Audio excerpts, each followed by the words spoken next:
Yeah, sweet. Very good.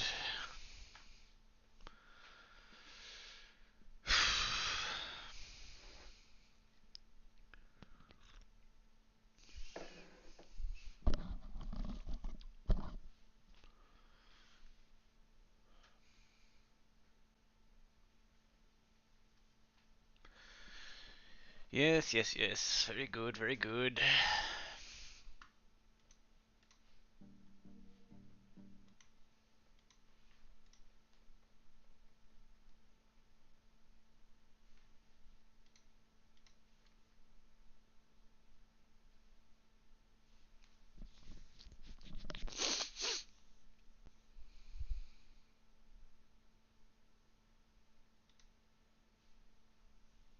Welcome back, thank you, thank you.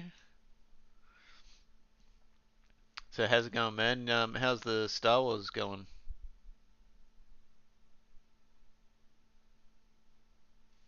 Why am I updating this? I don't want to fucking play that.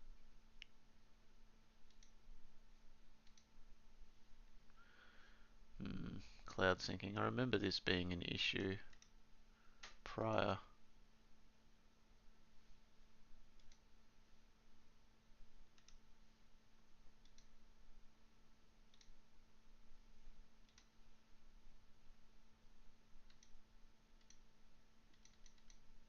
Fucking fun as. Awesome. Yes, I don't think it likes the cloud syncing thing. That's okay, that's okay. I'll just start again anyway. I'm pretty sure everything would be reset by now.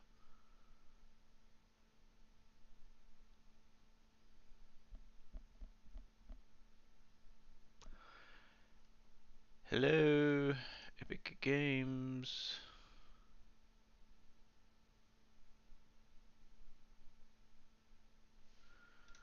Alright, Darkest Dungeon, launch. Oh my god, I don't want you to cloud sync.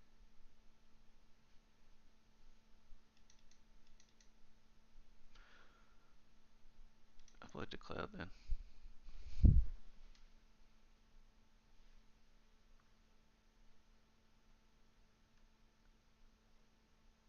Very good.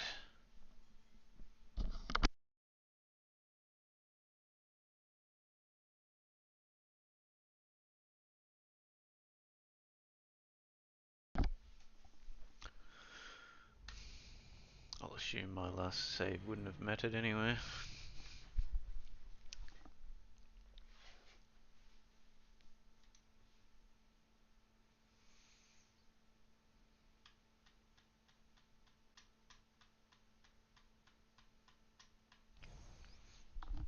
I wonder if your boss is still battling. I'm sure he is. Oh, he's probably fast asleep by now. Okay, I don't care about this. Let's save file. What about remarkable? No shit. Okay, well let's fucking go, bro.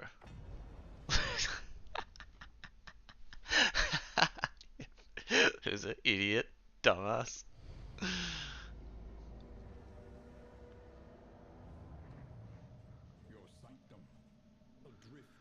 Alright, so we'll start from number one. Because then we get a bit of a gathering of resources before the next one, right? Your save kept the. I lost fucking everything. Oh, unlucky.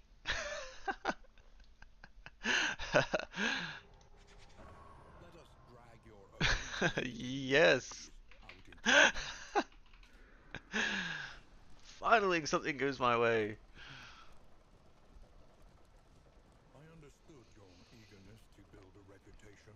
Did you have like that currency, like the in-game currency?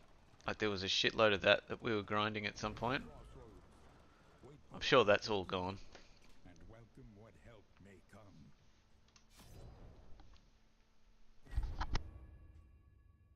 Yeah, the candles. That's it.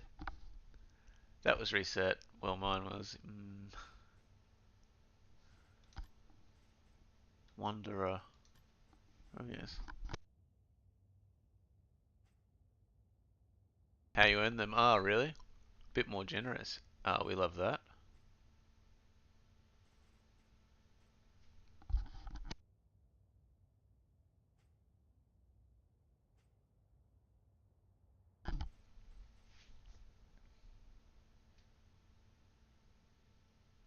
So that does damage and self.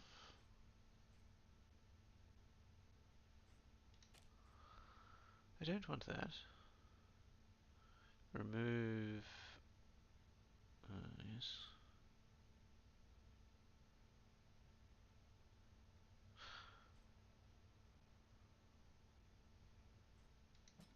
Let's give that a go.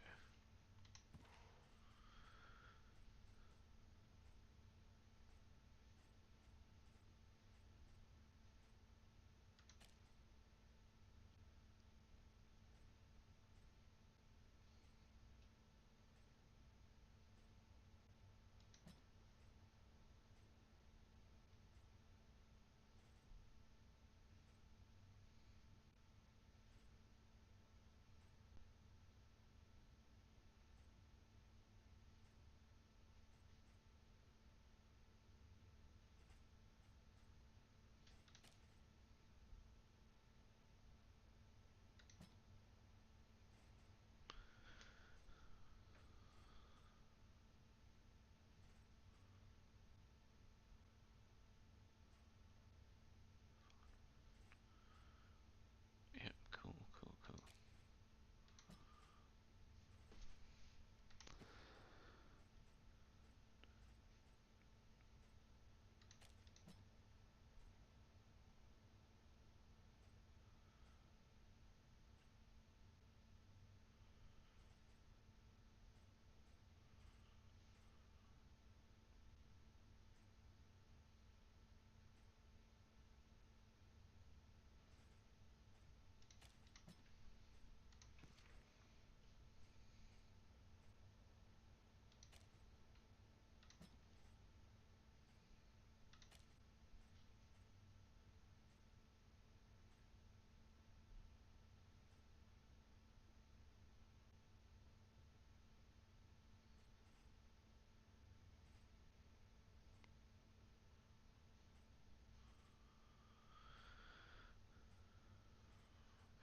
Whatever.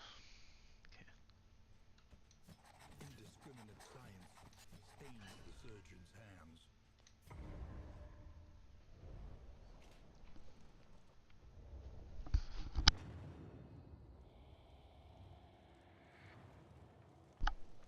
This was a beautiful place once. What a pity.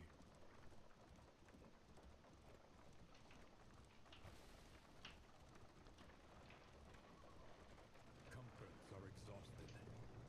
Ahead, only trial and tribulation.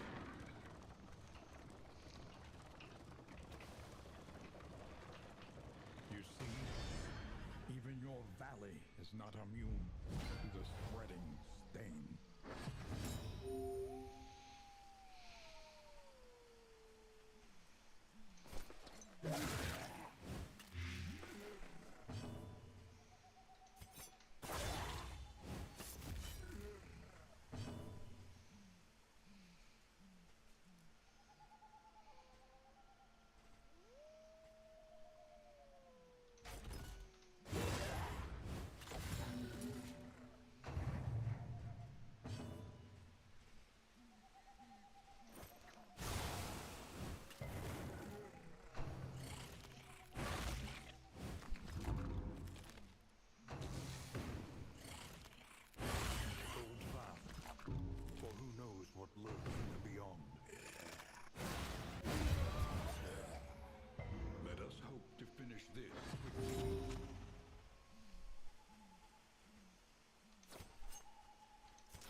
Oh, I see. Interesting.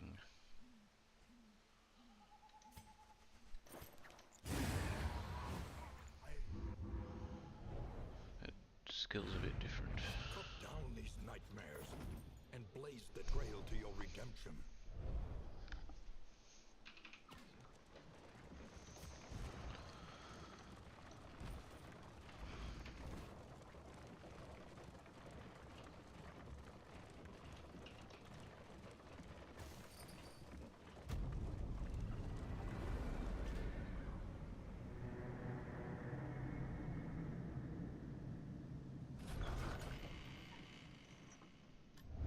The place is a little worse for wear, but familiar nonetheless.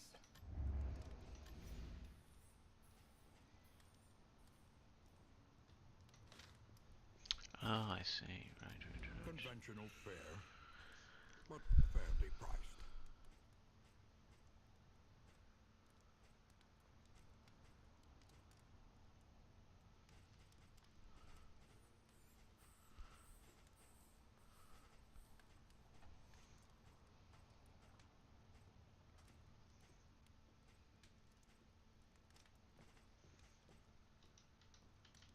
Something to ease the rigors of the road.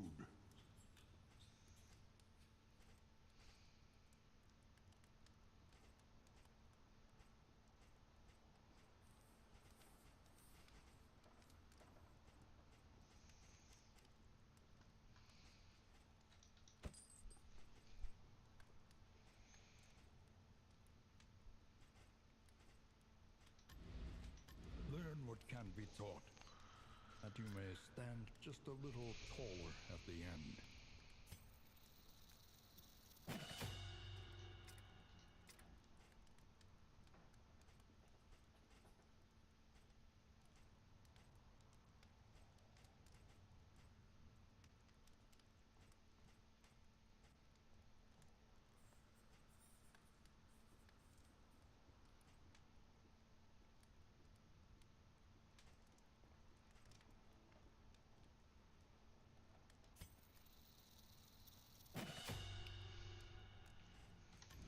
The next stop is leagues away. Plan accordingly. A sound investment in roads yet untraveled.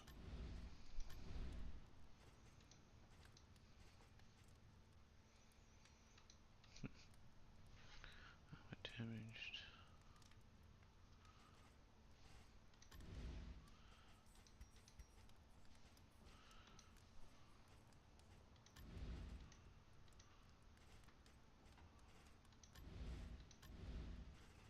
Every road a winding torment. Every turn bent on our destruction.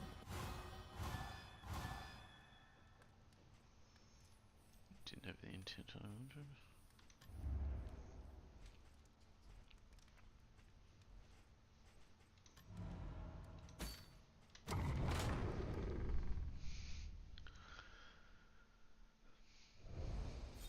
Ooh. Cool. Resentful, no! The slowest and deadliest poison of them all.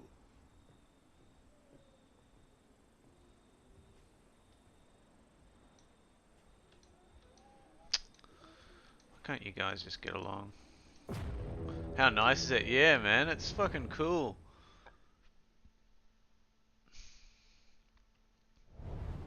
I need them to get along a bit better.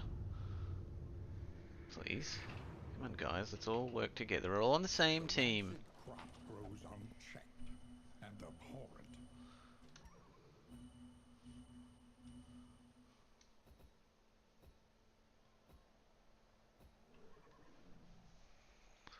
Loading, oh shit.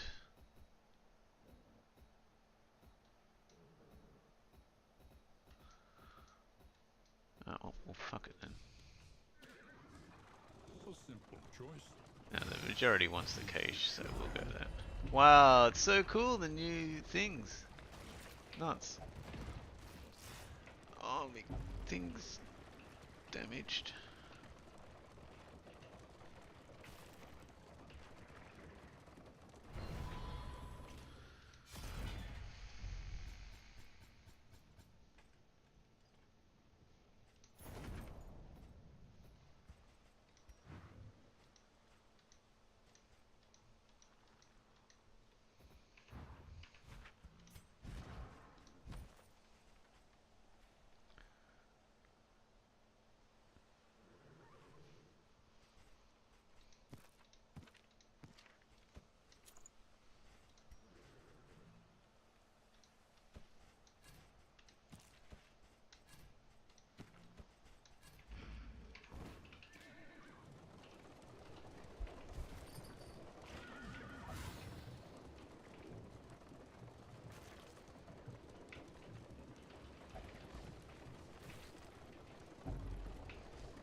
unlikely to form a relationship. Parcellus resents Dismas and feels they lack words. That's awesome.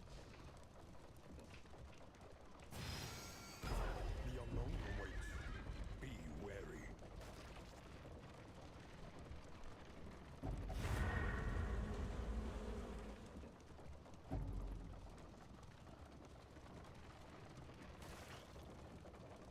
A soul so twisted by despair.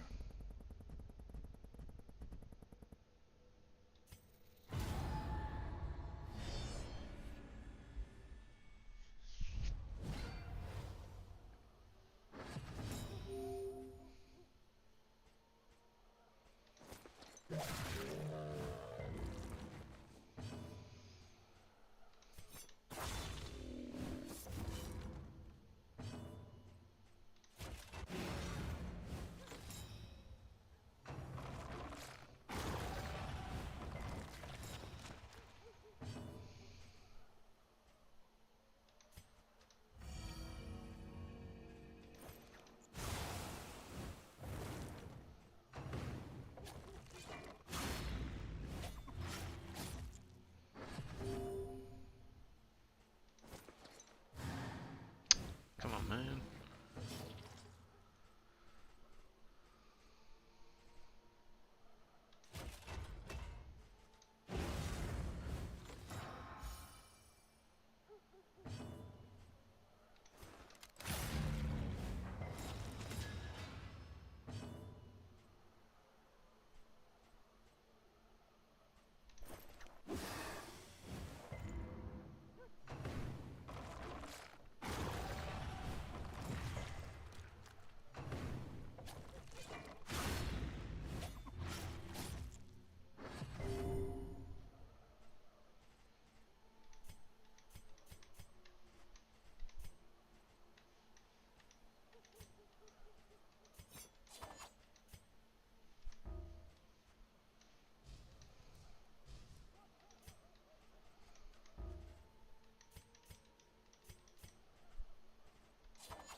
God, what's that resist?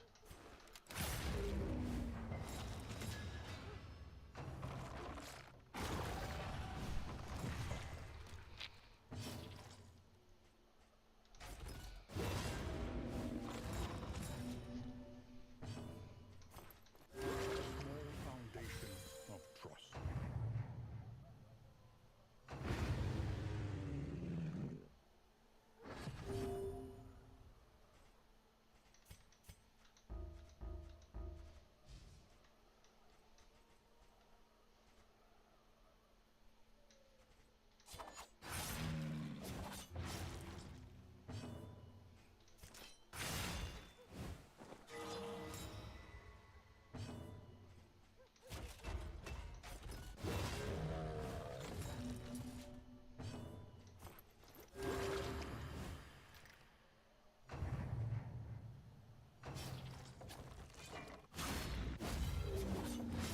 Incremental, but deadly all the same.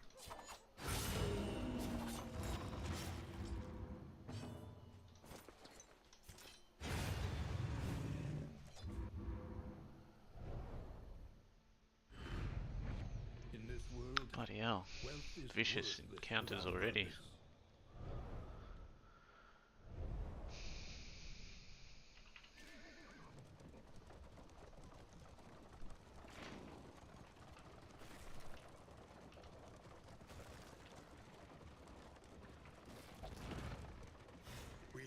you, coach limping. Be prudent.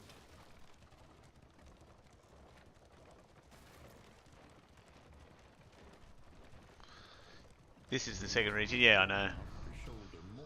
Obviously, Never it's failed better to go from the start because you get more of the. Ooh, look, this guy grants a wheel. You get more of your gear. the loathing whispers.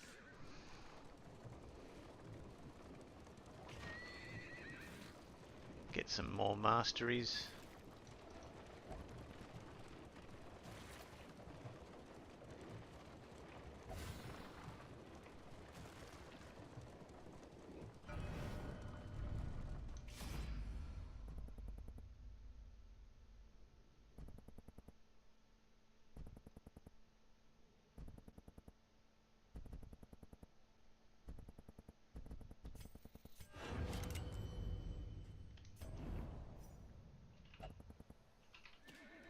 An elementary problem, is it not?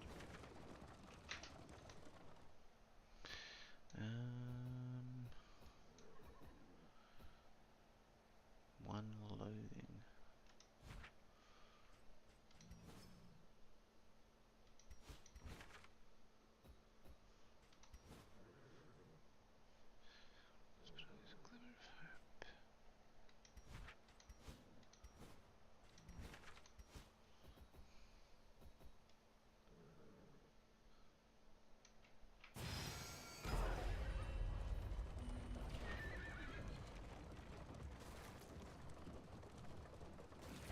Our protection has been stripped to its last.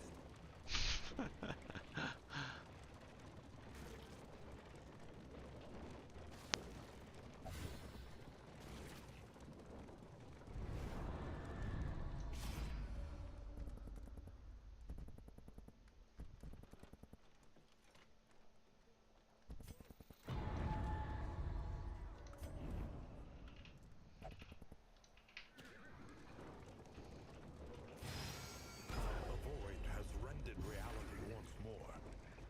A psychic onslaught awaits. The loathing festers.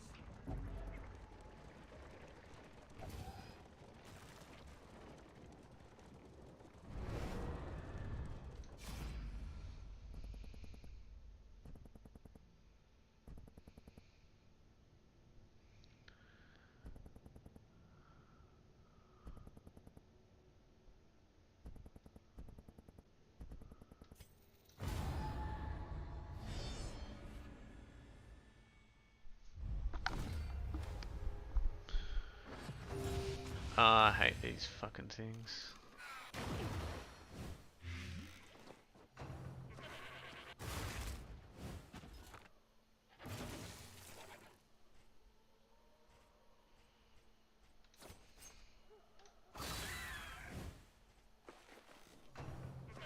Ugly pricks. Oh, they're fucking horrible, man.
Stop pushing him up. Oh, fuck.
generosity. What a welcome one.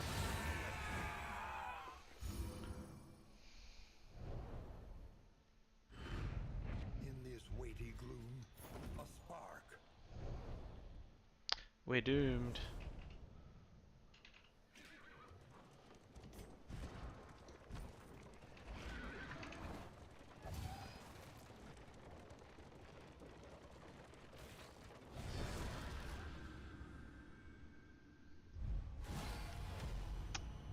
Elite enemies, eh?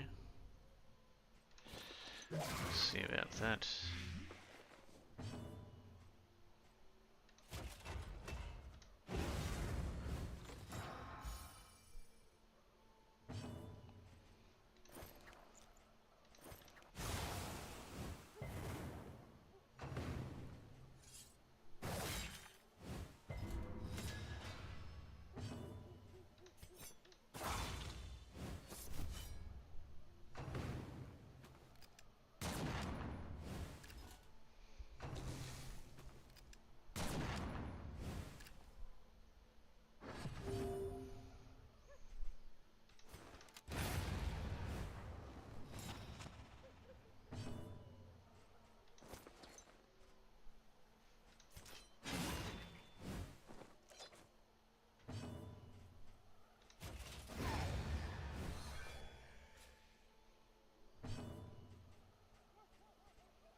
The past is gone.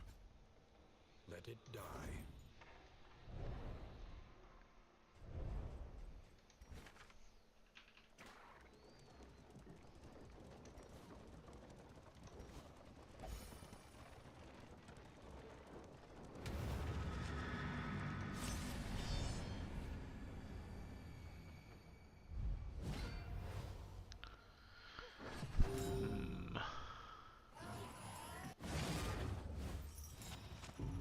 I hate these things.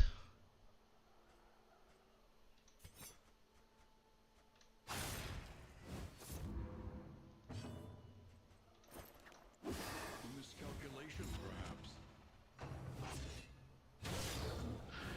Candleweed. Yeah. Oh no. He's starting to do his little buffs. Oh dear, oh dear.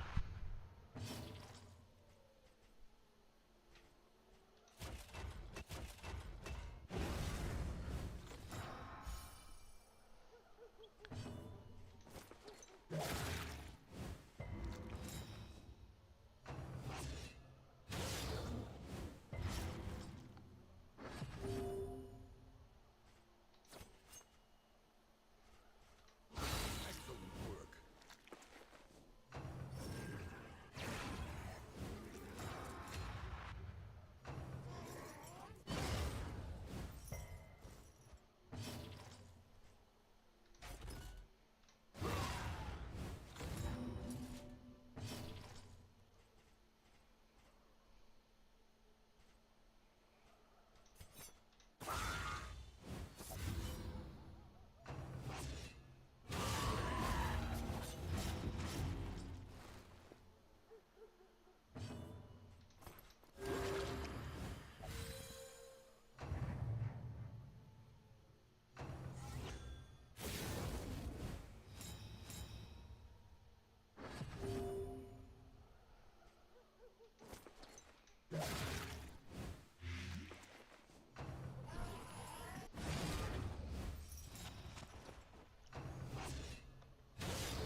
Brilliant conclusion. Shit. For who knows what lurks in the beyond.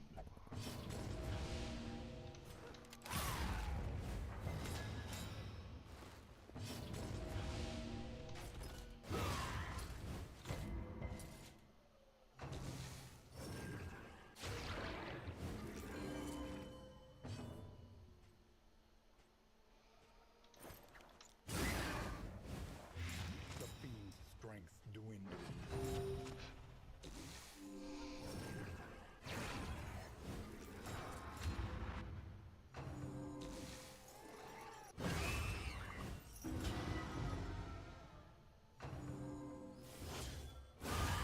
No.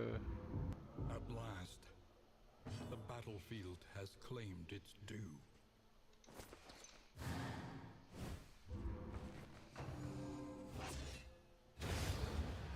Oh, crap. Every road must end.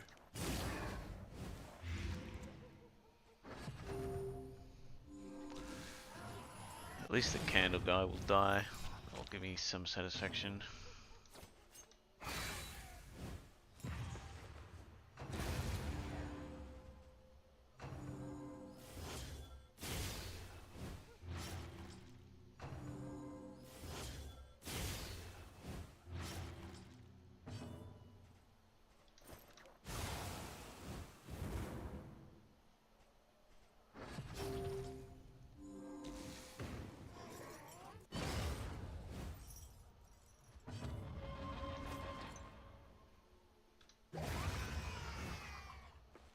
Straightforward and effective.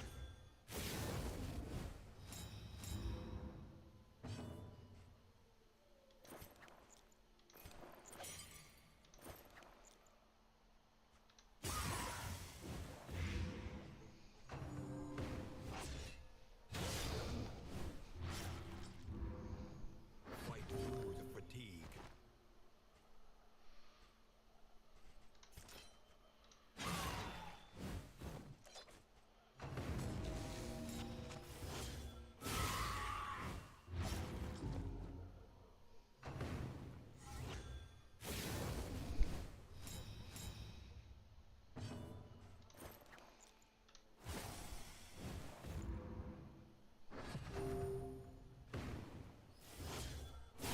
Steady yourself.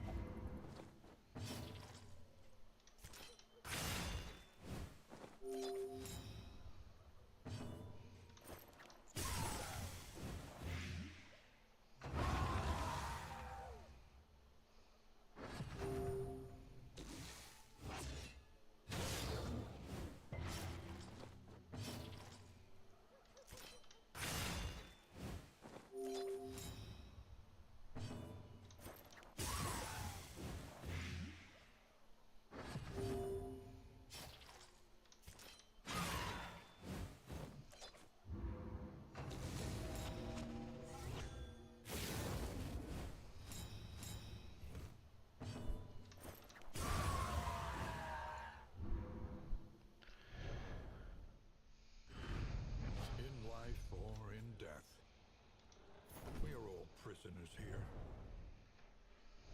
The loathing abates.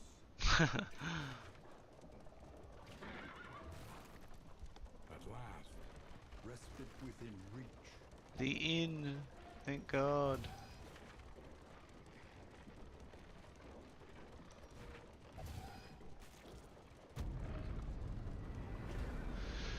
Jesus. Praise be, fucking oath, man. I need some new recruits. The familiar hearth crackles invitingly once again. Yes, I think we will end this expedition. Sometimes it is wiser to try anew, fortified by trials past. Might be an achieve for doing those. No.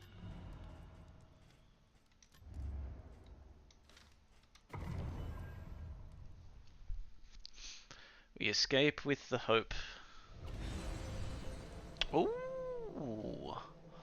what's all this?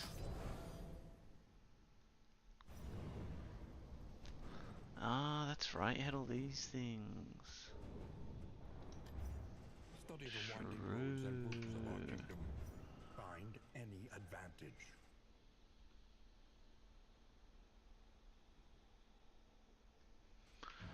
So what to unlock, that is the question. Wisdom will help you choose a path. Resourcefulness will ensure you survive it. Alright, so let's pump up one of these. Oh, I can choose any of these. Heroes for sure, yeah, definite. Gain when hit, apply on attack, okay. If rank 4. Oh, as in unlock everyone. Oh, true. Yep. Whoa, bounty hunter. Oh, Vestal. True.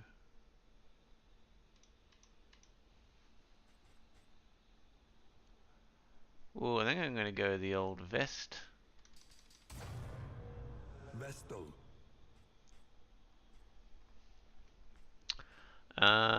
Who else is good? Maybe the Jester for the stress heal. Leper's not bad for a frontline.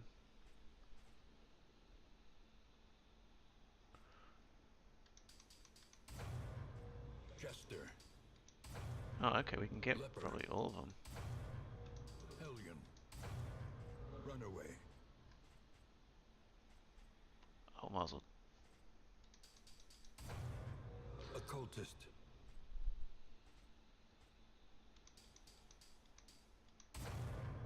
Bounty hunter. Might as well get them all. Very good, very good.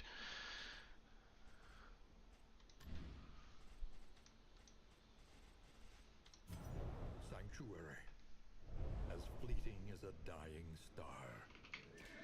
Man, I want to get me a bounty hunter. Give me them crits.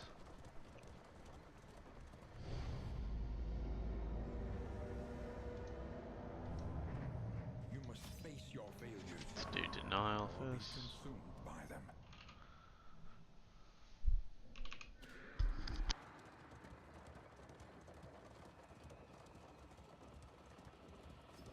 Commonalities between the mythos of ancient cultures was not a new area of study for either of us.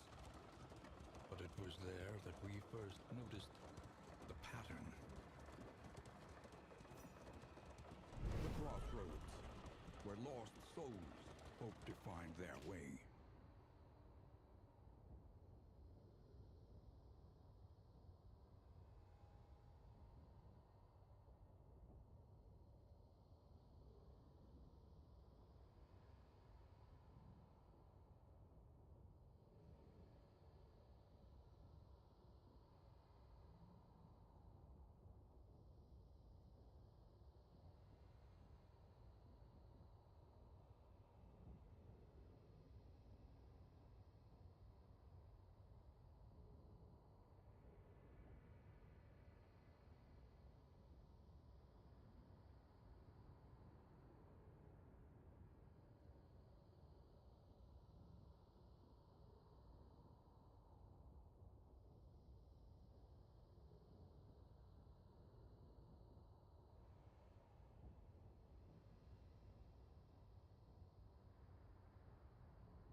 Right, who do we have here?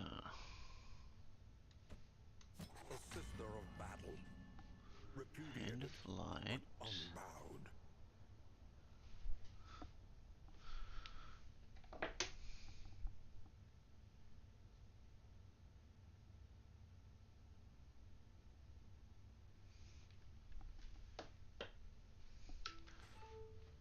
Okay, yep, she's in.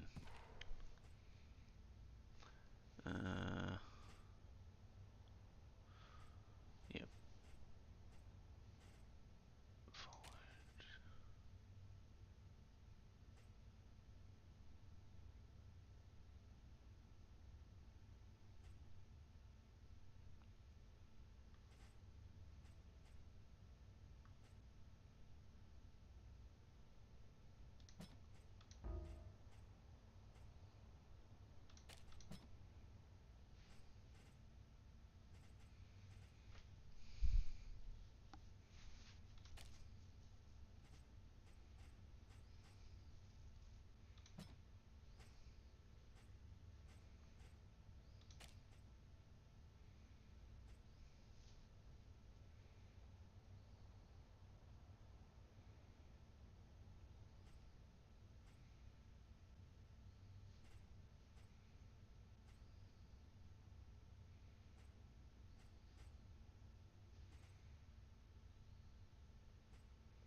after the final chord has been struck.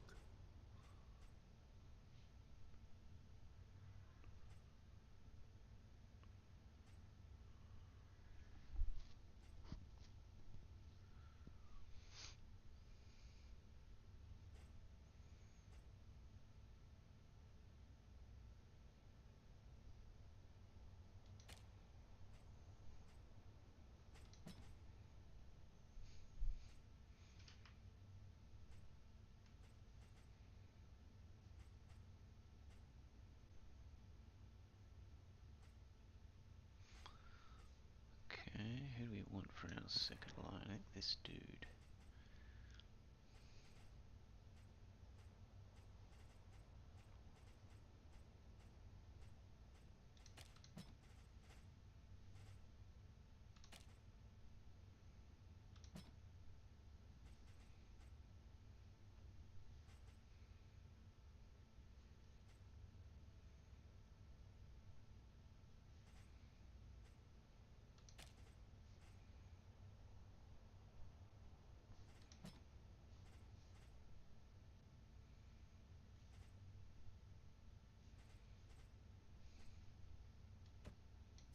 Hunted, harried, a fugitive seeking to outpace the past.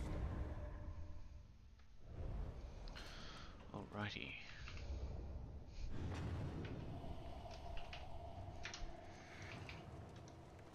When you are ready, this rutted roadway will finally take you home.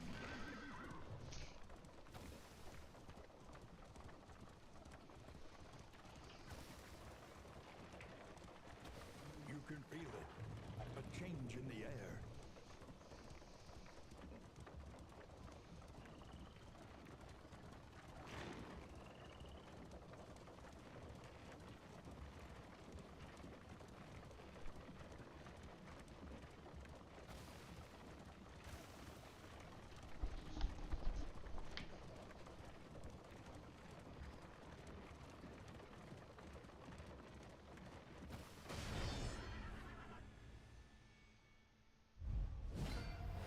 Alright, let's try out the new crew. Oof. Jesus. Alright.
clearly for all the world to see.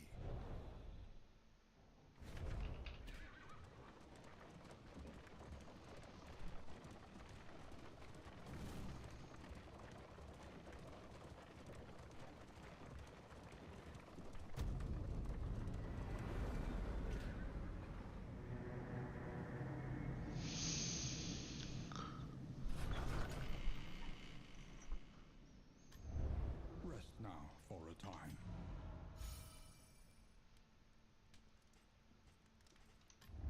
Spend what you can, for wealth no longer has meaning.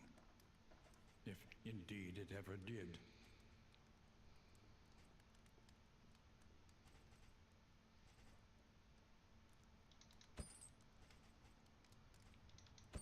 Anything that lets us travel further is worth the cost.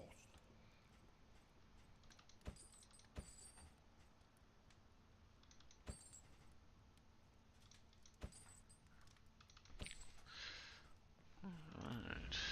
Bit of the Listen, old masteries practice, there. improve.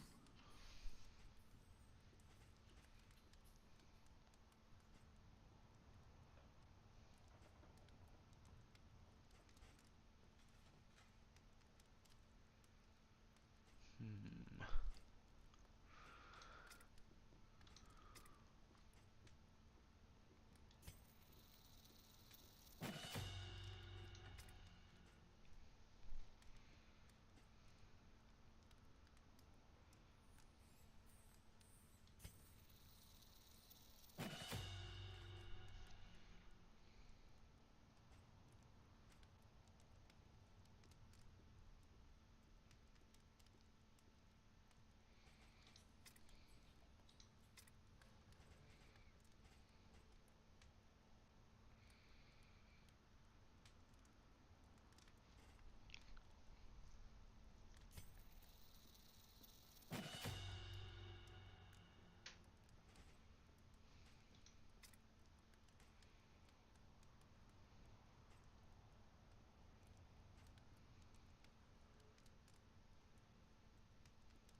Alright. Planning and mindfulness, as vital to survival as sharpened steel.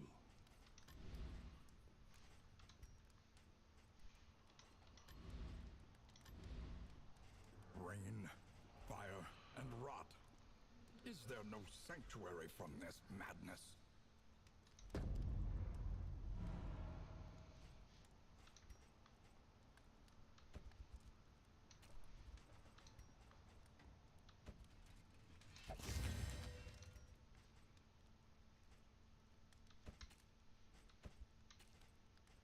That's a combat item, okay.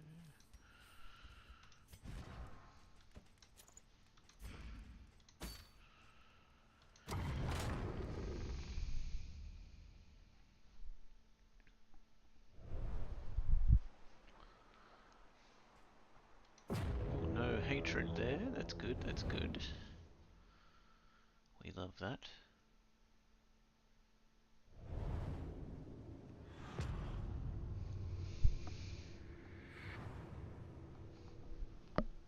Propriety floats listless on the tide, brined in noxious degradation.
Phew.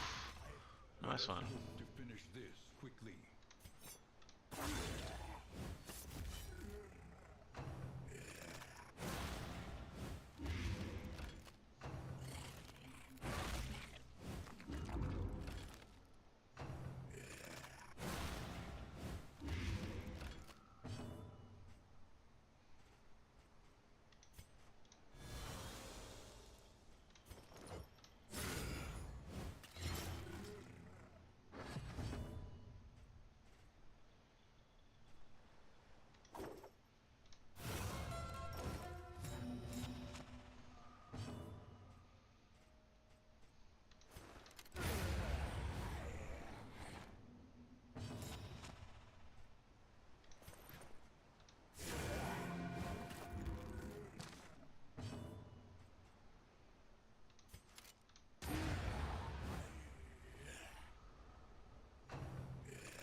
In the extreme. This work is noble and necessary. 2 to speed, minus 10 max HP.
Good.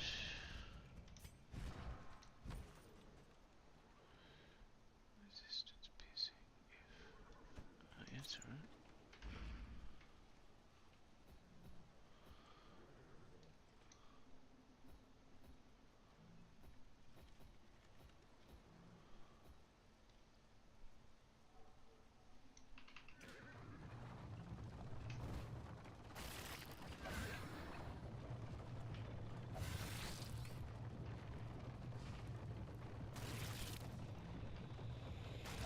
The loathing whispers.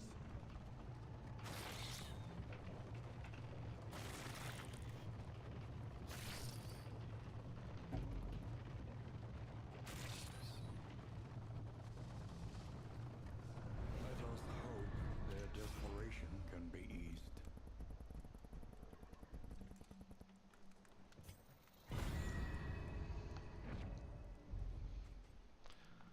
Good, onward.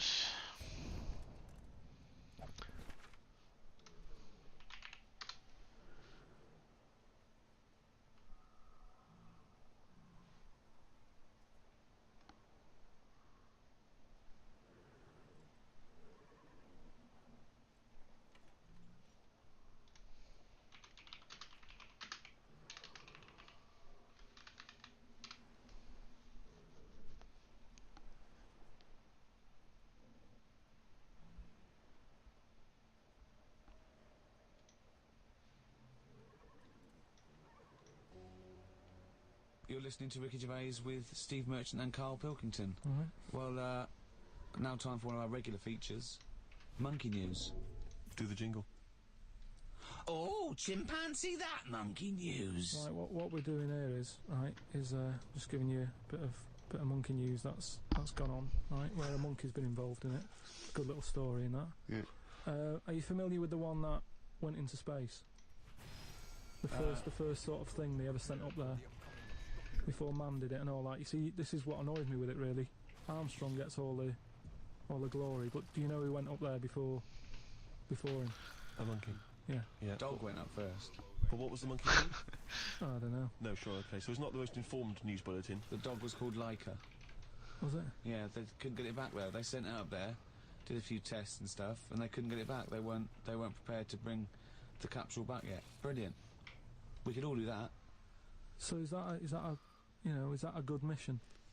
Well, I just think it was seeing what if the mission itself killed it, but they didn't have the technology, because of course it couldn't fly the capsule back, which it has to be manned to bring Right. it. Well, this was the next one up then, right? So the dog must have gone first, and then they went, right, we made an error there, right? Get the monkey in, and what happened is they taught it what buttons to hit at the time that it needed to hit them, and the way they did this was like give it bananas. It was like hit the red button, and it hit the red button. They'd give it a banana, Right. and they go right. Reverse is the green one. Hit the green one, and then they do that and go there's a banana, and then they go right. Hit reverse, and it go and get a banana. Hit the red, so it was taking commands on like headphones. Right, but how were they Is giving that it the how you banana? learn to do radio? How were they giving it the banana? What do you mean? No, this is before it went. You wouldn't just go and put a monkey in it and go, there you go, get on with it. They'd sort of put him in one of them capsules that you get, Yeah. and they were on headphones. I don't believe this happened. Well, I'm telling you the story now. So the monkey I sat... don't think they trained it to do anything. I think they sent it up there and he put electrodes coming out of it to see what. It wasn't any of that. They did a thing like they do, like they can with animals. If you give something, like a treat, you can teach it how to do it. It's just like a dog, isn't it? It's called Pavlovian conditioning. However, that was to see if it would salivate or go over to a particular corner, not if it could control a spacecraft. Next one up. It's the next one up. As far as the monkey's not sat there going, oh, I'm a bit under pressure here, it's a rocket. All that's knowing is, I'm getting a banana if I hit that button. That's all the monkey's thinking about. Right? They wouldn't put billions of space But dollars. how can they be sure that it's going to press the button at the right moment? Because it's got headphones on. They're telling it. It's not like just, you have now. it's not like willy-nilly. It's not just like pop it in there and Willy-nilly, see. who's that? What's to stop it from just hitting it any old time? Because it's a monkey and it's not a human. Because he's trained now. But Oh, anyway, it's trained. so It's fully listen, trained. Yeah, go So on. what happened is anyway, Oh, this is absolute rubbish. they pop the monkey in there. Yeah. It's It's got absolute its rubbish. headphones on, they're going right. Hit the green one, and I think there's something there that a little banana comes out to keep the same. No, you're No, not. it's the same. There's no way that they made. Time for a snacky yet? Get a disc. That had a banana dispenser. Right, There's so- no way in this world that they made a spacecraft that could go into outer space, right? So what? So Manned you're, by a monkey with a banana dispenser. so you're saying that it's easy to send something up to space, but you don't believe there's a little banana He's the machine. best. Right, okay, so in your world, there's a monkey. Been playing and this it's for like in 10 condition, hours. And there's a little monkey dispenser. Been playing this for dispenser like 10 at- hours Banana stream. dispenser, right? You So streaming? it What the comes to hell? Launch day. Monkeys sat in there. Oh, bro. Everyone's ready. Bananas are stocked up and all the rest of it. Oh, you're not? They go right. Hit the green button. Right, and the rocket goes off and what have you. No, they would not make. the Oh, monkey straight. launch the rocket. Carl, Nice. You are living in a So- cartoon world. So the rocket goes off, right? This is absolute bollocks. It's all going well. I mean, I don't know It's what you're all- going to...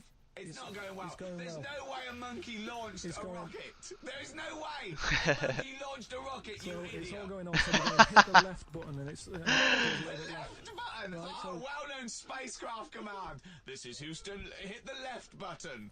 Oh, brilliant. This is what happened in Apollo 13. Hit the left button. So it goes left. Yeah, it goes left. So it goes left and it's going well. Left. It goes left. Yeah. No, the moon. So You're it going goes, right. It goes for the moon. Everything's going well. Right. They get up there. It does whatever it does. Hit reverse. It comes back. Right. So then. You are, So- honestly, you are brain dead. So it's you are long- one of the most stupid people. That I would rather have the monkey Now drive me listen. home than you. So the thing is, so it lands back. It Yeah. does a good job and everything. It gets out. And this It's is sick of bananas. this is where it turns a bit sad, because after it done that mission, right? Because it happened and it was all safe and everything. The next one would have been to send man. Right. So the monkey enjoyed it and it was like, well, I want to do it again. Right? But they were like, So how did they know that? How did they know just, what it was? just the way it looked and what have you. It was like, Fuck off! Just the way it looked! You are a maniac. so the thing is though, right? So after it had done that, it was on such a high, right? Yeah. It could never get that high again. Turned to drugs. There was nothing that it could do. Went on tour, did it? It sort of ended up killing itself. Because it could never get that buzz that it got. Right, that was absolute bollocks. None of that is true, except they sent a monkey into space, and I'll check that. Absolute drivel. So, in your mind, it committed suicide. It went on a crazy bender, drinking drugs and women. And like then, it does happen. You hear it was about it. found in a motel room.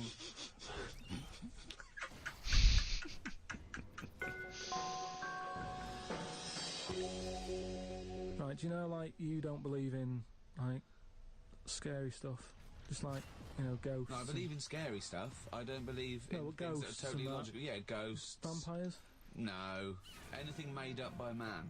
Well, there was something in the paper the other day about a vampire. How they found one. They dug something up. It was in the paper. And, Oh, it's true then. It's definitely true. But we'll leave that. But we'll leave that because you're just going to do that, so it doesn't matter. No, come on, Come on, quickly, tell us about you No, found it's just that they found a body in a coffin Yeah. with a bit weird. of wood through its heart and a knife in its mouth. But if you don't believe it, It was a then what's the vampire point? pirate. It was a vampire pirate. But that's definitely proof of a vampire then, and of course, and not some grotesque A murder. vampire Yeah. pirate. Proof of a If it, vampire. if it wasn't made up. Hang on a minute. Two, Hang on a if minute. it As was far as I'm aware, when you put the thing through their heart, they just turn into dust.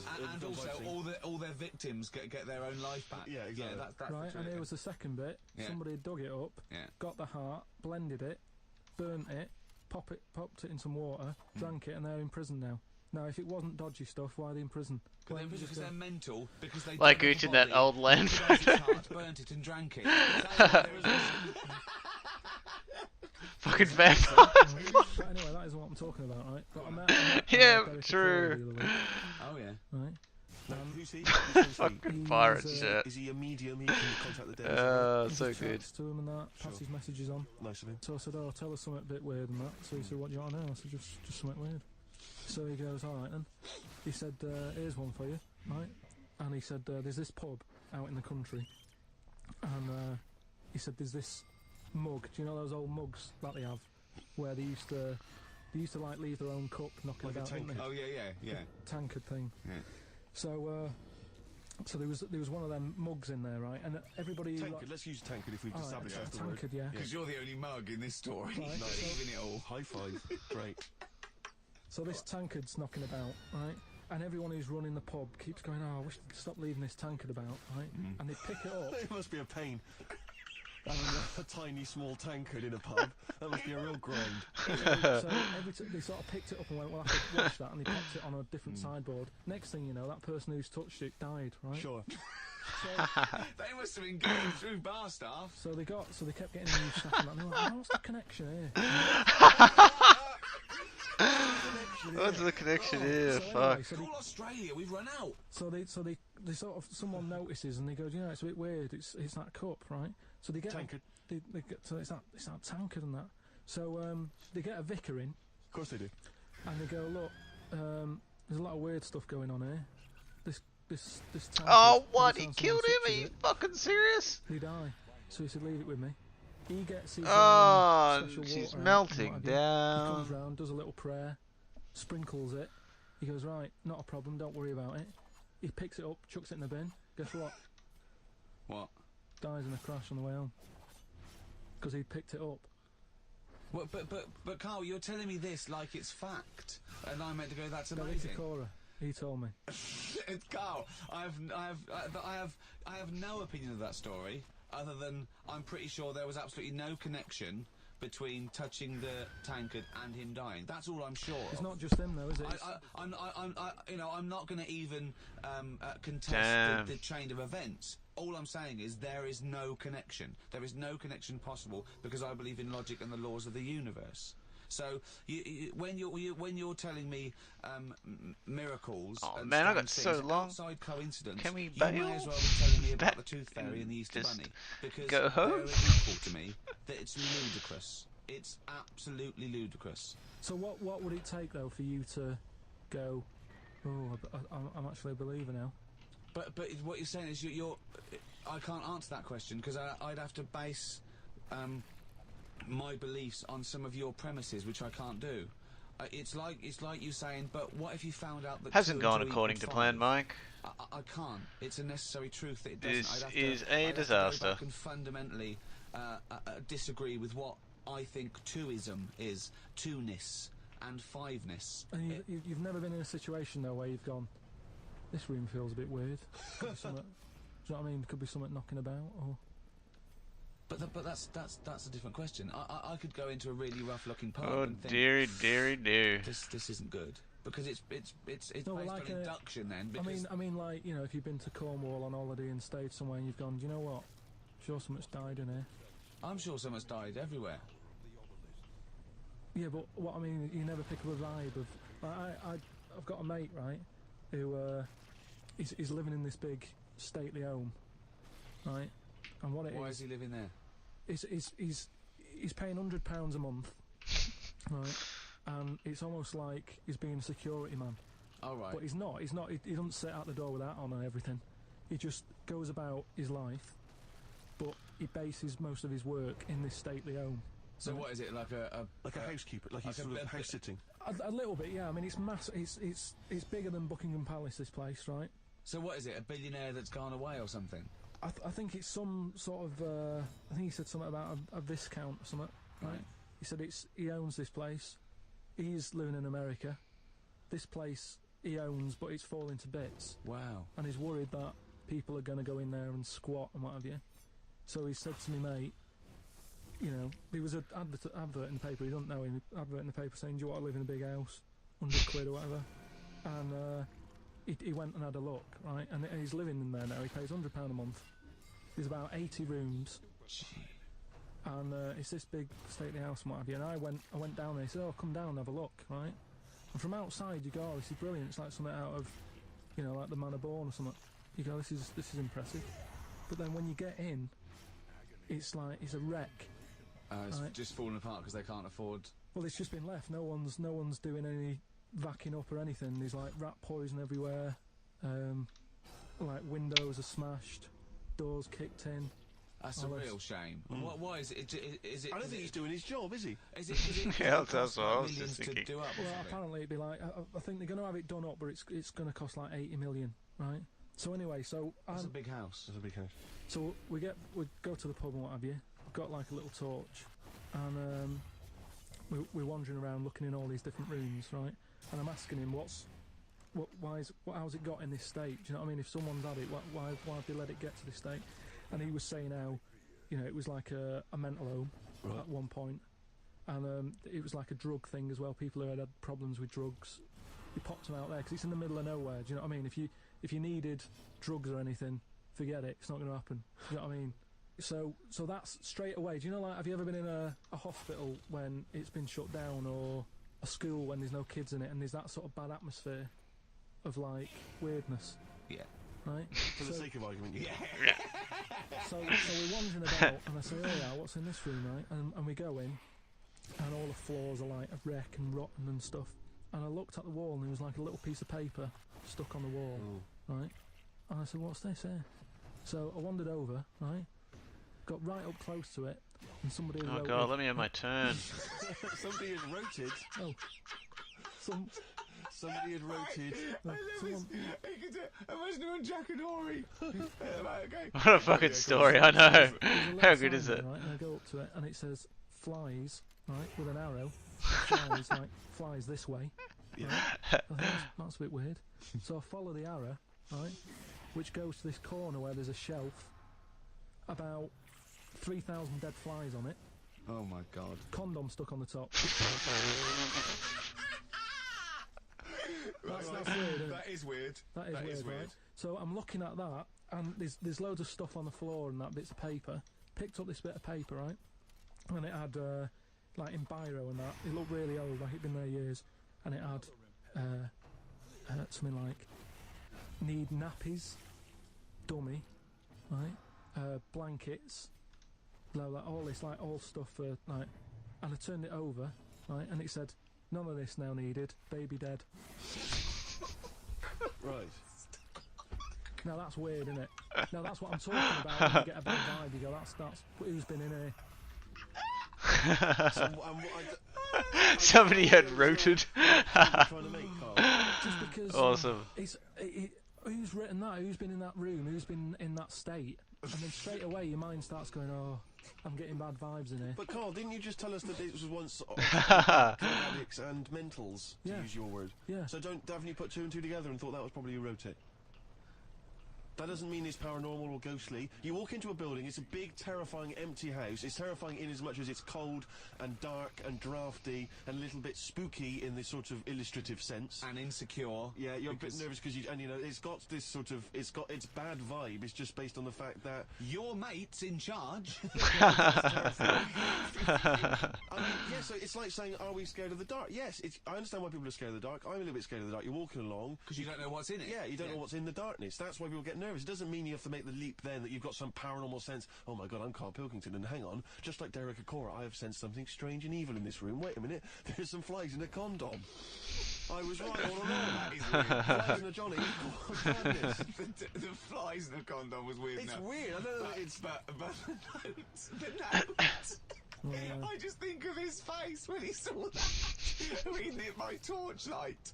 He must have been terrified. It's a bit odd, isn't it?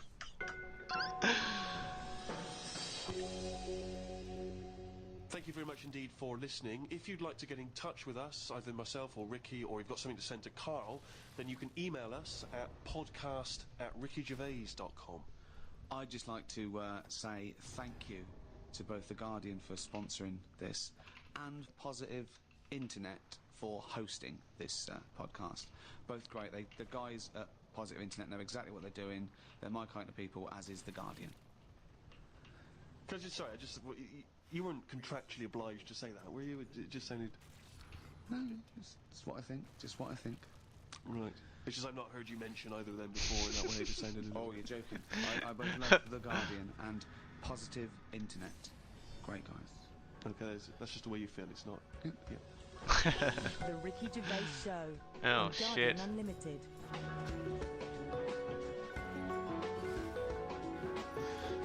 I'm gonna take all these guys down to get through to the inn. This could be a bit of a drama.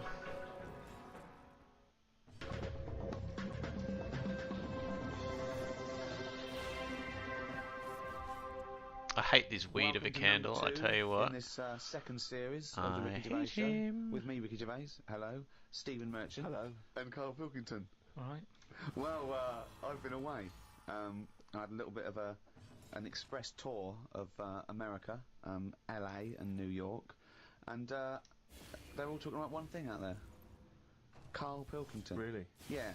I've hooked up with the Simpsons lot. They all listen to it on their iPods. I went down to the American office to keep an eye on, things. Check it. Well, as we get money for old rope Yeah, doing yeah, this yeah, and that thing, yeah, I thought yeah, I'd show them a face. Yeah. They're big fans, Carl. I met up with Jason Bateman, Arrested Development, and he knows how stupid you are. David Letterman knows what an idiot you are. Mentioned on the Letterman show. I mean, unbelievable. David Bowie listens, and they're all listening to little Carl Pilkington. When I think of people like that, like pretty much geniuses in their field. Sure, yeah. But when I think of Bowie listening to it, I still think of him as 26, dressed Well, as... he's dressed as Ziggy. Yeah, Yeah. With a pair of those big 70s headphones. Yeah, he's going, hey, Mum, can you turn the TV down and listen to Pilkington? Yeah, absolutely. I love his kooky outlook on life. And Christopher Guest. Now, Christopher Guest empathises with you a little bit, because obviously everyone else sort of knows how stupid you are and not understanding concepts like, the infinite amount of monkeys. But he empathises with that because he thinks that sometimes he thinks that he sometimes doesn't understand concepts that seem obvious to other people. However, I think he's being polite. I don't think you've got a lot in common with him because he did all that other genius stuff. What you did was do the washing up with your pants pulled down slightly. It didn't have the same effect to say... It's not as influential as Spinal Tap. Oh, waiting for Guffman! No. I mean, unless people... maybe that's sweeping the nation now. Maybe if someone sees someone nude in a room opposite their house, they immediately get their cock out. They go genius. That's genius. Well, I did an appearance at the Oxonian Society in New York. It's a Princeton College run event, and they have, like, academics, artists, political figures. They have heads of industry, they have world leaders, they've had Prince Hassan of Jordan, and there was a Q&A afterwards, and one of the questions was, is Monkey News coming back? In that sort of forum. I mean, it's... I believe they also asked that of Bill Clinton. They did, yeah. Now, Carl, Is Monkey News coming back? I mean, maybe. It depends what goes on out there. It's gone a bit quiet, hasn't it? At the moment. What, on the monkey front? Yeah, you know, I don't know if they're aware or whatever that it's being covered, but it's just like, you know, there's no point. You can't make news, can you? All these news channels, that's the problem with it. They've committed to saying we're a news channel. You got to find news. Well, don't do it like that. Sure. I'd say put something else on. Because now it's going on. Cartoons. Just. Is there often no news in the world on the planet Earth with 6 billion people? Is there ever a day where they go, no, nothing? But I'm just saying, the news is. What is it? About half an hour long? That depends. There's news channels that are 24 hours. But yeah, you're thinking of one specific news program that's on in your house. Yeah, but I'm just saying it's half an hour. How much of that? No. You don't. I've told you that not all news programs are half an hour by definition, but you go anyway. It's half an hour. Again, you didn't listen to me. Why do you think all news programs are half an hour? They're not. I'm just saying. How much of that do we actually need to know about? But we don't need to know about any news. There you I mean, go. outside sort of dangerous situations, it's interesting. It's entertainment. People want to be aware. People want to be hooked up. I mean, I don't, watch the news much or read papers. But it's funny when I'm away, I do. I suppose it's because you want to feel connected with what's yours. It's that feeling of being part of society, isn't it? No, but there's places, say like there's places where they don't have telly, right? And they're not watching the news. They're still getting on with life. Yes, they are. And they're bogged down with their own problems, which is the way it should be.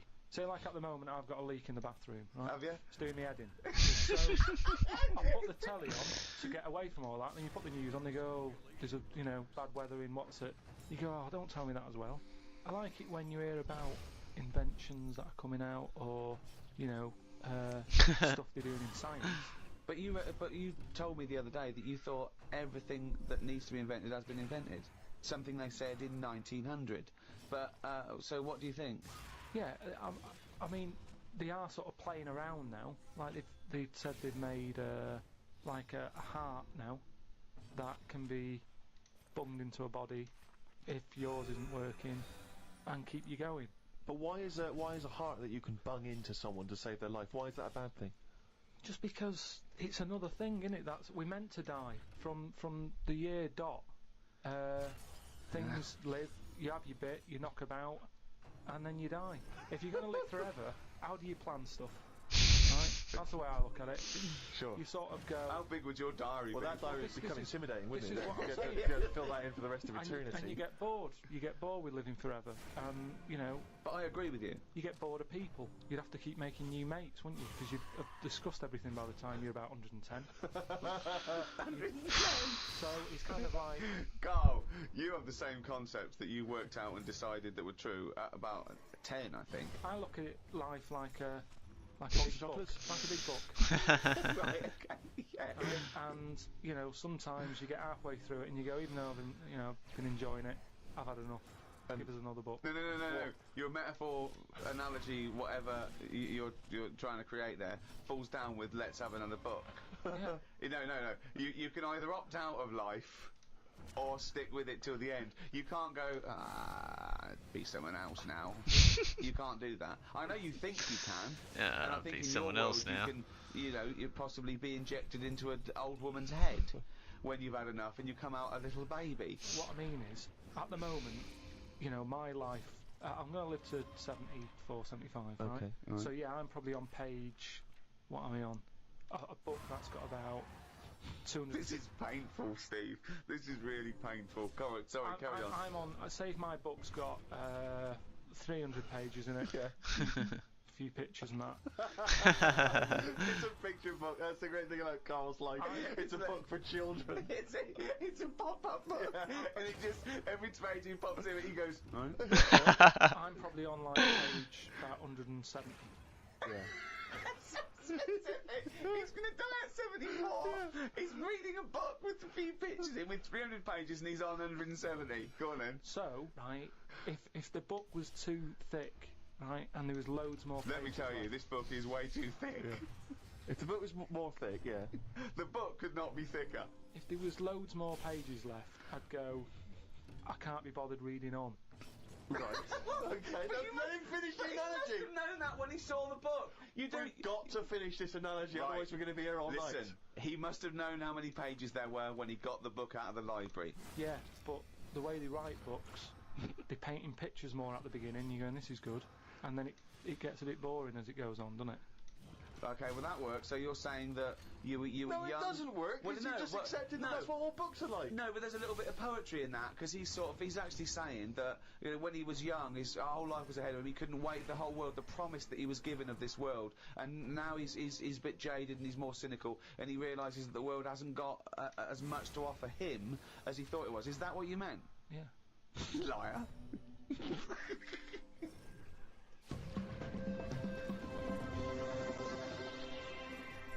Well, Rick, you're not the only one who's been away. I know you've been off working, but I, at long last, have taken a bit of leisure time.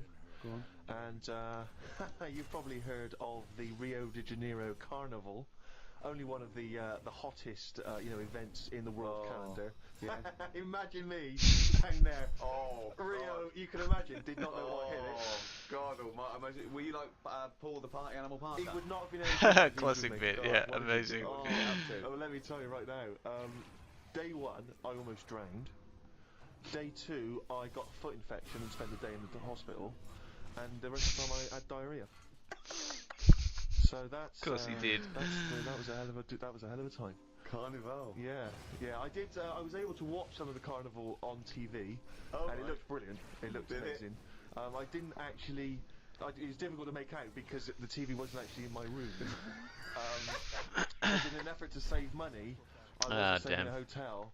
I was staying with a bunch of other people in some kind of like someone's flat that they let out, and so I had to watch the TV like from my window, watching a neighbour's TV. And of course, when they change the channel, often during the juicy bits, I couldn't see anything. And but they look really good.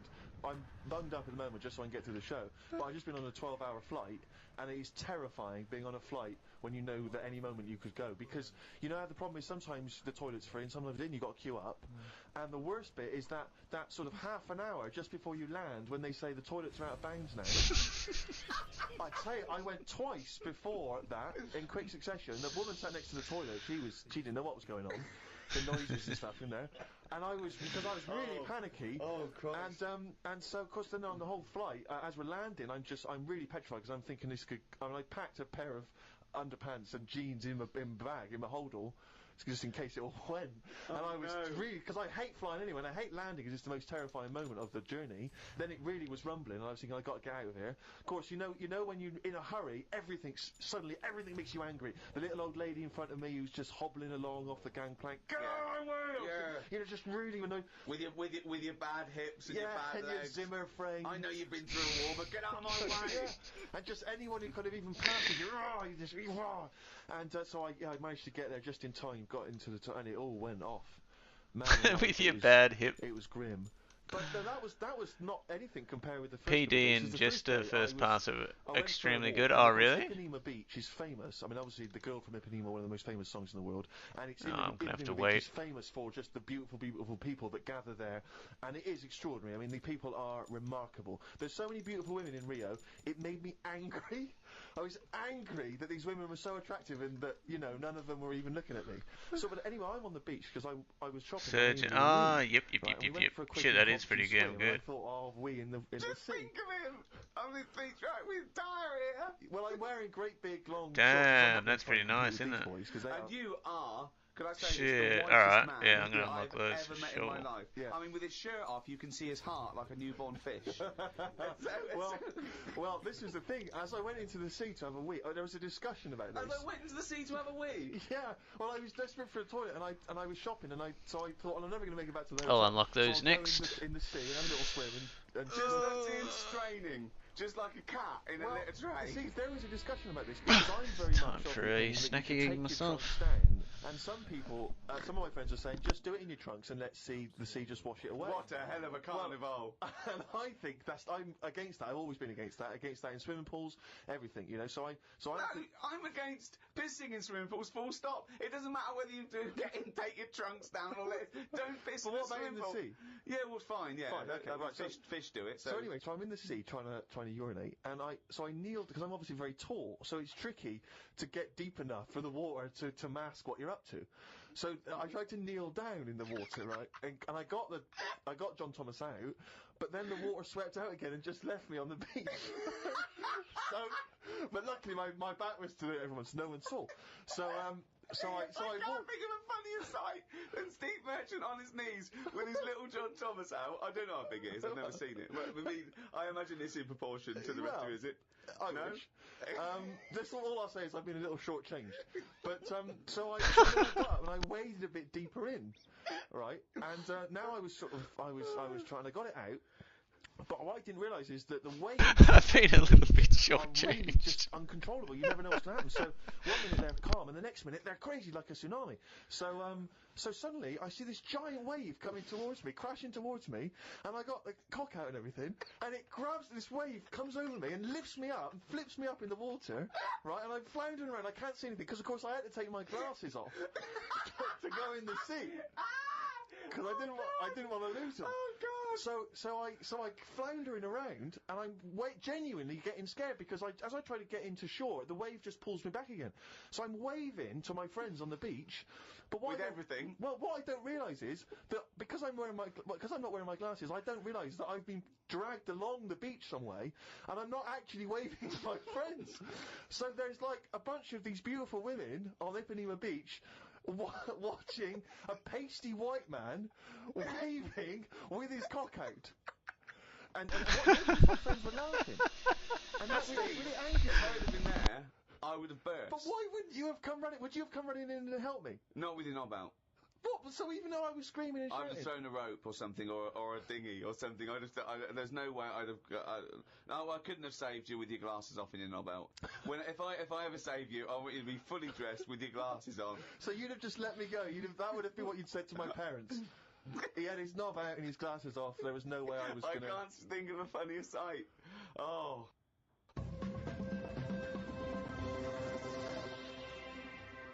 Oh, chimpanzee, that is raining down again. Yeah, this is where we read extracts from Kyle's diary. We've had to wrestle it from him. He's never happy, but you know that's the way it goes when you're doing. Yeah, man, these runs will get easier as start leveling up more of the this entry. more of The the man phoned and said that me heroes. Auntie Nora, classic Auntie Nora, wanted me to look on the internet to find out what the weather will be like in Spain at the end of November. I don't know where she gets her money from. 2 months ago, she was asking me, Dad, how much it would be to get her back garden astroturfed because she's sick and tired of the grass getting out of her What head. do you want to do? Start a football team? What do you want a back garden astroturf? She likes the sort of green look, but she doesn't like the headache that comes with it, so she's just looking into getting that false grass put in there. Brilliant. Don't know how much it is, but... Went round to Ricky's and had some chicken curry that Ricky's girlfriend Jane had made. Ricky and Jane were going on holiday for a few days and had arranged for Glyn to come in and make sure the cat was okay while they were away. I'm sick of that cat. I was surprised that they hadn't paid for the little shit to go away with them on first class. Blimey, getting a bit vitriolic in the diary. Why does he like the fact that I've got a cat and I love the cat? Why? It's just everything in that house that you've got gets sort of special treatment, and it's a cat. I think It once you annoys get me. some of the good initial paths, it's good to put a couple into stagecoach, more inventory slots and better stacking. Investing in the trinket, You don't just combat, stroke it. in items so you can get You're not better drops. stressed Ah, out, you yep, know, you yep, stress nice. out. Well, no, You it's stress good. out. No, I'm not saying you stressed out. At Yep, no we'll get point 'em did I all say you unlocked. stressed out. Get 'em You all said, on- what get 'em are all you going, doing for? get Is 'em all it stressed going. out or something? I like touching my cat. Only be honest really with need you, to I roll like Ricky's candles cat. on the in items till you get a couple of good foods. Even just one food that isn't the mouldy one. Right. Yeah, he probably seen you in the sea and thought, well, if he's waving it about, I'll have a bit of that. But it's like the lizard thing you've got. What are we gonna It's kinda- do for you've the just team sat this there, time? You bought a big box, right, to be in. Right, The one, last it's a one- salamander, so it's an amphibian. It's Yeah. not a box, it's a big vivarium. Yeah, but what I'm saying And is... as it, and if you're going to criticise someone for just sitting there, having a round head and doing nothing with its life, and people who live in glass houses, we've done this. Sitting what there, gets me, though, having actually, a is I round was head there, I was and looking doing at it, nothing and with that's what its it was, life. right, so he's just sat there, like, It was thinking exactly the same he's thing. sat there, not moving, right? And then on the top of the box is like a box full of crickets and stuff. That's it. It's its food. Yeah. Right? They were more active than the thing that it was going to feed. Get rid of the lizard. Keep them in there. More entertaining. Don't understand it. few months back, a girl who was having a kid showed me one of them scans of the kid that was in her. That's science gone mad, innit? I couldn't think of anything nice to say, as it looked like a frog. Do you know why we've got to that point? Why have we got to see something? Helion. Why? Because people can keep an eye on the progress of the baby in the womb. Yeah, but why are they printing it out and stuff? Surely that's for a doctor to see.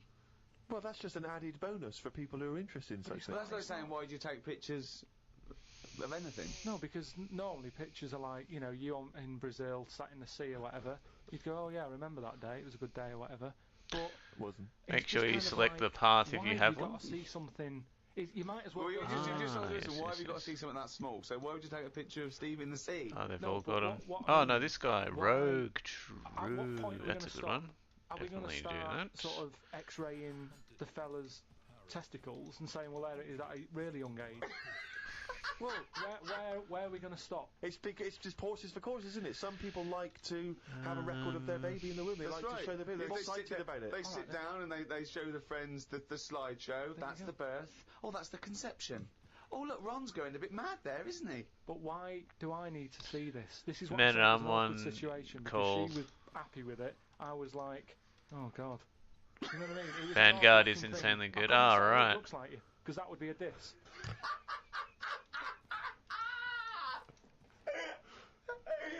Costs so fucking much. Oh, I'll have to.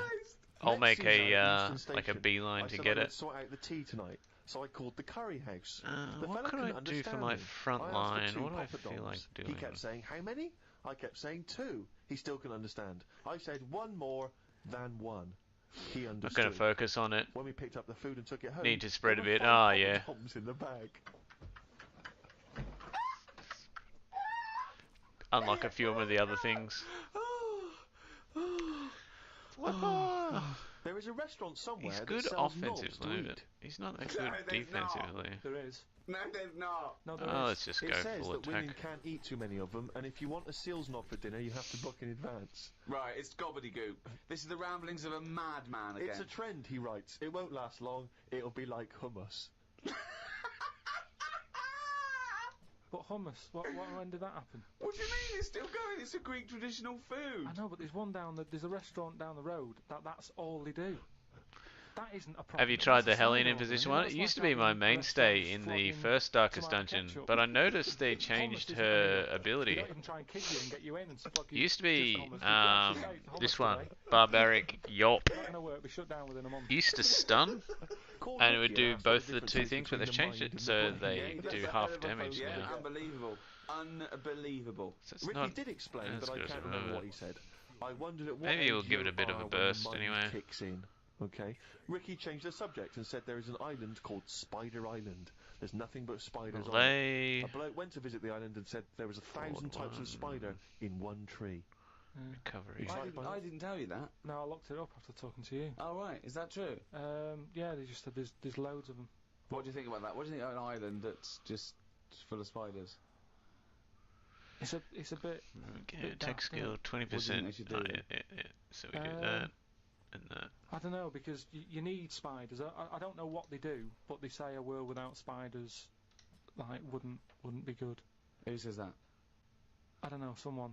But they sort of they do something. There's something about if you did get rid of them all, it would have an effect. Well, of course it would. Get rid of anything, it has have an effect. Not everything though. Like I've said, jellyfish and what have you. Well, no. The world wouldn't change. Well, it would. No, it wouldn't. Well, it would, because it's part of an ecosystem, so they're something to do, aren't they? They may No, but need they- path, Ravager, or It's whatever. Oh, 97% true. water Or something. Yeah. Oh, that's So, alright. We'll how give much them a are they go doing? anyway. Just give them another 3%. Make them A world without spiders, they say. Give them another 3% and make them water. Oh, God. The rain ain't stopped. The old woman with the bent neck. Now, we've not heard about the old woman with the bent neck Who's the before. old one She's with a the whole bent new neck? What's character. this? Incredible. She's really old. And she's got a bent neck, yeah, but tell us something else. I don't know what's up with her, but her head sort of comes out of here. Ricky's so We excited. can't- they Incredible. can't see what you're Sort of doing. comes out of her chest. So from behind, it looks like she hasn't got an head. It's really weird, right? I mean, she's old, and I don't know what's happened. Just Suzanne said it's sad, and the bones have sort of bent up or something, or maybe she carried something heavy when she was younger. On her head. And you know, I don't know. It's sad and everything. Yeah. But she's just she's wandering up and down the street.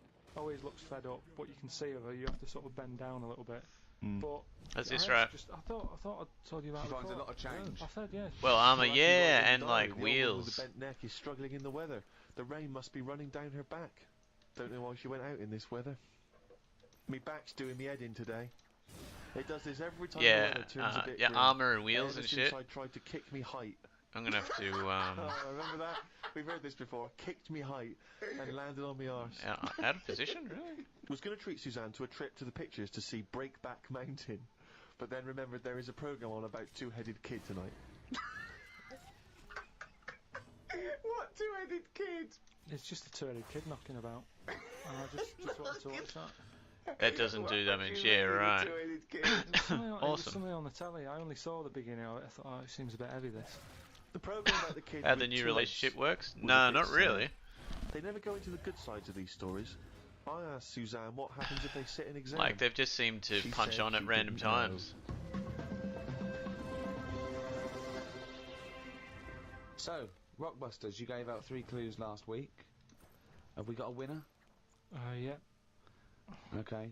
Now, this was the first person to email in, but you pointed something out. didn't Yeah, you? I will in a That sec. We're going to do it this week, the first person, but we think Just maybe it shouldn't finish be the this. first person because some people are Unless you up in the mean world do it when while this I'm in comes up here. and some people aren't up in the world. So, we're just going to pick one at random next Yeah. week. So you've got the whole week, but we're going to pick one at random. But Oh, this one yes. this is the first one we got with all the right Well, answers. So you the can first one with the see- right answers, yeah. Yeah. So, well, give us the clues and the answers. Alright, so The last blue and week's, yellow clues, bars, there was yep. 3 of them. I give you initial of an artist or a band and Yeah. a cryptic clue. Yeah. You work it out, you email it in, you win a signed picture and that.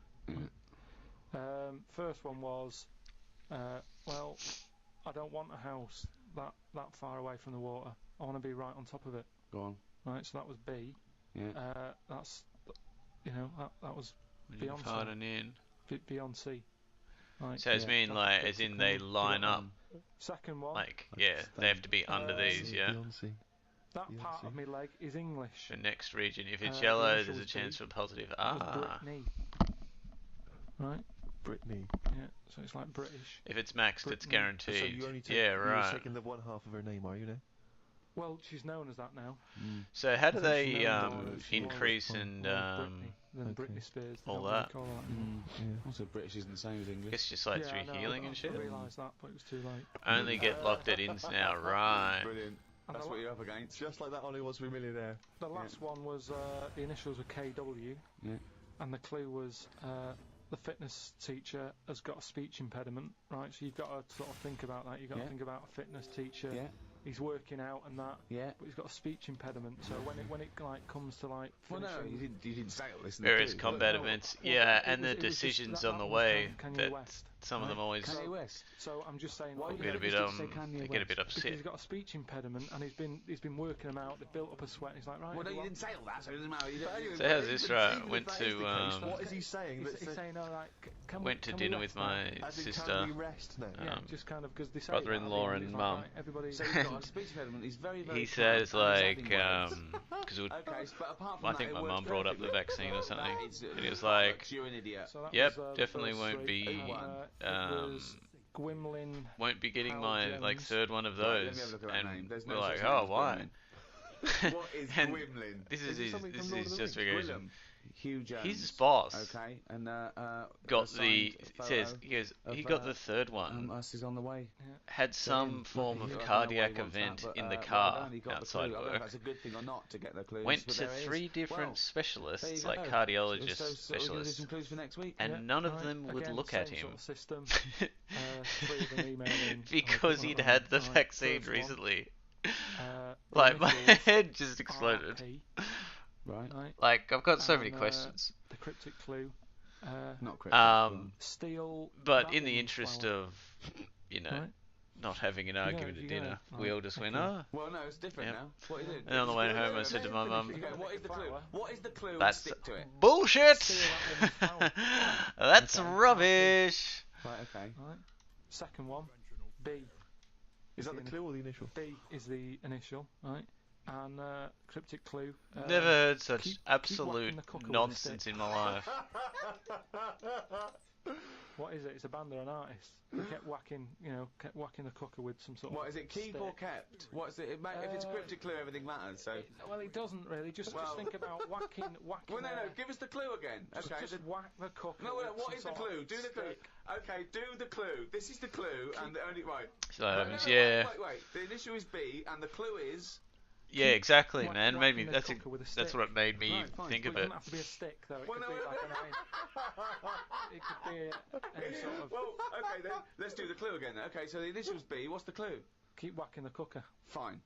The last one. The Honestly, initial it's even M, differently. Yeah, And then 100%. the clue is 100%. Venice. It's all water, isn't it? Right. And like, How would you you know, describe it? Right. When Oh there's hardly- Jesus I Christ! can't even be bothered because it's like, where do you even start? He might never finish the clue. Like, I'm not gonna If he change goes, his mind. Like, forget about it. Oh, well, you don't need a stick, do you? Use your hand if you want. Well, no, it's B. Because some bloke he works I with mean, he might never said finish. it. Right. Okay. What's the initial? Which is ridiculous What's because, the clue? Venice. like, who are It's they? all water.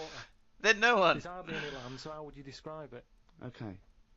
Remove. That sort of works. Remove self. M is the artist or a band. Email in podcast@rickygervais.com, But yeah, and we'll pick one at random. weird. Win some stuff.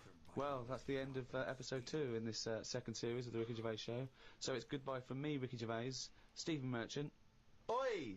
and Sorry, I just want to explain why that's a greeting in They Brazil. obviously want Is so it? anything that This is what remotely I- lay their Oh, hook okay. on. I Oh wasn't- yeah, I for wasn't sure. just a why It's is your knob out when you're shouting? not even That's why worth I did it. You see what was going on? I'm Carl Pilkington. Alright.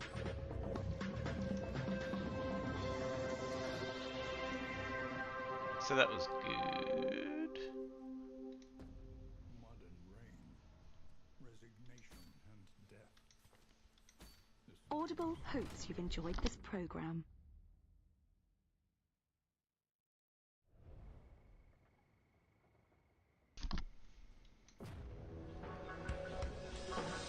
The Ricky Gervais Show on Guardian Unlimited. Wonder if they got any just generic XFM ones. I've heard all the podcasts. Oh yeah, here we go. Here we go. Here we go.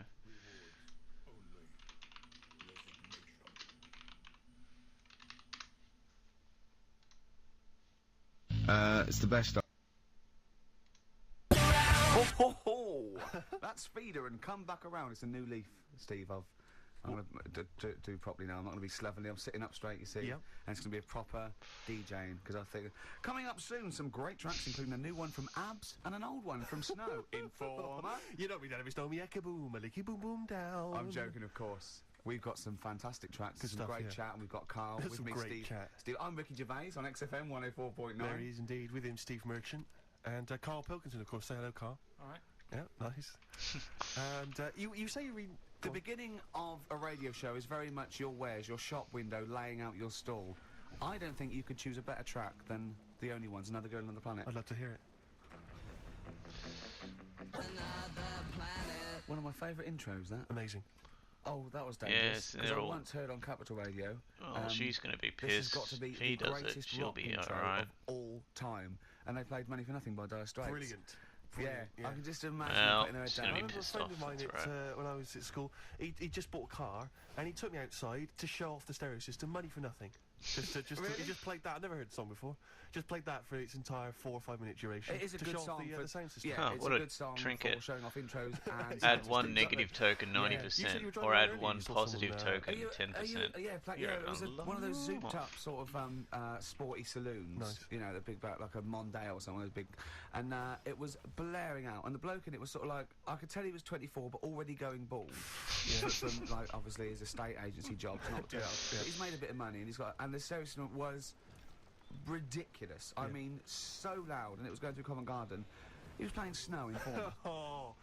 Oh, do people remember Informer by Snow? It was a big tune in my I don't youth. know. It's Informer, great. Yeah, I always enjoy it. Can I bring but, that in next week? Can we play no. Snow next week? Well, you can play a tiny little bit. Tiny of it. little bit of Snow. Yeah, Informer. a Do you remember tiny- Snow, Carl? Yeah, You loved it, yeah, big tune. Yeah, loved it. Oh, Yeah, did you? big tune from Yeah. the 90s. Happy song, isn't it? Wait, you were Yeah. saying that you've turned over a new leaf. Yeah, yeah. Is that in all aspects of your life, or is that just in your broadcasting career? Because the reason I bring that up is because, do you want to describe what you were eating just now when we came in? Because you're a 40-year-old man, you've put on a little bit of weight, so presumably you're watching what you eat. Well, no, but it sounded exotic. I went into a cafe and they didn't have a cheese sandwich. Right. And can I describe what it looked like to me? Right, it looked to me like a big slab of cheese. You've just got them to just cut off a big block of cheese, like the size of a CD case, or one of those double albums, right, of cheese, right, and just lightly melt that for me so it drips over my hand and it gets really greasy in the bag. But just lay some strips of bacon on the top. Yeah, but listen, you've embarrassed yourself. What it was? No, it's a croque monsieur, so it's French. It's a what? A croque monsieur. A croque monsieur. Yeah, and so I thought, I've never heard of a croque you haven't, monsieur. let's see, you've embarrassed yourself. Is that how it's pronounced, or is it croque monsieur?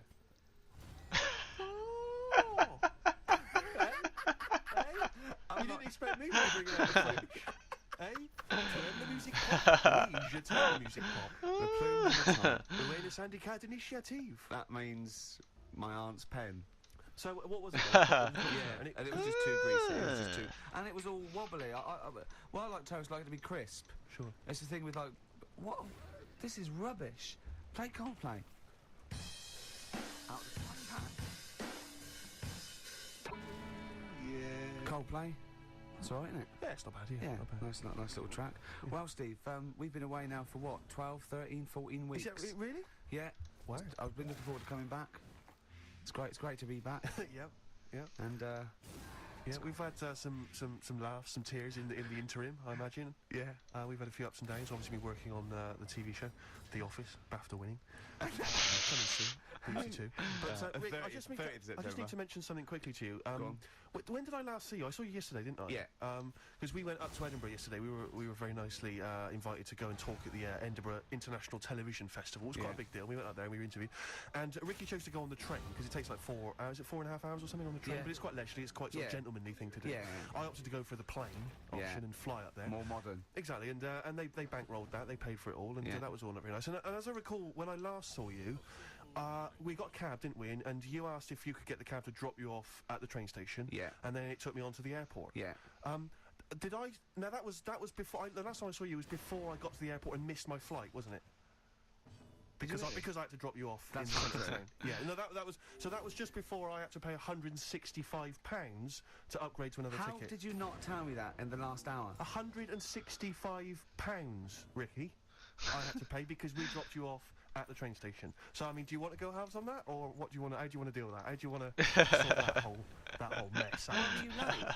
Why was I late? Because we dropped you off in the centre of Edinburgh, and do you know how hard it is to get out of Edinburgh in rush hour traffic? But it was only 3 minutes away, so you'd have missed it anyway. No, because if we'd gone the other direction, it would have been 20 minutes. It took me like an hour to get to the airport.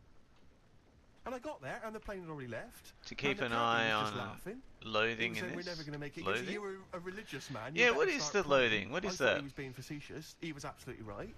£165. But hold on, why didn't he tell you that when he picked up at 4:15? It makes you wonder. So obviously, I'm a little bit annoyed because I'm not a man who likes to sort of spend unnecessarily. But wait, this is not my fault because you were there when we made top that right decision. when on the I road. didn't impose this on you. We both decided that might be. Okay, it's both our fault. I mean, it's no one's fault. I see. That's all I wanted to hear. It's both our fault. Therefore, it's both our financial obligation. No. £165. Just split that in half. Write a check, Rick. Write a check. It's fine. I trust you. I think I'll do a hero shrine. You're clearly irresponsible. No, of course I'm not. If you share a cab, The and then one N-bots gets person's 10% stronger. and Oh, one fuck. person is unlucky enough, and that's what it is. Bad luck. I don't think you share the obligation. Shit, and there's another 2 on the way up. Because let's be honest. What? We're doing real fights, not road ones or the animal ones. I You'd have wanted see. me to hang around just so you weren't left around waiting for a train on the road. Because you get bored sitting, don't you? So you'd have wanted me to at least got in that cab. I got there way too early. I actually got there I was there about 30 minutes so you early. made it fine then. That was Exactly. So I mean, I sacrificed me hanging around for half an hour so you could get it at 4:15. And the other thing is this: you were going to get it at 4:15 anyway. Yeah, but I would if I'd gone the other direction, not dropped you off in the centre, I would have been there in time. Would we? Well, Is that true? Wow. Would Only we? God knows. If you're going to drive through a plus loading thing on the map. Yeah, I saw the plus on there. I wasn't sure what it did there. I'll tell you what will cheer you up. I'll tell you what's better than 80 quid. I'll tell you what's better than, shall I? Go on. Music. What, are you paying the whole 165? They're fucking everywhere. I brought in a little track here. Bruce Springsteen off the Tunnel of Love album.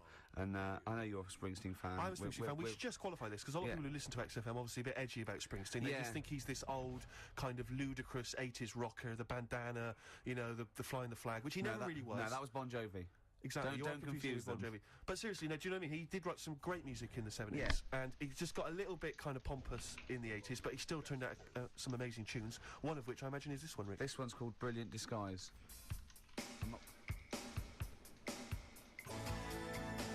Bit of Springsteen there, Brilliant Disguise on XFM, 104.9. I think that's soothed you a little bit. That's Not really. taking the blood out. I just remember something 80 as well. quid, Rick, 80 quid. You know what? We finished the talk at about sort of 3, and we had a couple of hours to kill before we got the about that half 2, wasn't it? We had a couple of hours before we got the taxi, and we were eating in this cafe, and Steve said, "How long's your train journey?" I said, 4.5 hours. He went, "So what time you get?" I said, "I'm getting about 10." He went, "6:30, me." And he's quite smug, and I went, "Yeah." I said, "It is quite a long time." I just started to sort of relax now. He went, "Yeah." I said, "But," he said, "I think I'm come off better here, because usually you've organised all this stuff." He said, "But I think you've chosen wrong." I said, "I think you're right." Yeah. Don't think those words were... Carriage ambush, yeah, man. Well, hopefully this will reduce that thing as well. Oh no, it's not road fights, it's the proper one, isn't it? In first class, That's alright. drinking John Smith's and listening to Mercedes Walkman. Yeah, but I handed over my initial card. She said 165 quid then. I went, fine. I handed over the card. It was a Switch card. She said, "We don't take Switch." Don't they? I was thinking, what am I going to do then? I don't know what I'm going to do. I don't know where I'm going to get the money from. What did you do in the end then? Well, luckily I Probably had not, another card. yeah. I don't think so. And she managed to accept that one. But I don't know what I'd have done. I don't genuinely. You don't didn't know tell what me I'd you done. had another card. Yeah, I got 2 cards. Have you? Oh yeah. Yeah. Oh, that is I was depressing. so depressed because I just kept thinking about what I'd said to you. I've won this time, because normally I'm always like legging it for tubes, or I'm just, do you know, where I get stuck in the rain, or And something. I've I just never organised seem a to be able to driver or organise travel. something. Because when you get me a job, I said, "Why? It's up to you. It's up to you." You know what I mean? Every man for themselves. But this time it was 4.5 hours, and I was just in that 40 minutes on the plane. There'd have been no problem. Yeah. Unbelievable. I'm so livid. Do you know, I got off, because I was not very well either. I'm a bit ill at the moment. I got off the plane, and I thought, well, I could get a cab from the airport all the way back home, but, you know, I've already been stung for 165 quid. Got the tube. Took me forever. Really? I'm not going to lie to you. It took me forever. I got in probably later than you did. Around the 11 o'clock mark. You didn't really? No, I wasn't quite as bad as that. But I was so depressed. I'm really depressed, Rick. So I was saying 50 quid is well, something money. right. I mean, Steve does not like to waste money, and I mean by that I mean. I don't like to spend money. No. He had to go out and get a shirt for a photo shoot. Not quite an important photo shoot for, I think, the Times. Right? Went out, he was buying a shirt, went out, planned it, weren't sure. Came back, $14.99 from Henny's. Henny's, $14.99. He knew where he was aiming. He aimed straight for Henny's. He knew where he can get a bargain. This is a man. But it seems to me that at that kind of price, you can throw them away, Av. You don't even need to wash them, really. You can throw them away using, like, Kleenex. Have you ever thrown one away? No. Just scrape off the stains and keep on wearing it, Rick. Remember that time when we went to the casino for my birthday, and I was like 100 quid down, and some people were 100 quid up and 100 quid down. He, after the 3 hours we were there, was down £20, genuinely depressed. I was almost crying. Yeah. Because I don't. Well, it's because it's a mugs game gambling. It really is. Was that where we? Because I went there. It was. There was one time we went there. It was our agent's birthday. That was another time we went there, right? And he was up, and he got a win. He was 30 quid up. And so I said, "It's your round then." And the round was more than 30 quid. And he couldn't believe it. And he sat down and he went, "I couldn't believe it." He said, "And I bought him a present, so I was already down." Yeah. I was already down because I bought our agent a gift. I didn't see him buy around. And you know that thing where you're buying a round of drinks for people you don't even know? So it's like, what's the story there? Why am I suddenly bankrolling you drinks? It's like, I don't know you people. I'm not going to get any kind of... I'm not going to see you again to sort of reap the benefits at a later point. Because he came in with his most of you are married or engaged, so I'm not even going to pull from it. It's a waste of time. It was like, just pure generosity. It was something like from Swingers, because he came into the cocktail bar holding 3 chips up worth £10 each. And went, "Hello." Like that. Yeah, I was £30 up. That's a lot of money, Rick. You know, Carl, you know that. 30 quid. You don't want to sniff at that. Oh, what song should we play? We've got lots of songs in. So Bit of Incubus. Just to make me more depressed.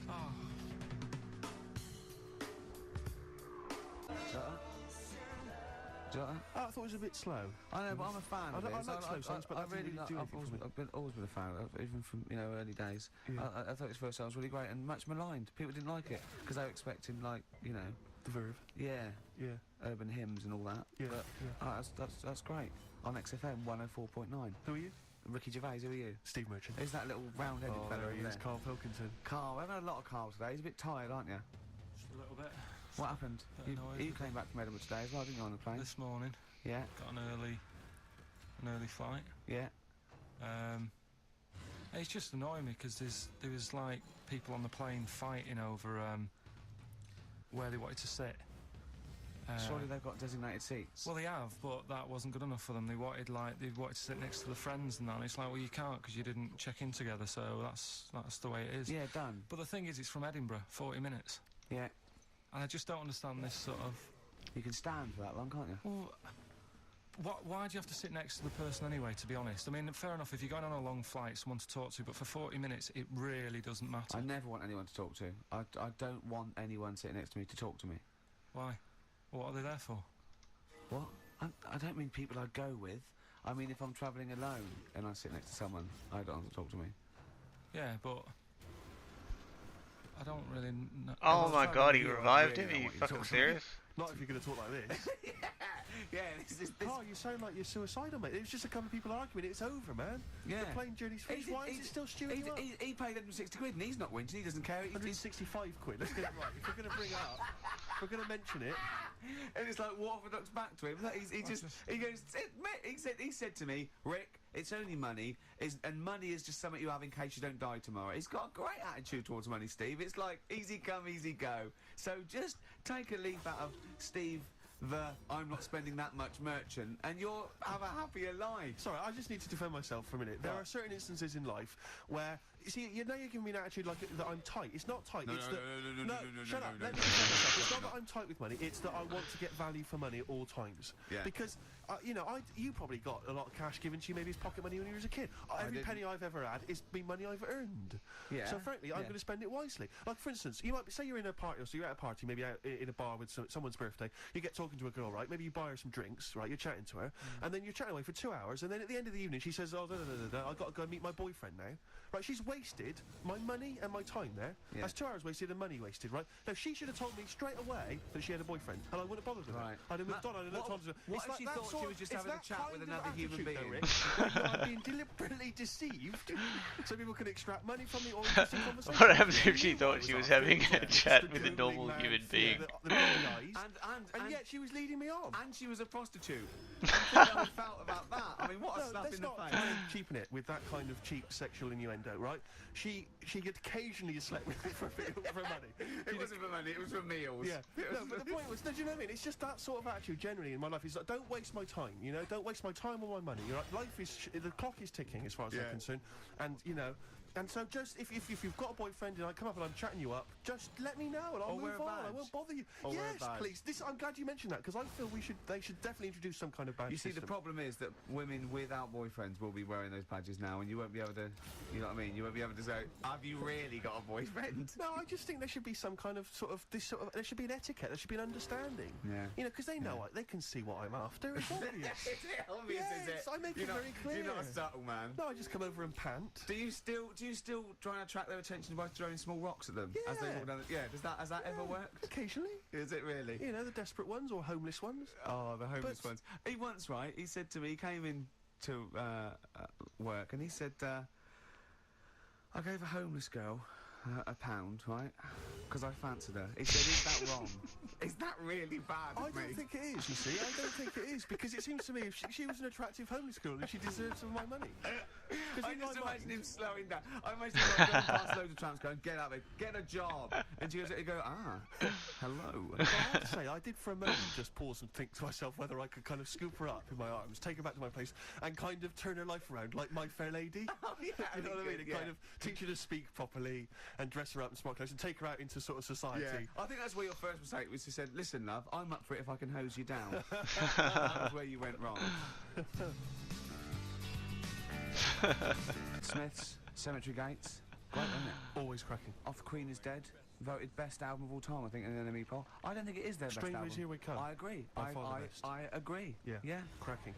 Anyway, Carl, yeah, so people are arguing on the... How did you enjoy Edinburgh, by the way, anyway? Because I saw you up there briefly with you and Nick Frost, your new mates, Nick Frost and Simon Pegg. You know, he prefers them to us now. I know. Apparently, I could tell that from just talking to him. It was just the way he was sort of looking at them. Everything. He was just smiling at Nick Frost. It's his new best chum. You love Nick Frost, don't Would you have preferred it, right, if I went to Edinburgh and had to sit with some people that I really didn't like? Would you have been happier for me? No, do you know? But Right, so I had a great time with Simon and Nick, and they're nice people. But he kept going to oi, Nick, tell Ricky that story. And Nick and Simon, well, all it was, right? And their ghost stories. He loves them because they believe in ghosts. Oh. It's not just they're that. great blokes with great sense of humour, just because they believe in ghosts. You go and tell him that. He goes, how do you explain that? I was going, well, I wasn't there. What was that one you told me and it was completely wrong? About the... It was, oh yeah, right, it's years ago. Oh yeah. Some in olden days, oh, sure. when some ghosts roamed the earth. Once upon a time, you mean? Yeah. Some doctor or something who was into like the way bodies work. They got their head cut off. And Oh, single yeah, hit. he was doing a bit of an Crit. experiment. Hell yeah. Yeah. Okay. And it was about, he said, when my head's in the basket, I'm going to blink my eyes. Right. Okay, sorry, hang on, let him finish. And, so the doctor has chopped his own head off, and he's told everyone, I'm going to blink my eyes. You love to see it. he's Fucking in the hell. basket, and he goes like, right, I'm going to blink my eyes about, as many times as I can. So quick, count them. And they count, and he got to like 15 before he Right. died. Now this is how Carl told me that. Till Nick Frost explained that, Carl told he said, right, well a bloke, right, he had his head cut off, and when his head was in the basket, he went, count how many times I can blink. And I went, well that's rubbish. He went, no, and Nick went, well no, he actually said when my head's in the basket. He went, and Carl went, all right. I said, Carl, do you know the subtle difference? Do you see the subtle difference? I have to say though, guys, I still don't really understand what went on there. You've both lost me. The story is that a bloke who'd been found doing, You mean that Carl just explained it and that was a clear version? Because I still don't know what you're talking about, Carl. Well, this bloke had his head cut off for experiments against God. He was a doctor in the, in olden times. Yeah. And when they cut his head off, why did they cut his head off? Because it was he was crimes against he was executed. Yeah, and he said to his assistant, when my head's in the basket, I'm going to blink, count how many times I blink and write it down as an experiment, right? Carl told it to me, like his head was cut off and he went in the basket, and when his head was in the basket, he looked up and said, count how many times I blink. Yeah, I love that. I love the difference in that story. Yeah. Both rubbish, Yeah. but, one's possible and one isn't. You believe anything that you're told, except when we tell you the truth. Right, here's one. Ghosts and that we got talking about. Sure. And Nick said, right, he said, you'll like this one. He said, my auntie was having loads of problems. Why are you whispering? It's not illegal to talk about ghosts on the radio. No, but Is he hearing this? so the auntie's in the house and that, and furniture's moving about all the time. Oh God. And they were like, Steve, you told me this one. This is such rubbish, mate. No, come on, let's listen. I'm going to leave it to you. I'm going to sit back and enjoy it. I'm just going to watch your face, Steve. right. Sorry, so I missed the beginning there, Carl. There's an auntie in the house. Basically, Nick's auntie, Right. in the house, things moving around all the time. And it was just annoying every time she tidied up. It was like... It's just annoying. making a mess. It was one part annoying to two parts scary. Yeah. Stuff was moving around all the time, and they said, right, rather than we need an housekeeper. rather than having the house a mess, until we sort Stop this out, it! It's coming round. Stop moving stuff around! Oh, yeah, go on. they said, Stop it. let's put all the furniture in one room, right? So just have one room that's a mess, and have all the other. I love the poltergeist can't really. It can't put the wardrobes around, but it can't open the door to put it in another room. I'm awesome. just making this room messy. I wish someone would open the door so I could. Go on. Yeah, but so all this stuff's in this room. So they right? moved all their furniture into Everything, one they room. put like the drawers in there and everything, and it was really uncomfortable because they were all like on top of each They other. sat in the room with all the stuff. Yeah, they had to because that's where the three-piece suite was.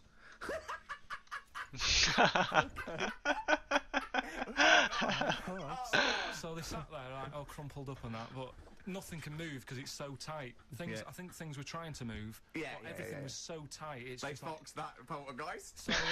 so anyway, one night they sat there, like, sort of a bit awkward watching the telly and that, and you hear some banging Yeah. in the next room. So she goes, "Oh God, what's that?" Oh, he hadn't moved in, had he, the ghost? So Some of the empty rooms. so there's this He moved some friends and family in. there's this banging about going on. No, so this she gets up, right? Yeah. And what it is, they had the baby in the next room because there wasn't much room for the cot. Right, so they left the baby with the ghost. So they go into the room where the baby is, and the banging Yeah. is like, do you know those plastic balls you get that you can chuck around the room and like they go mental? Right. The ones that you chuck once and Yeah, they keep yeah. bouncing Yeah, for yeah, ages. yeah.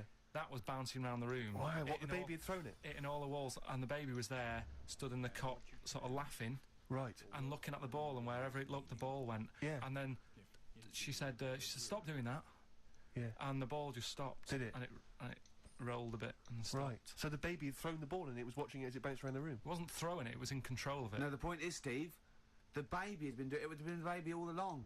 The baby had been messing with the furniture. It was So the it's a baby that had super the power. Yeah, it's the baby that had the power. Special baby. It's a baby that had the power. It's What a power? baby that had the power. What- the what's power the power? of telekinesis. They were then trying to convince me that telekinesis was not like all the other stuff that I didn't believe in, but that was a science. Right. Telekinesis was possible. Yes. Yeah, it's not like ghosts and demons and all that sort of. Telekinesis is different. Yeah, That's yeah. a science. But Nick's auntie saw it, and I love the fact that you're telling me that someone else's auntie saw it. So I should be satisfied with that. Yeah. I should be satisfied with that. I mean, So does she still live in one room with all her possessions? no, I think the baby grew out of it, apparently. it grew The up. baby grew out of it. So it doesn't use its telekinesis powers No. anymore? Well, no, it's No. like in Carrie, innit? She was upset for a bit, and then she got over it. Okay, I'm just going to say one thing, Carl. That was a film. Do you want to play a record or? Get free. Right, on XFM absolutely. 104.9. Can I just tell you a story that Carl told me a couple of weeks ago? Is this another ghost story? Another Yeah, spooky it is, story? yeah. I called him out. I was, what are you doing? He said, I said, I've just been reading ghost stories again.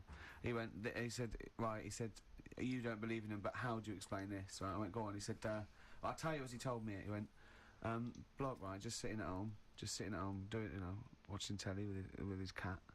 And the phone rings, and it's a bloke going, is that fire in your oven okay now? Because your wife called. And he went, Carl went, well, one, there was no fire in the oven. Two, he wasn't married. I went, right. Go on, he went, well. Then, right, there was a knock at the door, and there was two sort of people in sort of white coats, and they came and said, oh, we've come about that fire. Your wife called us. He went, one, there isn't a fire in my oven, and two, I'm not even married. Right? And he said, and they saw the cat, and they looked at the cat. It looks a bit weird, the cat came out, nothing. And he said, and then he went back and sat down. Phone rings, and they said, did they sort out the fire in the oven that your wife told us about? He went, one, there is no fire in my oven. Two, I haven't got a wife. And Carl went, what do you think of that? I went, that's not it. He went, yeah. I went, That's the end of the I went, story. What? He went, well, how'd you explain that? I went, explain what? I thought he was going to say, a year later we got married, but she died in an oven fire.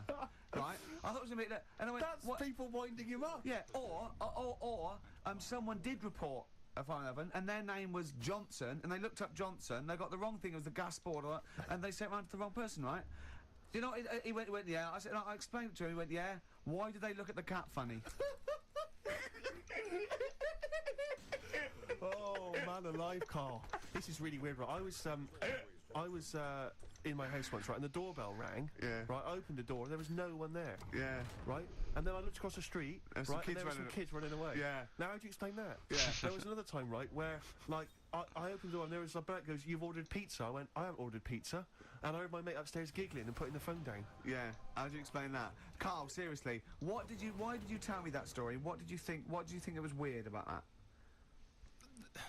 The fact that it was three different people. Is this all the information? Is that the entire story? It was three different people Did you fall hassling asleep him and not read about the end? a fire that didn't happen. about a wife that didn't exist and a cat that didn't look happy.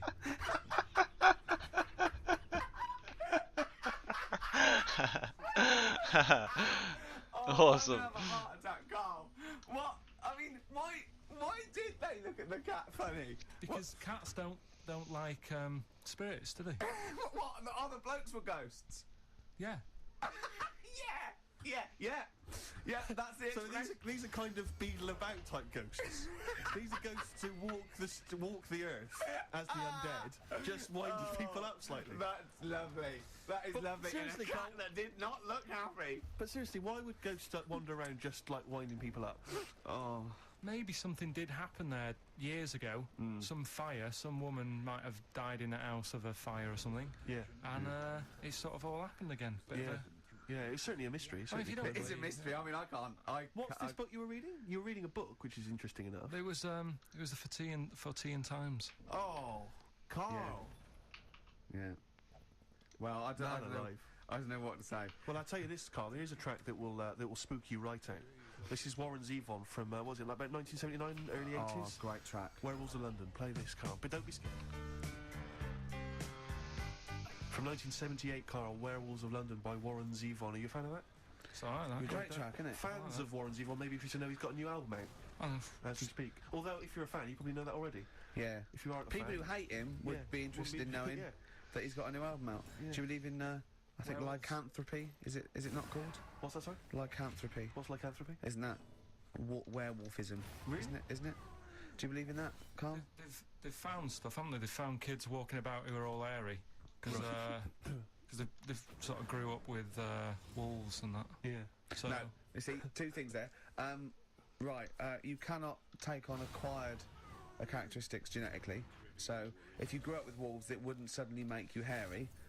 there's been pictures, there's been stories on it, and I reckon most people a lot of people have seen the stories. It's a popular thing. You mean the kids that are born hairy? No, there's kids who've been born hairy, right? Yeah, that's it. No, but listen, and they walk around on all fours, and they drink milk from a saucer. Steve, this is No, too easy. remember that time with the maggot in the head? Getting out with bacon, and you were like laughing, and then people called up and said, "Yeah, I've seen that, I've read about that." Yeah, this is the same thing. Have you seen an XFM listener? He's a legend. He's the best, man. They drink milk from a saucer. They've got to be kept on leads. People who listen to this show. There's no point in me telling you that stuff. There is. It's comedy See, gold. when you were at school, did you keep arguing with the teacher saying you're talking rubbish there? Teachers didn't teach us about werewolf boys and ghosts. They taught us maths. God, right. Tell the story about the manhole cover. Right, in the same magazine as the one manhole with cover. with the cat and the fire and that. Don't tell that story again, it gives me the shit. Yeah, Don't tell me that story again. Anyway, this Brilliant. isn't a scary story. This was cat just looked like upset. physics. Yeah. It was going on about the nuclear bomb and how powerful it is, and they put a manhole cover on top of one. Blew it up. Yeah. Never saw the manhole cover again.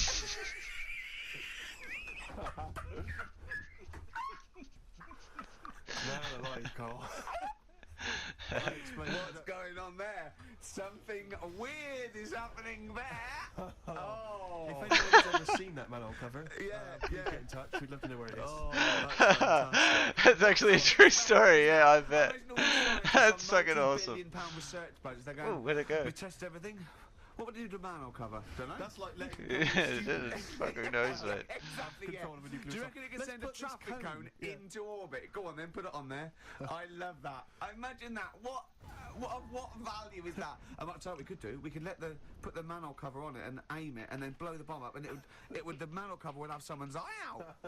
Fire it. See if you can fire manhole covers off the nuclear bomb. I love it. Tie bangers to a bomb. See if it's louder. Oh God. Okay, listen, Carl, play another track, and then afterwards, can we probe your views on the week's news? If you want. We'll do a bit of a white van Carl session.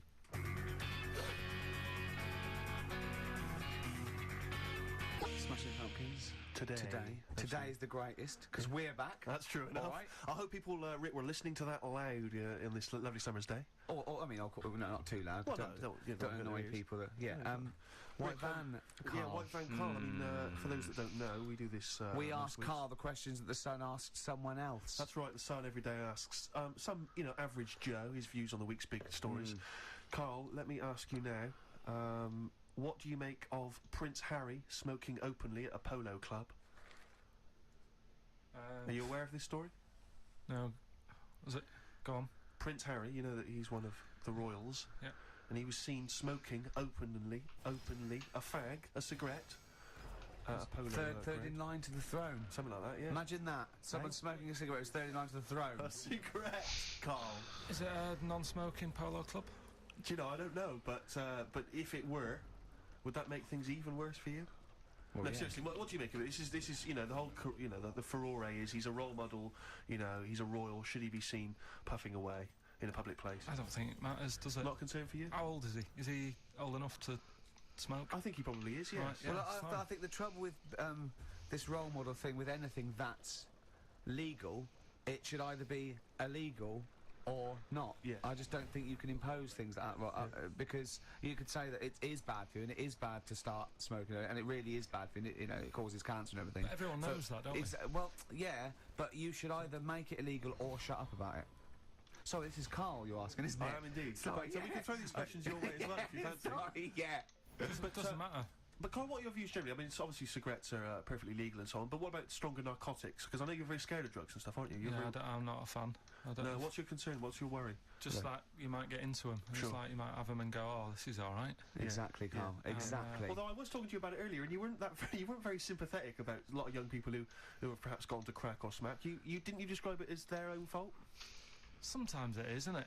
Yeah. I mean, I could have turned to it where I grew up, but I said, well, don't want to do that. It's not good for you. Sure. And I avoided it. You turn to ghosts. So you've got no sympathy for anyone who's a drug addict.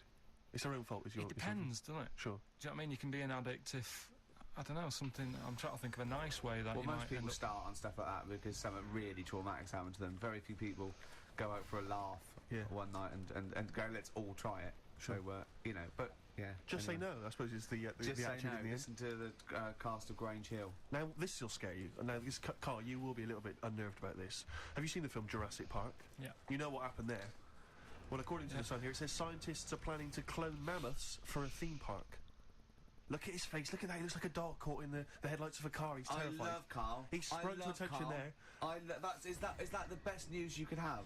Man moths.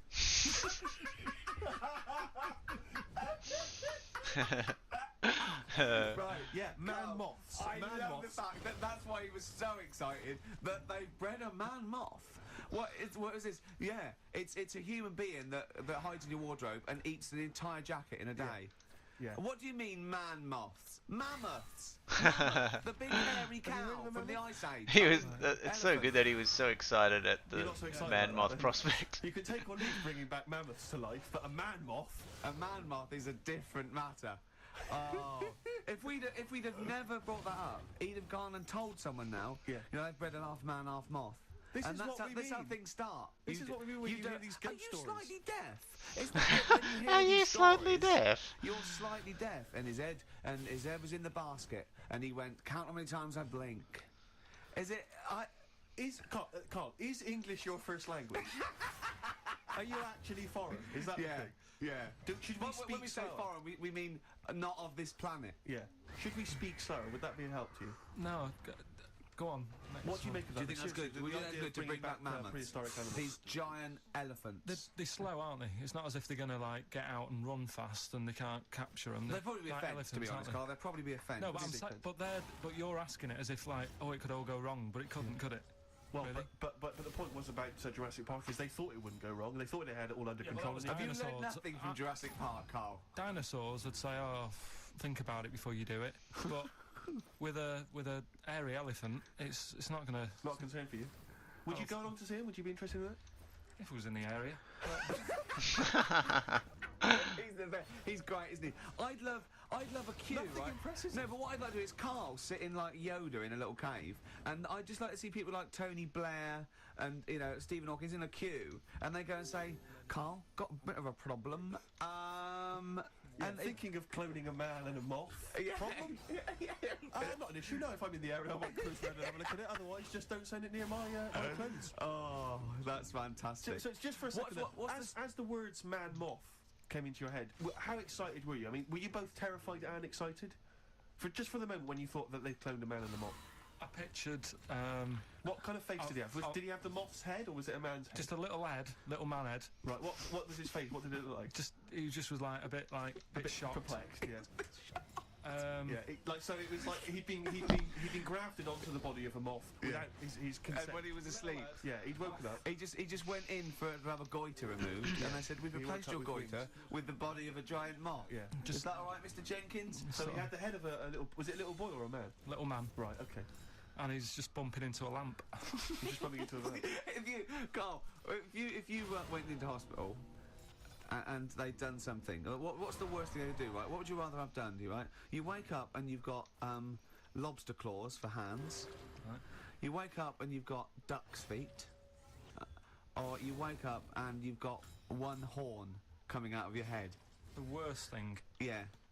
probably the horn coming out of my head. Why? Get in the way. That'd be useful, wouldn't it, in fights and stuff? And for like parties, people play Well, I suppose quoits. the lobster claws would also be quite handy there. Definitely.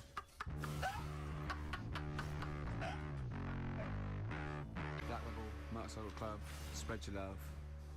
You enjoying it so far? Yeah, I suppose so. First show back. Yeah, it's not bad. It's great to be I'm back. just thinking about that money, Rick, to be honest. I It's know, still playing on my mind. I know, yeah.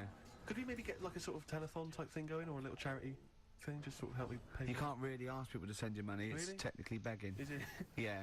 Okay. Unless is you're there a any are you a registered charity? way- I suppose not. Not really. We could probably get you status. Yeah. But could I promise? I mean, could I pretend to give them something in return? I mean, am I allowed to sell things on the radio? Yeah, you are. Yeah, Yeah. so- Although you probably get in trouble with the authority if you're using it to sort of like to your own. Yeah. Not like everyone else doesn't. No, exactly. Yeah. Free lunches and Yeah. sponsorship and Yeah, God knows yeah, what. yeah. You know what I mean? Yeah. But the people that work here, small fry, the Yeah. scum. Exactly. The nobodies. Yeah. Yeah. But 165 quid it's quite a lot of money. So I mean, if you want to contribute anything, Rick, as I said before, you're more than welcome to. Yeah. No, I would if I felt any responsibility. Right. Yeah, Or sure, cared. sure. But yeah, I got there too early, which is annoying. What we should have done really was get you your plane and come back because I'd have had time. Do you know, I was going to mention it at the time, but I didn't want to because I knew the answer would be no. So I'm off. Oh, Carl. Oh, I've had a great time. I've forgotten how good it was just to have a normal just to have a conversation with you. Have you been looking forward to this? He's really down today, isn't he? He's down, man, isn't he? Just a bit tired. But it's interesting because I said to him, did you enjoy Edinburgh? He spent the week up in Edinburgh, Yeah. obviously, and he said he had well of him. He loved it up there. He's been partying every night, and he actually enjoyed it. And I've never met him when he's actually enjoyed anything before. He's never enjoyed anything, as far as I know. And I'm His depressed paper that we round. weren't involved. His paper round. He loved the paper round, and this is the first time. Yeah, he since was talking then. about that the other day as well. About I said to him, that's when he really thinks that paper round he had when he was 14 was the best job he'd ever had. Yeah, He still thinks it's the best job because he said he was his own boss. But no, you won't. He went, well, I can get on my bike and think. And he said, I bet if I phoned those people who I delivered the papers to, they'd say it was the best delivery they've ever had. He said, in fact, I bet a lot of them have chucked in delivery because it went downhill. This is all. He's thinking this as he went along, didn't you? Yeah. Imagine phoning someone up and saying, you don't remember me, but I used to deliver your paper 10 years ago. Was it the best delivery service you've ever had? No, but if I said I delivered it 10 years ago, you used to, if you got up at like 6 in the morning, it was there for you. Yeah. There's no other paper boy who could guarantee that they'd have that paper when they got Carl, out if of you bed. could earn enough money, would you do a paper round again? If that was your job, but you were being paid enough to make a living from it, is that something you think about? Do you think you'd enjoy it as much nowadays? Yeah, I reckon I would, yeah. Yeah?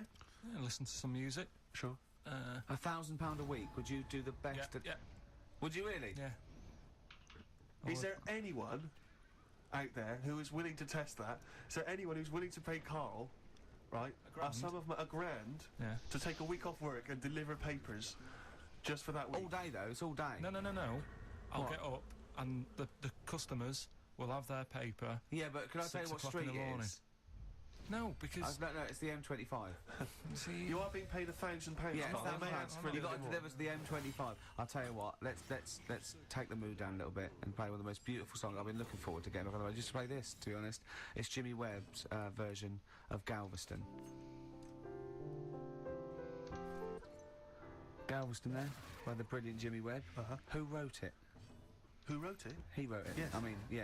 Yeah. Brilliant Jimmy Webb. Who wrote it? Yeah. It was all one sentence. Yes. Did I confuse you? Again, yeah. With my speech patterns. It's just using the English language is always helpful. But compared to Carl, I'm Oscar Wilde, aren't I? I suppose so. Be afraid. Electric Soft Parade on XFM 104.9. Not long to go on our a triumphant return. I think. I think the papers will be saying, Steve. Yes. Yes. Carl, I've met Carl a couple of times in our sabbatical, and he said to me once. He said, "Oysters." So I said, "Have you ever tried oysters?" I don't like them. And I went. He said, "Oh, it's just a thing about swallowing them whole." You know. He went, "Well, the reason you have to do that is just they're fatally poisonous, and if you bite into them, they kill you." And I went, "Well, of course they don't." He went, "Yeah." I went, "Well, of course they wouldn't." "What have you chewed on?" I said. He said, "No." I said, "Well, so you swallow them whole and they're not poisonous?" He went, "Yeah." See. He said, "So," he said, "when you swallow heroin in a Johnny," he says, "that doesn't kill you, does it?" That was it. Oh. And then about a week later, he went, "I was wrong about them." Yeah, I went, well, he said, yeah. And what did you say? it's if you eat them and then you have some whiskey. They turn deadly when whiskey comes into contact with them. Yeah, when they've had a drink. When they have a drink, they get a bit rowdy in your stomach. They start fighting, they can cause get hilarious. So what are you saying now? Are you saying you don't believe that? Am I saying what? Are you saying you don't believe Look, that? he thinks he's got us here. Yeah, I don't believe that if you eat an oyster, then drink some whiskey, you die. You might not die straight away, but you won't feel. Eventually, 50 years' time. If you've got to keep on drinking whiskey. Yeah, a bottle a day. 50 or 60 years later, he was dead. Yeah. Oyster and a bottle of whiskey a day. Oh, then out of nowhere, 40 years later. Where does this information come from, Carl? If some doctor called up now, yeah, and put you right, would you believe him? If it wasn't Dr. Fox, yeah. What about the airy lads growing up with the werewolves and that? They didn't grow up with werewolves. Grow up with werewolves. You've confused about three just different a genetic stories, mutation where they were born with very, very hirsute. There were a couple of kids, yes, they we didn't know. grow up with wolves, and you can't kill them with a silver bullet. I mean, you're confusing two things. There were some kids who were very, very hairy, yes. Yeah. They're in folklore. There were some kids who grew up with wolves, yes. I don't think the two are connected. Yeah. There's no such thing as werewolves, Carl. You believe me, I saw a documentary on it on the History Channel. You'd have loved it. You grew up with a magpie. Werewolves. You know, you don't flap around, do you, and steal people's jewellery. What was the thing you told me about snails? Have you ever had any post that looks like it's been opened? Occasionally, yeah. Right. Well, what it is, it's not your postman having a sneaky look. A sneaky look. Problem is, right. Slugs. The problem's slugs. Slugs at night, they like nipping about and that, and it gets a bit cold. And in London, like in the country, they go into the grass, don't they? Right. But in London, it's like, oh, what can we do? And they go in letterboxes. Slugs go in letterboxes? Get in letterboxes, it's nice and warm in there, dry and what have you. And these are homeless slugs, aren't they? The ones that have lost their shell. When they're in there, they only found out that they love glue. They've been eating the glue off the stamps. Right. And people have been getting charged for post because it hasn't had stamps on it. It's like, well, they put a stamp on it. Yeah. It's like slugs have been eating it. Sure. And they also eat the glue that's on the actual envelope shutter. That's a real popular problem, is that letters are being lost and opened and all that stuff. Yeah. Slugs. Are slugs like stealing postal orders and things and cashing them in and stuff? Yeah, again, you know, if there's a doctor, if there's a postman. Yeah. Well, with us two expert witnesses, a doctor and a postman. So it's a real problem. When we see a slug's trail or a snail's trail, it's glue. That's the glue they've stolen, is it? That's a little. I'm not going to say yes to that because I'm not sure. But we could follow that trail and find them, and they'd have a big sort of big pile of letters. Our stamps and there they are. Clear this out. But £2 notes. Yeah. Oh, that's fantastic. Wow. Slugs. Wow. So oysters and whiskey kill you, and slugs. Be very make you careful if you're going to go out this evening. You're thinking of having a whiskey, maybe some oysters. Be very, very careful. Yeah, and if you are going to post a letter, please do not use tasty glue. Coldplay in my place on XFM 104.9.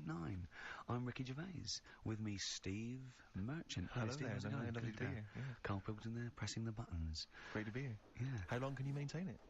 I'm bored already. Yeah, already bored of doing it. Bored already. Every week you start it the same way. Yeah.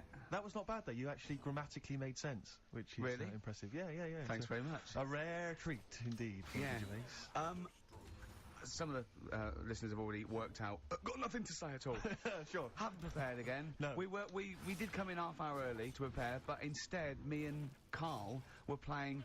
You had to flick the football into the bin. Right. We had 5 goes each, or the world was going to end. Okay. And that took up. That took up a good 25 minutes. Yeah, I liked it when we came back, and then we started just trying to beat each other in the corridor, and I beat him. I scored a goal. He was gutted because he thought he fancied himself at football, and I beat him. And I was knackered and sweating. Yeah.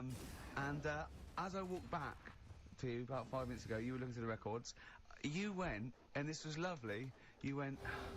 Well, we've done the preparation then. Yeah. Like a sarcastic teacher. Yeah, like a teenager, like an annoyed teenager, whose parents have embarrassed him once again. And you beat Carl, did you? Yeah. Because you're not. I mean, you're not. I'm not good at football. Well, no. you're not particularly nimble on your feet. Oh, come on. No, you're not. Douglas Bader is more nimble. I'm all right. I'm all right. But Carl's sort of, I think, he's got more skills than me, but he hasn't got the aggression and the weight. Yeah. So I just pushed him aside. Yeah, good work. Yeah. Good work. I'm going on holiday. Are you? Yeah, I'm not here next week. What are you going to do, Carl? Are you going to do the best of or something next week, aren't you? Yeah, that's what we've got to sort out. Well, I can't sort it out. I've got to go to the airport after. No, straight after the show you've got to do some links. No, I'm not doing any links. I said I wouldn't, so... That's what we planned. No, we didn't. I said I'd do some during the show, and then you I thought you were joking. I honestly can't do it today, so we do some during the show. What are you going to do? Just put the shows that we've done this year? Sorry, guys. I hate to interrupt. This is the sort of stuff we should have been discussing. I know. Play a record. What are you going to play? Let's have a bit of Foo Fighters. Okay. Let's just discuss this off there. Okay. Foo Fighters there, learning to fly. Steve, I hope the pilot that I get today flying the plane that I'm going on holiday in has already learned to fly. Oh, well done. That is I thought you were joking. Yeah. Yeah. That was genius. Yeah. Very good. Yeah. Where are you going? What's the story? Yeah. Where are you off to? Sorrento. Ridiculous. Where's that? Sort of South Italy. Italy. Yeah. What are you like on holiday? Are you a nightmare? Are you the No. like? Well, Because you're quite. You've got the prick. I've often said on the radio Bit before too that much stress there. I'm spending any length of time with you is one of the most unbearable things I've ever had to do. I mean, spending a week with you is nightmarish, and sharing any kind of accommodation is. Do you know what I mean? No, seriously. I mean, it's like hell. It's like a living hell. It's like having a teenager. No, just do. It's like having a sort of teenage kid who can't be entertained by anything. Just chill out. Just chill out, dude. Just Max, relax. Yeah, Max, relax. Yeah, sure. And do you? And so, if you're in somewhere like Italy, like somewhere like that, because obviously a very beautiful city and very cultured and stuff. Is that something that you enjoy? Do you enjoy the culture of that, the beautiful architecture? Let's say. A hotel's the same anywhere. Good. As long as there's room service and a nice swimming pool and it's nice weather. Sure. If it's not, I'm annoyed. And I need to blame someone. And is it true that you go because you go to Italy most years, don't you? Is that because that's the only food you like? I like pasta and pizza. Yeah. And I've been to other places. I went to France once and. That you can't explain to them to cook it just cook it properly. I don't want any to cook it. There's blood in the middle of that. Yeah, sure. Hungary, it was just I went there for a while and I couldn't identify the animals they were killing for me. Yeah. So I know quite a lot about natural history. Sure. And I couldn't identify what was on the plate. Yeah. So I don't. Came I'm a home bit early? squeamish. Did you ask for a couple of days? No, I just got annoyed and I went to McDonald's. Yeah. Well, that's the great thing about McDonald's is they are in most major cities. No, but you can't go wrong with. So if I was pasta with you on pizza. holiday and we were hanging out or whatever, and I took you to say maybe a beautiful cathedral, is that something you'd enjoy? I can't quite imagine you actually taking the time to. Well, as long as it's not a very long walk, we don't have to stay there more than a couple of minutes. I'd love to look around places. Right, so you'd look at the cathedral. Yeah. That's taken, that takes people's breath away. People travel from around the world to see that. You would, and how long would you I don't stay think they travel looking around the world to see it. I think they go somewhere Sure. and they go, well, we might as well look at the cathedral. You can't miss it. They're huge. Yeah. And would you sort of spend any time looking at that? Would you just sort of soak in the atmosphere for a moment, or would you? I'd look at it and I'd go, that's brilliant. And then if there was any sort of soaking in, I can do that later when there's nothing to look at. Right. What there's less to do. Your memory of it later when you're in the bar. Yeah. Yeah, Yeah, sure, you can sort sure. And would you? So can you be kind of in awe of something like that? Yeah. The beautiful architecture. Well, and the fact that if it's big, okay. If I go in the cathedral and it's I've seen bigger, I go, oh, seen bigger. If Sure. it's the biggest I've seen, I go, that is huge. Yeah. Let's go. Yeah. That lets you off. Yeah. Sure, because you're a sort of man who gets bored, and this is true, Carl. You may not be the familiar with this. Ricky Gervais is a man who gets bored drinking a glass of water. It's boring because it's not flavoursome enough. No, it's not It's not got enough flavour. It's absolute bore. The only Jane's got me onto fizzy water, which at least got something there. But I only drink that when I'm sort of dehydrated in the middle of the night. I never drink a drink of water. No, it is boring. Yeah. Yeah, but that's why you've always got headaches, and you're always apparently moaning and stuff. Yeah, yeah. One of the reasons I hate you. But when I say hate you, I don't mean I hate you. I didn't mean to blurt it out that strongly. What I mean is, if I'm spending a lot of time with you, once he said, well, we're in the BBC canteen, and I was sort of like, it's you. Yeah, not drinking any water. I said, what's the matter? He said, you annoy me. I hate eating with you. It annoys me. It looks like child food. It's just you eat chips and sausage. Child food. You don't eat. Look at you. Don't touch your vegetables. You don't drink water. He said, he really got annoyed because you've got this this hatred of anything that's good for you. You won't eat any form of salad. Why do I eat salad? Because it's good for you. And lettuce is boring. Lettuce is absolutely boring. Cucumber are boring. But the thing is, you see, I admit that lettuce and cucumber have not got much flavour, but that's why people will add, say, in Italy, they'll add a lovely dressing. Maybe some olive oil, maybe some balsamic vinegar. Well, you've embarrassed yourself, because you've embarrassed yourself. Nice, mature lump of cheddar cheese is you don't have to have any dressing. Although you add some anyway. I put a little bit of olive oil in it, and maybe some mayonnaise. Maybe some Thousand Island dressing. On a Ritz cracker, you don't need it, it's just extra. Sure. Well, good luck. I noticed you're wearing is this your travelling gear? You've got the sweatpants and the t-shirt, the free t-shirt. Yeah. Looking to get an upgrade, are you? Or? I'm going first class anyway. Sure. Badly drawn boy, spitting in the wind on XFM 104.9. Are you going to be taking in any of the culture in Italy? Is that something you do? Yeah. The opera?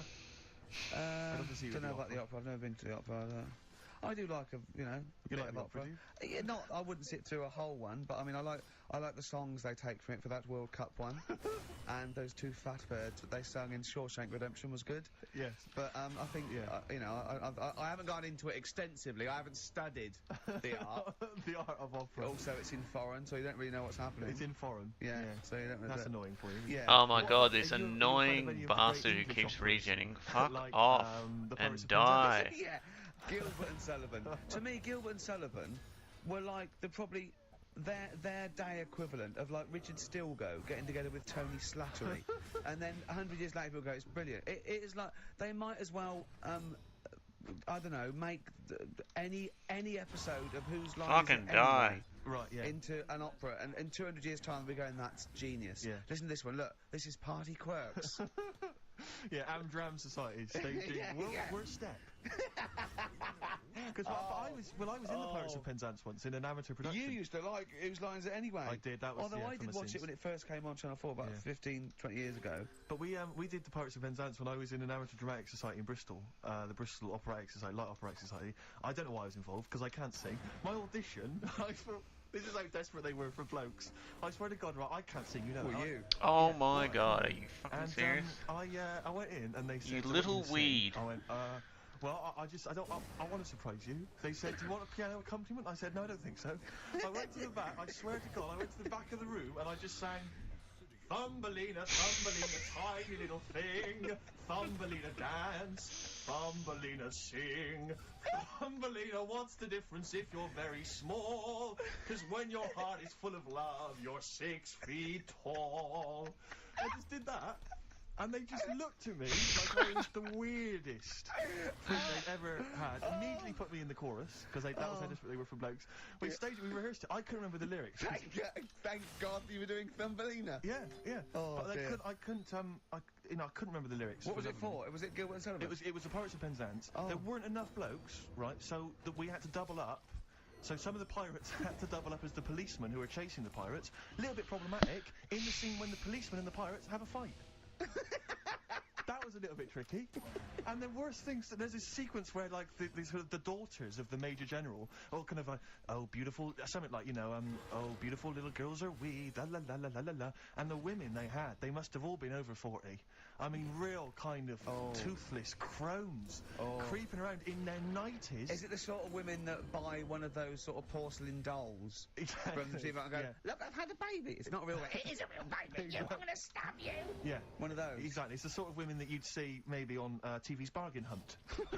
You know, the kind of contestants you get on there. Those are women who sort of, they're in Amdram and they think they've clung on to their looks. But they'd have never made it in the guy who was playing there's a guy who's supposed to be an 18-year-old prince, an 18-year-old pirate, the Pirate King. He must have been 40 if he was a day. He also directed the show, though, so he got to prance around in these thigh-high boots. Ludicrous. It was so embarrassing. It was shameful, really. I'd love to go to Amdram. Amdram is a whole other world. It's such an incredible place. Because there's so much backbiting and envy and... Really? Oh, it's incredible. It's worse than the real world of theatre and TV. It's unbelievable. Because the same old people get to do it every year because they can hold a note. Can we go along? You would absolutely adore it, Gervais. It Just is film it, a secret camera. blinding. Have you ever done anything in a play, Pilk? We know this. Carl, you've performed Just did the talent show, didn't I? Yeah. Oh, the talent show, yeah. Remind us of the talent show.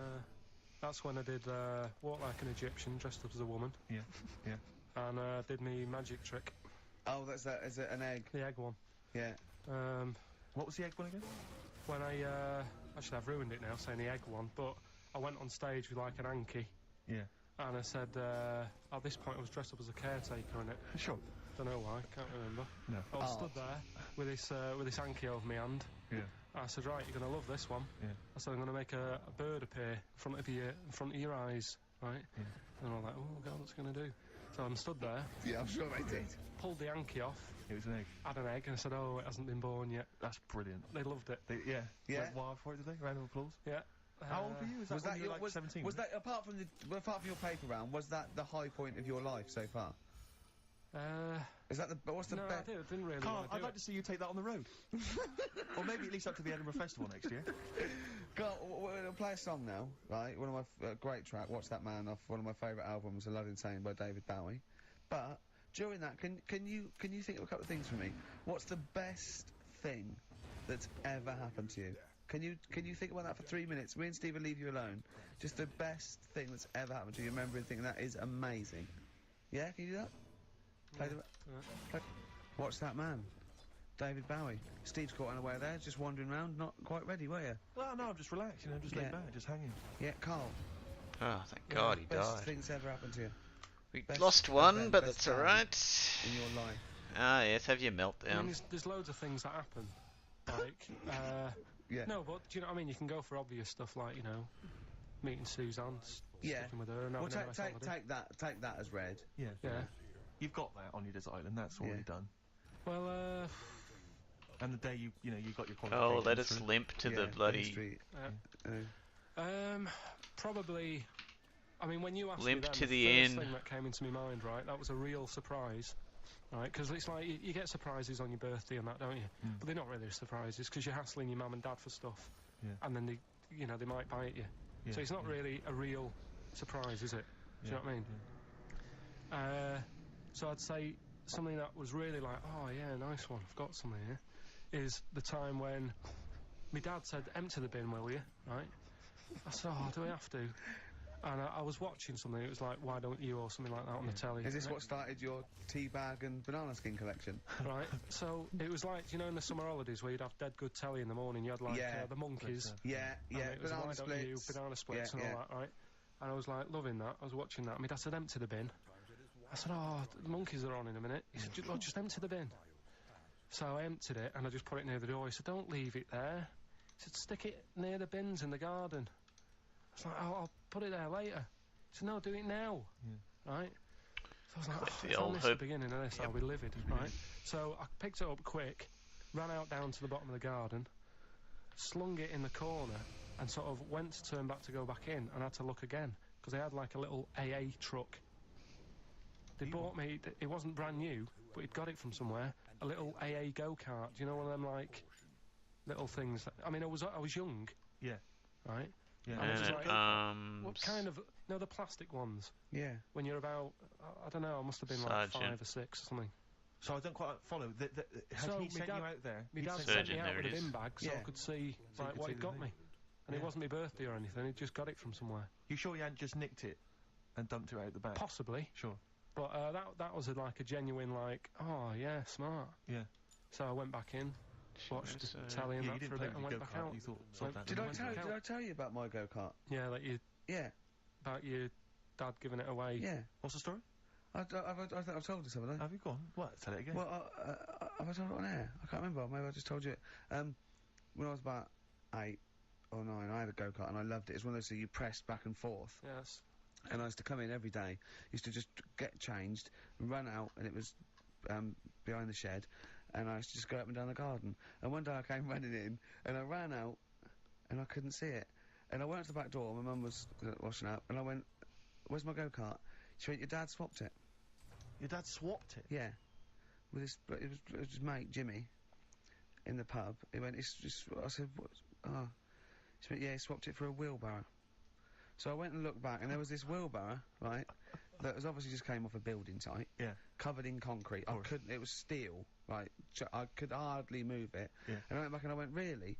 She went, yeah, it's your wheelbarrow. So what were you saying else to See, I'm unlock? thinking if my dad lost a wheelbarrow that day. Yeah, and I used to Only push that really up and need down. It roll wasn't the candies same. on in And there's items, push the teacup, wheelbarrow. a Yeah, couple of anything in there, or? no, I just like Just to empty I was just trying to sort of keep myself amused. Yeah. But anyway, that summer I went on holiday, and I went to Bognor with my mum and my nan. Another wild holiday. Yeah. And I was sort of out by my caravan, and I made friends with this kid, and he'd hired a go-kart from the caravan, is that right? And I remember him going around there, and it was great. And I said, I've got a go-kart. And the caravan window opened, and my mum said, don't lie. You've got a wheelbarrow. Be truthful. I went, I had a go-kart. Yeah. Yeah. Oh, that's so tragic. Yeah. Did you ever really forgive him for that? I'd never forgiven my dad if he'd swapped a go-kart for a wheelbarrow. I just thought that's part of the course, isn't it? You know what I mean? Yeah. They're in charge. Sure. Did you used to rush home, change, and into that sort of gardener's gear? Yeah. Straight into your hard hat and dungarees. I go, Mum, any bricks need moving? Yeah, exactly. Yeah. Oh, Wow. dear. Oh, that's so tragic. Yeah. Still, that was your happiest day. Yeah. Beautiful cars. That's the one that sprang to mind. Yeah. Yeah, and Go-kart my unhappiest. You see how go-karts can be good or bad? Does that make you think, Carl? That the go-kart is, you know, is good and evil? Play a record. I'm some upset. ads. Huh? So some Oh, ads. brilliant. What ads have you got? I've got these. Electric Soft Parade. Same way every day on XFM 104.9. I'm Ricky Gervais. Within Steve Merchant. Sure. Rick, I only had one thing I had to do all week. Okay. What was that? I was all week, I was so excited about getting up Friday morning, phoning, getting Bruce Springsteen Oh, tickets. yeah. The Boss is playing in Yeah. October. And basically got up too late. Well, not sold out already. You just Sold didn't out, it had sold out, but I started calling about 12:30, it sold out. I trawled the net, I trawled all the phone lines. some of those buys are bulk buys for selling on, aren't they? They're not all This is the individuals. problem. This is the problem. I mean, I don't know how many people they can fit in Wembley Arena, but sold out by 12:30, and that's popular. Wembley Arena. Yeah. It's about 12,000, isn't it? I was so gutted. It was all I had to do. I was so looking forward to it. I phoned up one of those like quite dodgy ticket agencies. Do you know how much he was offering to? You know, they're 45 quid to buy. He said the starting price is 225 quid. I mean, that to me is like a ticket tout, like a legal ticket tout. Are they allowed to do that? I don't know. It's crazy. I was so angry. They could make they'd have to say their booking fee was £150. Exactly. So but now I'm like desperate. I don't know what to do. I'm just wondering if I can abuse our position on the radio and just try and scrounge them from anyone who's listening. No, I mean anyone who's listening who's got the power to get them. You know, or... This is begging, isn't it? It's exactly what it is, Rick, yeah. Yeah, I was going to try and dress it up. Yeah. But it's just begging. I'm That just ticket touts after you as well, for Exactly. dissing him. Ricky.gervais. Don't bring me into it. Shut up. Ricky.gervais@xfm.co.uk. If there's anything you can do to get me a ticket, I'm willing to pay for it. Up to the price you're of big. 45 quid. Yeah, wow. No, second hand. Yeah, second 30. hand. You don't want to throw your money around, I'll give Steve. 25 quid, come on. Don't you know Yeah. who I am?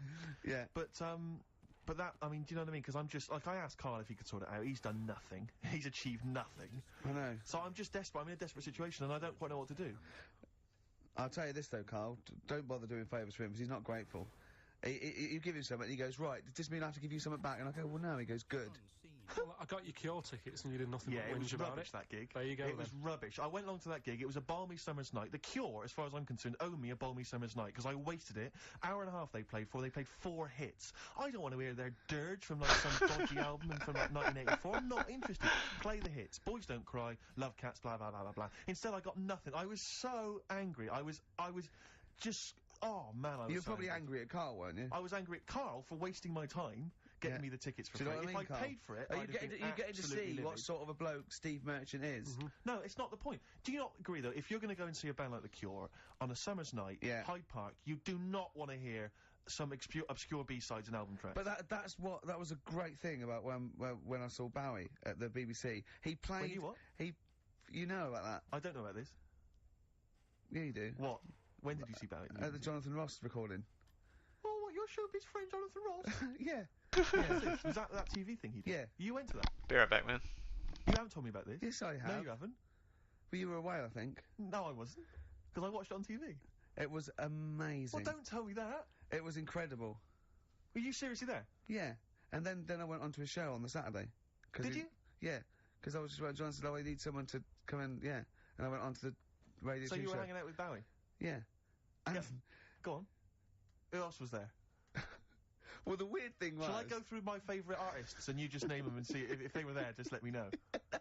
No, but it was amazing, right? Because he played, just doing local, because it was the Meltdown thing, and he did, Be My Wife, which was great. Then he started doing Fame, right? And they'd been talking about Ziggy in the interview. He was going, oh, everyone goes on Ziggy, will you just stop it, right? And it was sort of like, got to a point where he was going, oh, and it was really funny, and, but Jonathan's like a favourite phase was that.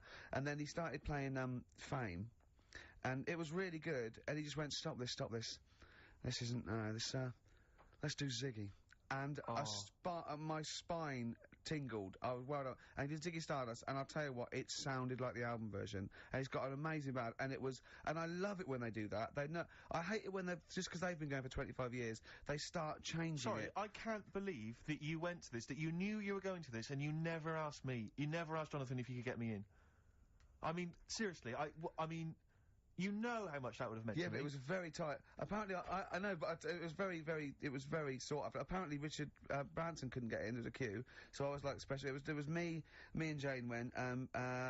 David Baddiel and Frank Skinner. Oh, what? Some new showbiz friends of yours, aren't they? No, I mean that I'm rubbing it in, Steve. I know. I can't. I'm just.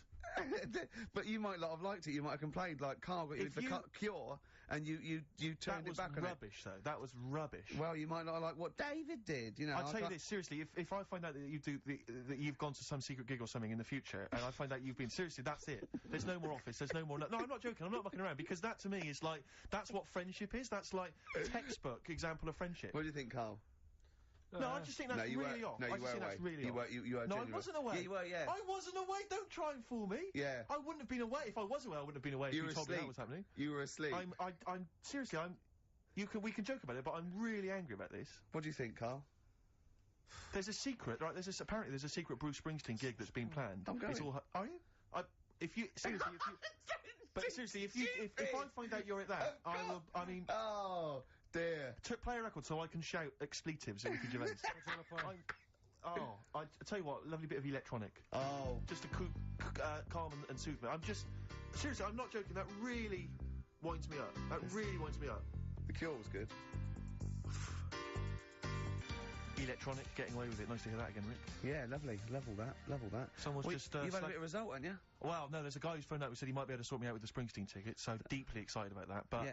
you know, people don't get complacent. On your laurels. He might not be able to. Steve demands a lot of hard work. Well, here. he might not be able to sort it out. You know, he's going to make some calls, but if he can't, then, you know, keep calling or emailing ricky.gervais. You'll be taking me, won't you? Because after that rant about me not taking you.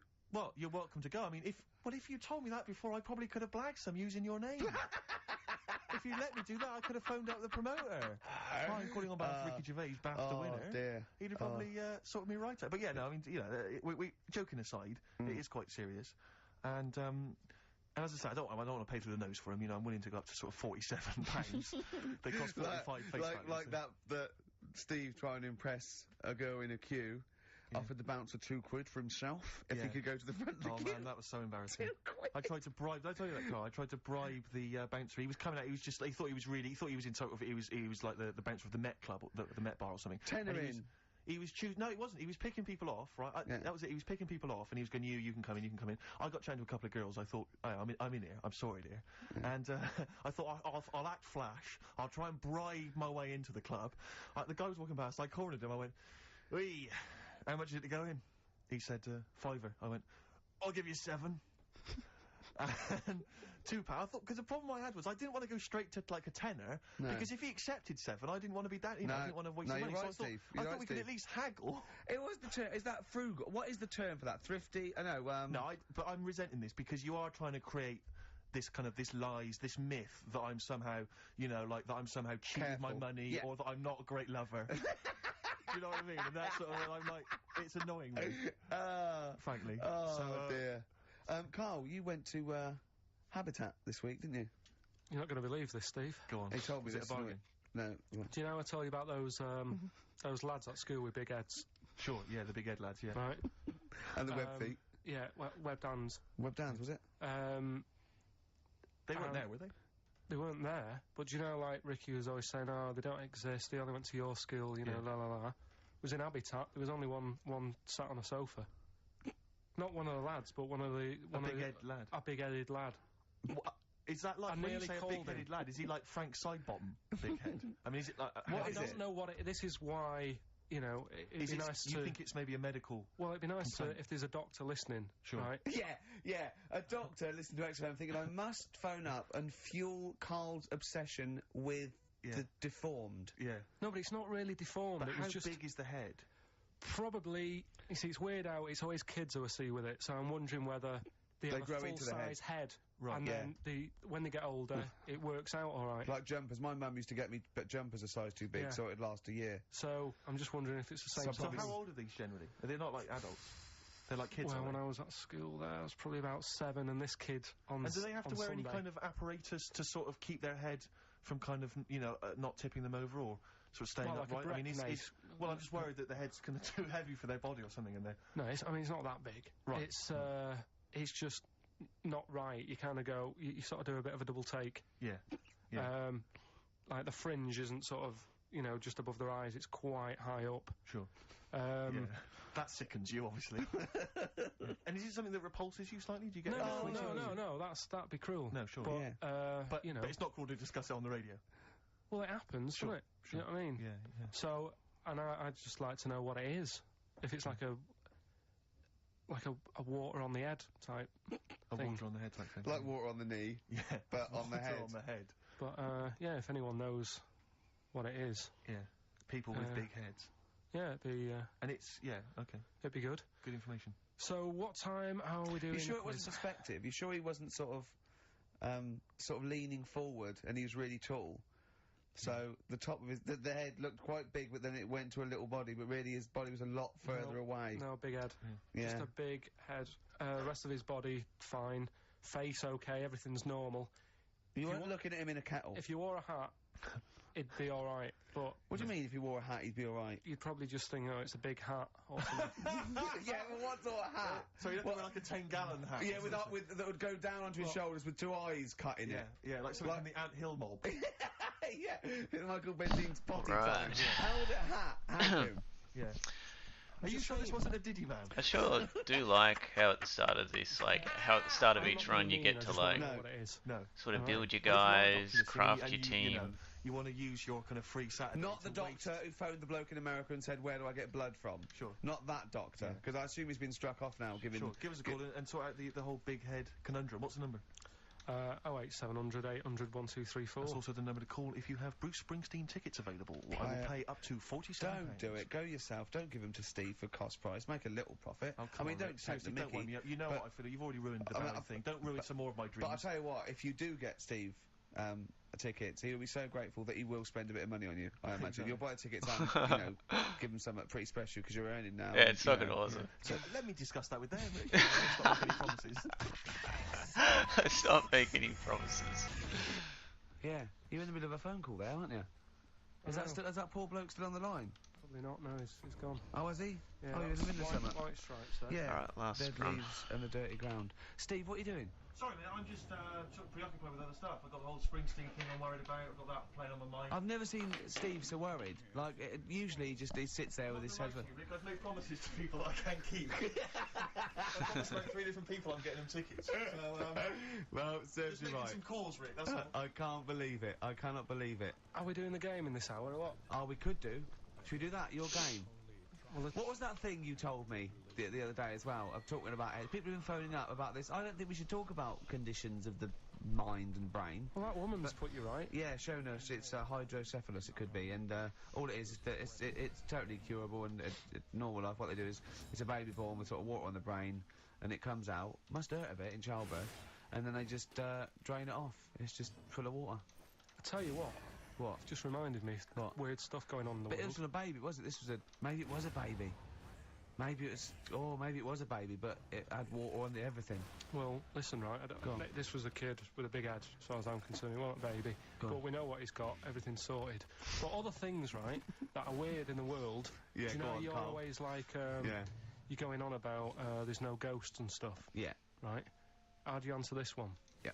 Someone here who I work with, right, I'm not going to say they are because it doesn't matter, but they were eating space cake, right?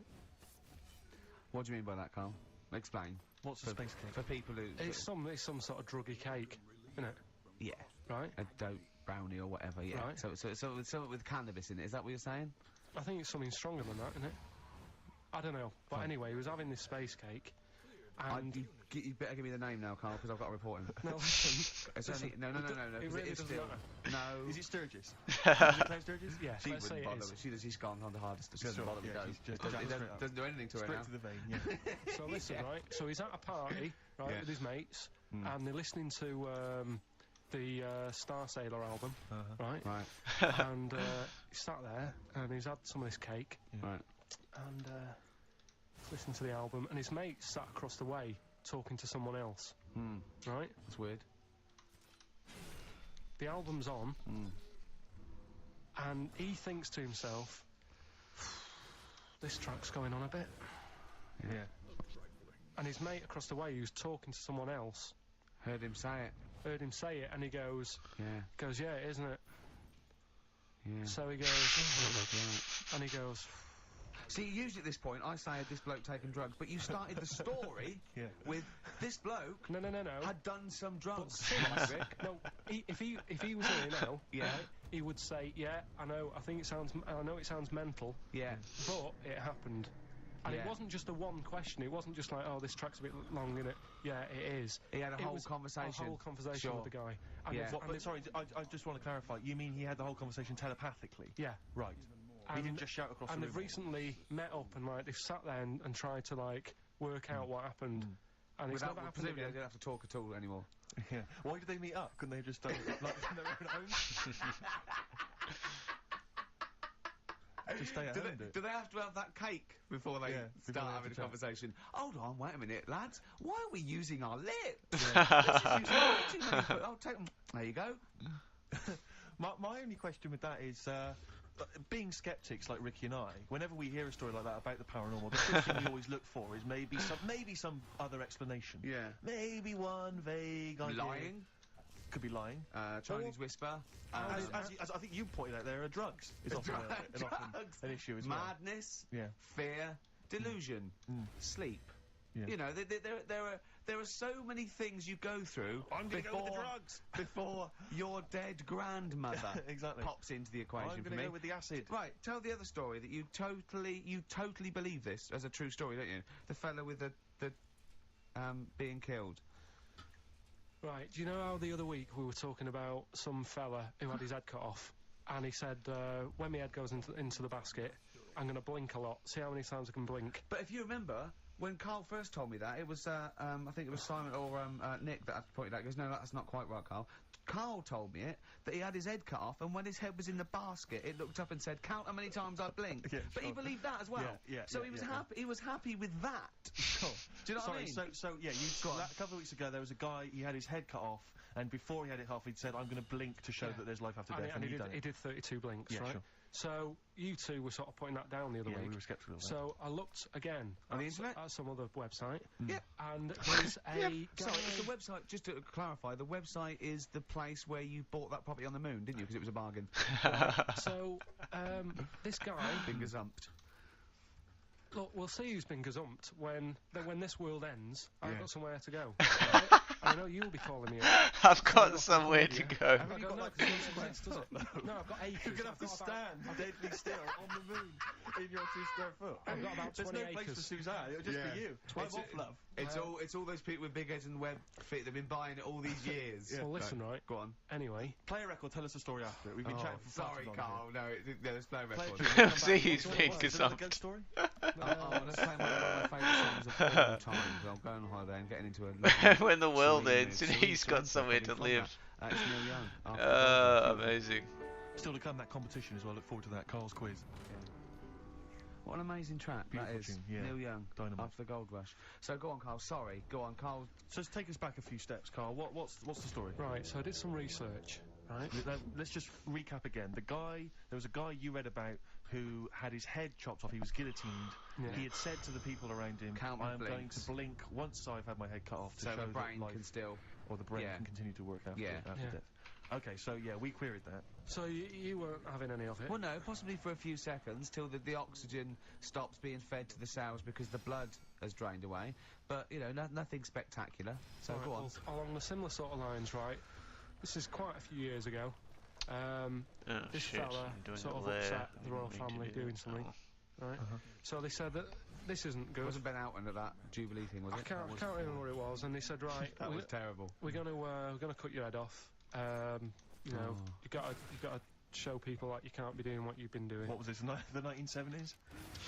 When you say a couple of years ago, you mean maybe sort of... Was it the olden days when the phones weren't very good? Ages ago. Yeah. Ages ago, sure. So yeah, fair enough. Yeah. So very philosophical. Yeah, imagine that when he wasn't here. This was literally ages ago. Yeah, exactly. Yeah, Simon Sharma's History of Britain. Yeah, yeah. Oh, and even before that, which is yonks before, when it was all mental and different. Sorry, Carl, go on. So he's having his head cut off, and he's resigned to it. It's the day before. He's kind of got it into his head now that I'm not going to have my head much longer. Sure. So he said, let's make use of this. Yeah. He said, I wonder how long the body can stay alive without my head on it, right? So they were like, I don't know. So who were?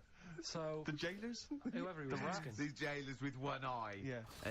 Get out. So no, wait a minute, I've got an interesting scientific experiment, jailer. Well, fair enough. What is it? So what I want to do, right? He said, you know, surely it's right. You know, I'm gonna be dead tomorrow. Sure. So let's. He didn't draw it out this long, did he? Yeah, he said let's test this out. You know, he said do us a favour. He said, you know, it's my last day. What I want you to do is you're going to cut my head off. Let's put a white line on the floor, right, and see if, you know, because there's no point asking how far he can sort of walk without an head if there isn't a line, because you don't know what to count. Do you know what I mean? If he loses his head and he's running around all over the place, you can't really count. That's not impressive enough. Yeah. So they said, let's make a white line. Sure. Yeah. Who said this? He did or they did? I think they started to join in with him and saying, well, let's make this a... Sure. Know. You guess it. Go on. So they got Norris McWhirter there. The Guinness people. Oh.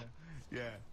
So they said, let's get this white line. Yeah. And Dedication's all he needs. we'll do this. We'll do this tomorrow. And he said, all right, then, I'll see you in the morning. So we go, I'll see you tomorrow. Night, night, sleep tight. Bye-bye. I love the fact that God knows exactly what was said. Yeah. Oh, that's beautiful. Yeah. He doesn't know the story Yeah. or what order it is in Yeah, or when but it he was. knows exactly what or was who said. said what, but he knows the intricacies. All right then, see you in the morning. Bye, little kissy, kissy, kissy. I'm not like that. Oh, you joker. Don't let the bed bugs bite. Yeah. Anyway. so he gets up. Do you want a paper tomorrow? No, I'm all right. Go on. He gets up and they say, right, you know, today's the day and that. And he said, well, you know, I've got used to the idea. So here's a white line for you. Got used to the idea. Go on. So they go, right, you ready then? And he said, I go on. And they cut his head off.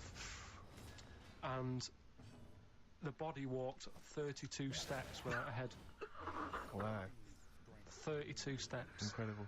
And that's the lesson, really. Did it get as far as it walked along the white line, did it? Yeah, it stayed along the white line, did 32 steps, and then started to stumble a bit, and it just fell over. Yeah. But, you know, it was a test that your body can still keep alive for a little bit Yeah.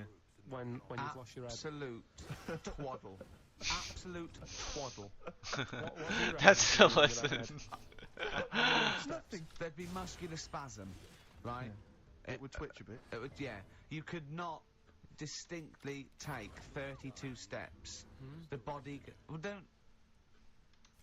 Yeah. Is the doctor still on the line? Yeah. The fella that bought 6 parrots. Yeah. And, you know, you could Incredible. look 32 steps. Right, so A you don't beheaded believe man that. doing a bit of line dancing. Right, you don't believe that, but something that you do believe that a cockroach can live a week without an head. It can. Slightly different. Slightly different kettle of fish there. Why? Wow. Insect to human is what I'm thinking. Yeah, that well, difference. there's not that much difference in Well, of some course there insects. is. Do you know that a snake has a heart and lungs and kidneys and stuff? Go on. No, well, I'm just saying. So? You're making out as if like they're a totally different like being. Species.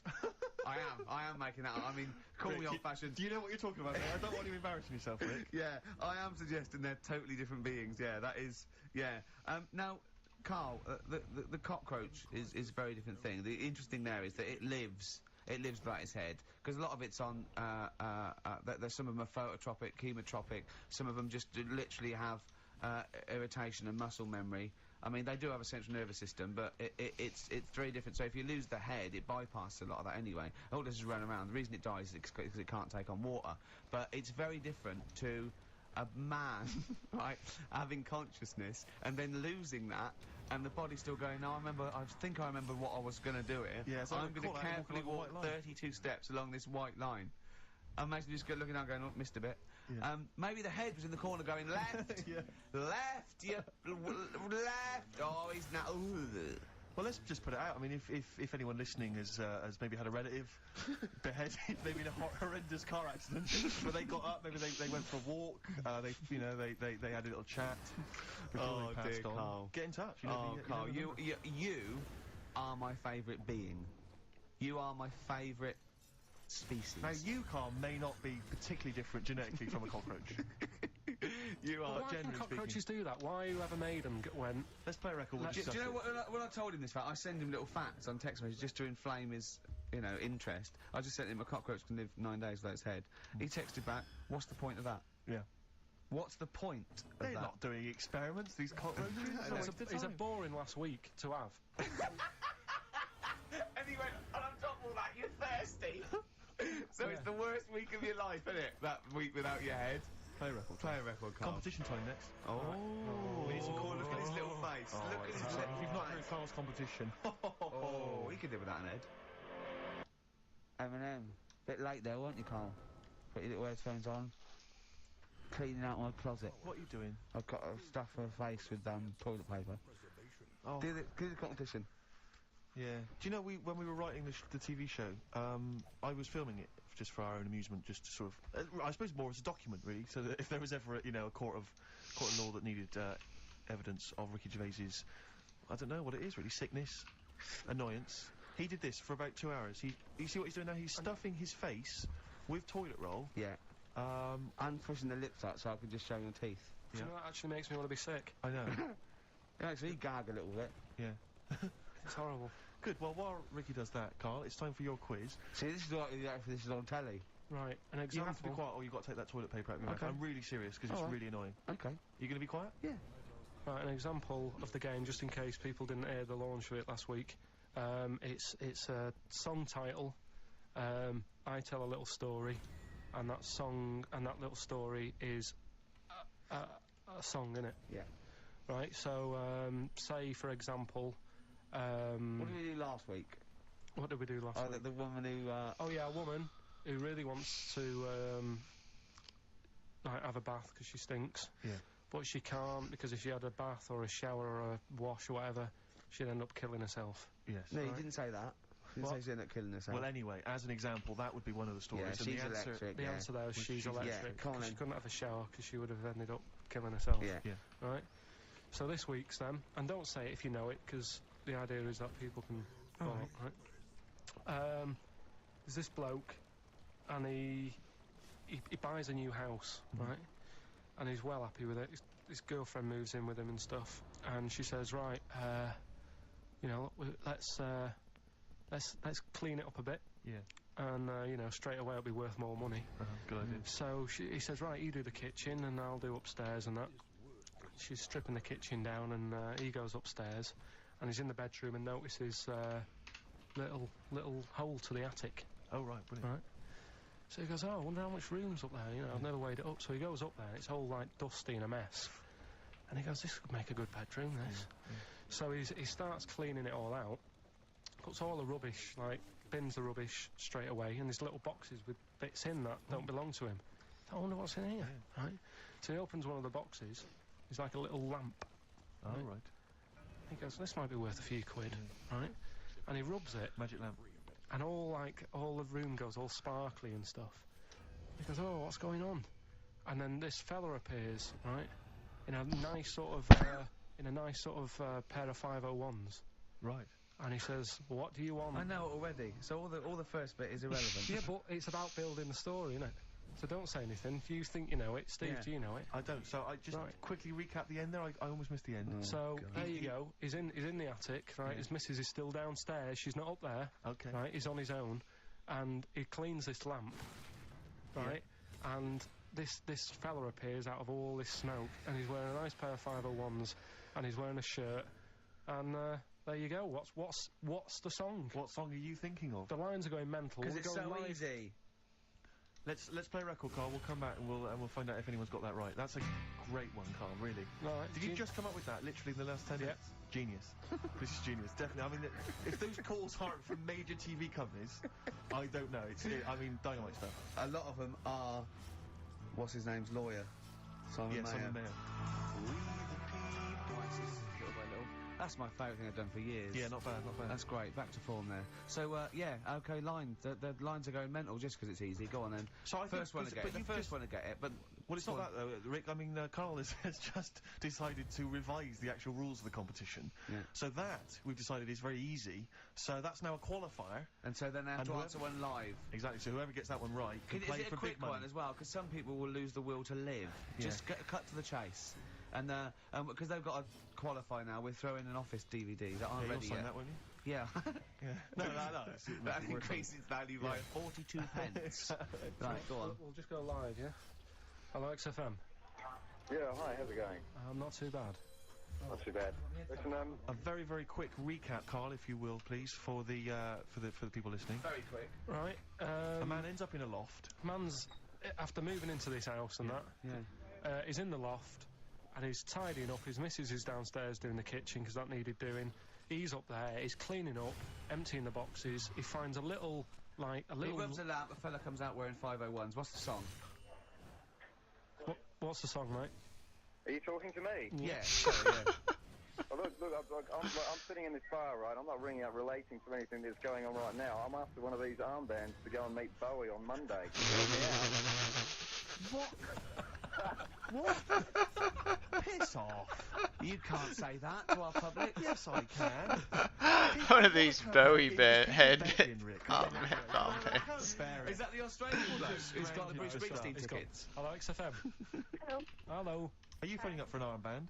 No, No. Gene Okay, Genie. great. Gene Genie, of course it is. Well done. Well done. Right, what's So your name? everyone else can ring off now because this. Well, she might not take the challenge. What's your name? Hello? What's your name? Christina. Christina. Right, do you want to take on the challenge? Yeah. Yeah? Oh, So this is for. She's already won a couple of CDs. This is for the Office DVD. Right. Okay. Signed by Ricky Gervais. Right. So this is the same game again, but we're doing it live. Right? Okay. So Good this luck. is a song title. Right? There's this insect. I'm loving it already. Right? Yeah. And it's in its little like nest. Mhm. And all the other insects, all its mates and that, are really like working. They're grafting hard. They're tidying up. Some of them are going out getting the food. Some of them even got heads. They're still working. Some of them are like, rushing around. But there's this one insect who's just sat there with its feet up, and it's like, just doing nothing. And it's annoying all the other ones, but it's sat The there. Ricky Gervais bug. And it's sat there doing nothing, having a little like fag and that. What's the song? I don't know. Oh my God, I'm brainless. Hold on, I don't know this either. So, obviously it's a type of insect, that's why you've avoided saying what it is. So it's something like lazy ant, lazy bee. Well, we should throw it back open to the public. Oh, no, I hope this poor woman who's called in and now got a stupid one. But Christina's lost it now, She's hasn't she? lost it. No, she's blown it, Rick. She's blown it, Rick. Sorry, It's gotta only be because you cruel. changed I the don't have a rules DVD halfway player through. anyway. She hasn't got a DVD player, so she's not bothered. Okay, alright. Cheers. Cheers, then, Christina. Bye. See you later. So we can throw that back out then, can we? Well, Yeah. I don't know. Is there anyone on the phone? Yeah, go on, take the next person. So what was it? There was some bugs. There was a bug, and one of them wasn't doing any work. Loads of them are working really hard. Sure. This one's just sat there doing Oh, I nothing, hate that annoying sort them of all, working. right? So, XFM? Hello? Hello? I'm glad to say it's in Carl Perkinson's mind. I like him. Hello, XFM? I like him. Hello? Hello? Hi, is it Animal Nitro by Slade? No, it's not. Good answer. Good answer. Is it a good answer? That doesn't make any sense, does it? It does, it? Oh no, like Carl does. Yeah. Hello, Yeah. XFM? Hello? Hello? Is it Ichiku Park? No. Itchy Coo Park. Bugs are itchy, aren't they? Yeah, sure. I think they're stabbing in the dark. They're starting to think like Carl, which I like. Go on, next one. Hello, XFM? Hi, is it Scratch Pervert?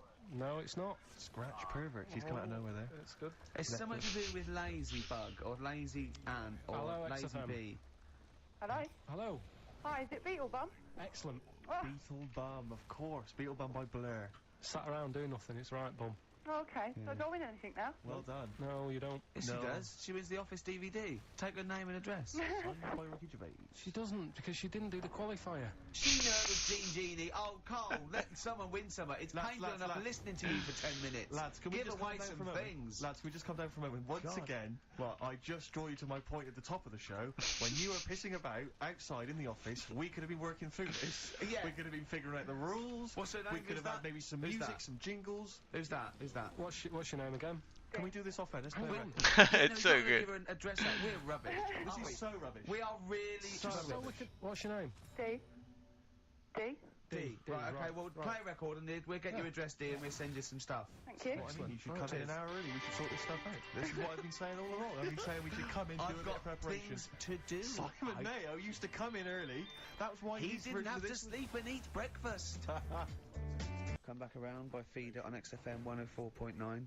I'm Ricky Gervais, with me Steve Merchant, and our producer there. I say producer, Carl Pilkington. All right. Right. Yeah, we got to slicken up this thing. If we're going to be as good as Mayo, we've got to come in early and do the work. Yeah. Let's get in at 10 to 1 next week. We're not in it next week, are we? No, I'm well, off, no, I mean, we would be if it weren't for the But- fact so that what you you need a do- holiday already. You've done 3 weeks, but yeah, you need a little rest. Well, I wasn't on holiday last time. I was working. Sure. Going to do a best of, are you? Yeah, just dig out some bits. And what you going to do? Just lump them together? Just like pick some favourite bits. Yeah. Right. And That'll fill up 10 minutes. Legend, yeah. Well, do this Could then. be bothered, mate. Do the links then. So. Well, why don't we do some sort of stock links now then? Okay then. Do you remember that, Steve? Oh, that was a great moment. Yeah. Oh, great moment. I'll tell you what though, I loved a bit when he. Well, just play Let's it. just play it. Right. So So then- it says it there. Can you do the proper intro? So it's like, one of Okay. yeah. Oh, Oh, good, it's my favourite group. Just say generic, like that's a good song. Well, let's work out what it Let's work out what it okay, might be. okay. Well, what do you want to start off with next week then? All right, so. Well, give them a few options. Okay. Give him a couple of Alright, options. That was a great track by Oasis. Oh, yeah. Oasis there. Well, we're not actually here today, Steve. We recorded these last week. I'm on holiday. What are you just probably I'm chilling probably out with a lady. Yeah, yeah. Leave me alone. Stop phoning, ladies. This is like the best of last year, and we're going to kick off with a classic clip. Who can forget this? All right. So like that. then just weave that in. Yeah, and then come out of that, come into a record or something. So I come out of another record. Just one more, just in case I need it. Okay. I don't know. That was Bob the Builder there. Shouldn't really be playing that on XFM, but... Stupid car, stupid. Don't know what you're thinking, mate. You buffoon. Yeah, you're an imbecile. Oh, okay, I know. Ah, great track. I love that. Yeah, beautiful. Wow, I don't wait with it. Yeah, no, come on, let's get these right. He needs to use these next week. Okay. Another great Can't we track... just do this later? I've got to go. I've got to run away. Down to the airport. Yeah. Yeah, but this isn't going to work. It's a mess. Well, just... oh, yeah, well, like that. that'll be fine then for this show. It can slot right in, Carl. Yeah. Oh, talking of a mess, mate, your competition. Yeah. It was a shambles today. I mean, Talking last of week a we gave it mess, the day your because it was the first time we'd competition. done it, but you've got to think it through, mate. You can't be making it up on the spot like that and changing the rules. Yeah. I'm sorry, mate. I mean, I know you did it with the best intentions, but it was I feel shocking. worried that people think we get at Carl and everything. Yeah. But that was appalling. Yeah, it was terrible. It was sort of like- interminable. he I gets- think you've got to compress those stories. You've got to tighten them right He up. gets paid something like 30 quid extra for this as well. So, I mean, he's getting good money for it. Listen, right, you say that you've got to compress it, right? The way I look at that competition, it's like Columbo, right? The murder bit at the end is done in like 3 minutes, but you drag it out for an hour. Yeah. So you sort of make it exciting and like, oh, I wonder where he's going with this. Sure. And it worked. You know, Dee Hudson, she's walking away with the DVD, she's laughing. Yeah, but Dee's fine. She's the only one who's gained. Everyone else has had a miserable time. Yeah. Of course she's happy. She's won something. But what about the listeners? There's no entertainment. Like, I mean, they're loving it now because me and Steve are on, and this is scintillating stuff. Yeah, this is dynamite this stuff. is amazing stuff. Talking about we're not going to be here next week and doing next week's links. Yeah. Because I can't be bothered to come in early. Okay, well, I can't be bothered well, to it's, come in that's early. 1:45, Steve, on XFM. I've enjoyed this wonderful collection of our greatest moments. Yeah, there's still more to come. You'll be next week, won't you? I'll be back next week. Okay, I did the last one. Well, I hope you enjoyed some of the best of moments there with. I'm not going to use these. Why not? Well, they're a mess. Forget it. Well, forget it. We'll do them in a bit when you're done. I cannot do it. When's your plane? It doesn't matter when the plane is. We can do it in a bit. I'm definitely not doing it. I'm not wasting my time going through that. Well, I'm missing it then. There won't be any waste our links time. Right. Forget it. My favourite Suede song there. Stay Together. By Suede. Stay Together. Well done. That's what you're being paid for. Well, no, because it could have been a Suede song sung by Atomic Kitten. Sure. And like I said, that's my favourite Suede song by Atomic Kitten. Yeah. So, you know. Thanks for that. Do you think this is the worst show we've ever done? No, I mean, we've done some god-awful shows in the past. Really? Yeah. Okay. I mean, some real grim ones in the past. Okay. Do you think people see through it even before we tell them that we're not really cutting the mustard, putting the effort in? We had nothing to say last week. No, I don't think anyone's fooled. I think some people are tolerating us because they quite like your TV work. But I mean, other than that, I think they know and the they haven't charts. played good music. Well, we don't skip on the tunes. But if I was listening to this, I'd be thinking I could do a better job. I'd be livid if I worked in like a bakery or something, and I was like, I hate this job, and I'm listening to us, gibbeting about on the radio. I'd be livid. I'd be angry. Really? Yeah. I mean, if this was a BBC show, I'd go mental. Why? Because I'd be paying a licence fee and everything. So okay. It would feel like it was my money being squandered. But we don't have to. At least this is advertisers' money being squandered. Yeah. This is big corporations. Screw them. Yeah, and people haven't paid anyway, have they? A lot of them haven't. They probably paid for the batteries in their radio. Maybe if they're listening. We're sorry about that. Yeah. I feel guilty just for wasting their time, Rick. But next week's going to be a clip show again. Yeah, there's going to be a clip Carl's going to do. We've decided that Carl's going to just do the links next week by himself. Well, maybe get a guest hosting. Maybe Carl's going to do them by himself. Dennis Norden? Yeah. Norden type. You know, in the Sony Awards, you hand in one show, don't you? Yeah. We could hand in next week's, couldn't we? Because it was broadcast in this year. Just that it's a clip show from years ago. Yeah. Because you could hand in I Love 1975, couldn't you? In the BAFTAs or something. Yeah, you could. Yeah. So should we? You're even bored, aren't you? You're bored with this show as well. This is terrible attitude. We're allowed to be bored. We're the talent, right? I thought you were going to give us like 10 minutes after the show to do them, but I can't. I've got to go. Yeah. Right. you want Pass to wrap it on. up, Steve? Because Ricky's taxi might be waiting now. So No, it's Listen to this attitude, Rick. Are you going to put up with that? Don't you know who you are? I just don't believe it. They should be chomping at the bit to get. They should. I can't believe their luck. Yeah. Do you know what I mean? Sure, sure. And do I get treated any different? No. Yeah. Worse. Yeah. Yeah. Answers on a postcard if you can figure out what that sentence meant. There'll be a DVD on its way to you. Listen, we had an email from Glenn and Sharon, and Sharon was rushed into hospital last week, and they wanted us to play something for her. She's back now, and she's okay. But anyway, they always listen to the show. They're big fans. They asked us to Nick Drake. You know what next time, that but instead I thought we could play a classic Dylan track. I know you're a big fan of Dylan. Just like the world, it's just beautiful. That's fucking great. And that's my song for the ladies. We won't see you next week, Ricky's away, but there should be a hilarious compilation of all our best moments. Oh, I look forward to that. Oh, amazing. 104.9 XFM. You alright? This is Carl, producer of Ricky Gervais and Steve Merchant. They're not about today. Ricky's on holiday. Steve couldn't be bothered. So, I'm left here with all the I don't decks. know why I can't repair this. That's a digital audio tape of all the shows they've done since they've been here over the last I have year and a enough half or baubles. something. So we'll play you some of the best bits. All right. So. What does that mean? It's here's it's the full. first bit. I thought they'd be coloured in. I just wish we could maybe tape the bits we're not on air, just because that's when Carl comes into his own. Yeah. He just said to me, I don't know what I was doing. I was sort of like pottering around. It's answering, full, doing yeah. something annoying, probably. I thought and he it just looked at me. like- And he was looking at me, and I looked back, and he went, "Have you ever used a Y-front properly?" Genius. It's a great question because the answer is definitely no. Definitely no. Does anyone use their Y-front properly? And by that I mean get your winky out of the little sort of slot provided, as opposed to like put it to one side or pull them down or whatever. Has anyone used a Y-front properly? I don't think I've ever done it. I don't think I've ever done it. I've never seen anyone in a toilet doing it, Rick. You should be looking. I wish I hadn't said that. I caught ya. Really? Yeah. That's actually how you prove people are gay. Yeah. You get them into this conversation. Yeah. It's a trap. Yeah, it's a trap. It was the trap. Yeah. I'm not gay, by the way. Yeah. You didn't prove I was gay. I double bluffed you. Because I knew the old gay trick. I thought it was the old gay lord say no thing. That is another method. Yeah, there's innumerable methods of doing it. That's how Oscar Wilde was caught. Yeah. Yeah. What happened there? Well, the judge went to him.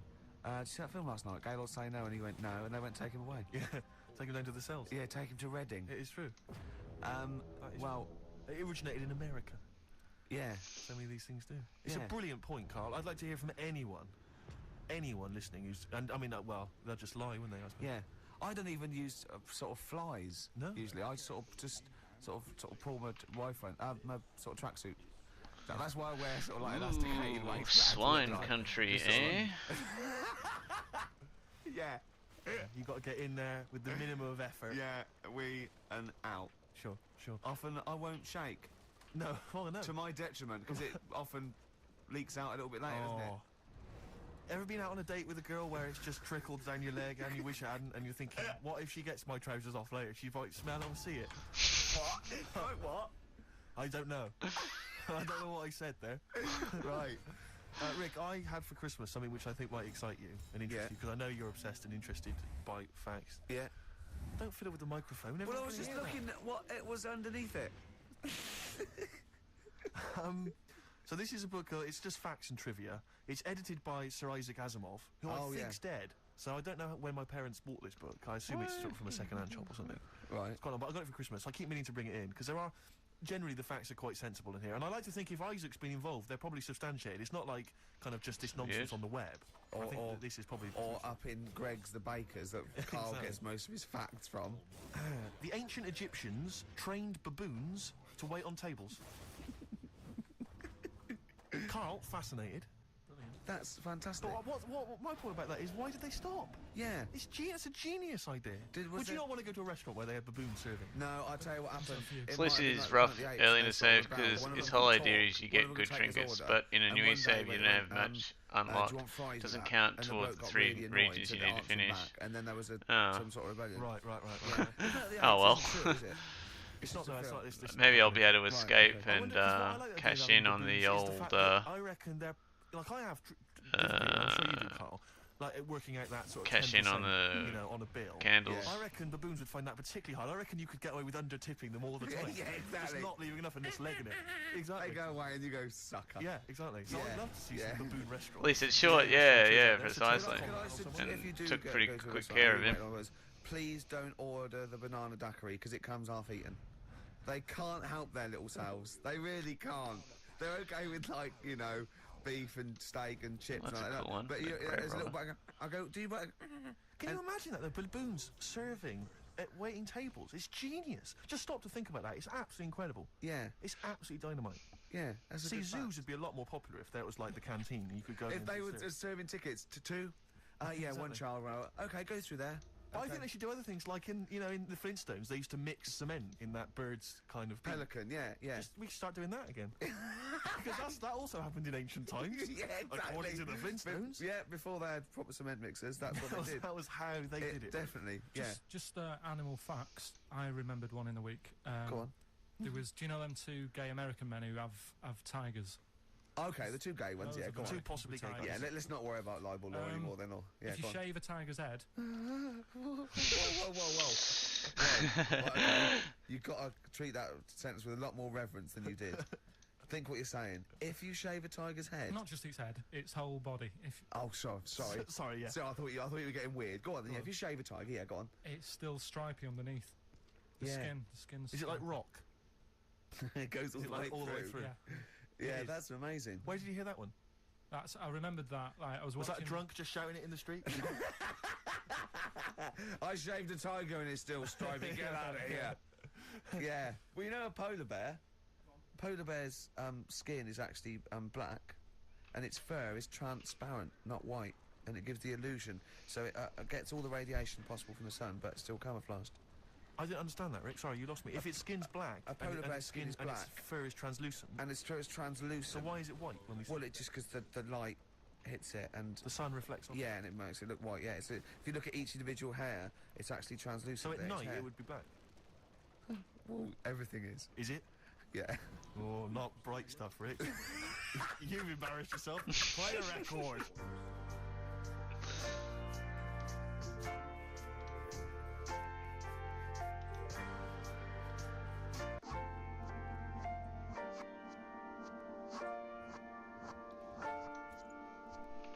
Play a record. Ooh, unknown. Well, Lovely, that doesn't one. really matter. Now, again, I broke the rules in the week. I met up with Carl. I had lunch with him, and we were chatting and having a cup of tea. And it got onto one of Carl's favourite programmes was the Tales of the Unexpected. Ah, of course. And all I can think is that he's probably the only person in Britain where they were unexpected. I mean, to him, when that twist came in, then you go, gee, I can't... Yeah. Oh, God. Can't believe So it was the tree that did it. I mean, he was probably the only... And we were telling all these stories of horror, and he liked horror stories. And I told him this story, and I don't know if this will come across the radio, but I told him this story.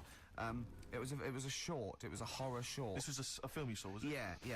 And what it was, it started off just had been a car crash. You see, it's a horrendous wreck, and you saw it from the point of view of the person in the car, and he was calling for his mate, and he was going, Dave. And he sort of looked over and saw a body without a head that had been thrown at. He goes, oh no, Dave. And then into the field of view came Dave, his mate, and looked at him with a look of horror, and then it sort of went black, and you realised that he was just a head, and it had been his body. Oh, wow. Right? Yeah. And I said, then it came up at the end, at the executions in the French Revolution, people experience consciousness for, and he went, oh, no, he said, it wouldn't be for that long. And then he went, if it was a chicken, it would work. Imagine remaking that film, but it's two chickens in horrendous car crash. Their own fault for driving. It would Oh, work. shit. No, he wasn't having that. Yeah. No, it was too long. I think he said, how long was this film? Went, oh, no, 5 minutes. He went, no.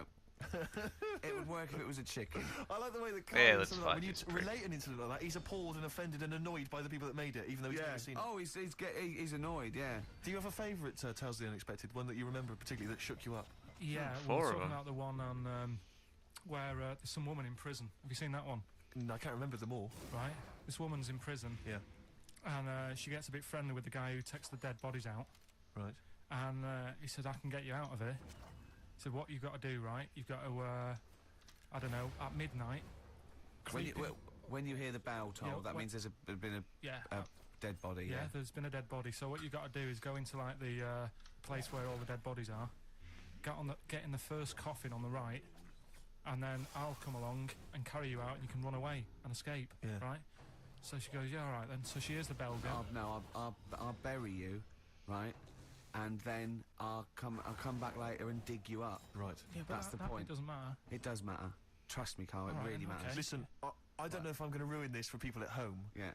Can I just skip to the end? I would imagine that she gets buried and he doesn't come back, and she has to get buried alive. Better than that. So she gets in the coffin, and she's lying there for ages. She's buried. She can feel a bit of movement going on, so she's obviously, being carried somewhere. So she's thinking, this is it, I'm getting out. And she's lying there for ages and thinking, why isn't someone coming and lifting the lid off this? Do you know what I mean? Letting me get out. So she's really bored. She gets a lighter out, right? Lights it to have a look at who she's lying on. It's only the fella who said he'd help escape. Oh. How bad is that? That is... How bad is that? So it is quite important that she's buried alive then, isn't it? In retrospect, you realise that the jeopardy is that she is buried alive and can't get out. Yeah. Makes it so much worse, doesn't it, than just like lying in the morgue and going, actually, I'm getting out of here. Yeah. This isn't going to work. Look at Carl's face. Having told that, he's so pleased. His face is lit up. He's beaming like a child. Have you seen any? Is that your favourite horror thing ever? What was that one you told me about with the porn? That was a good one. Oh, this was fantastic, right? Right. There was this. Sorry, can I just check now?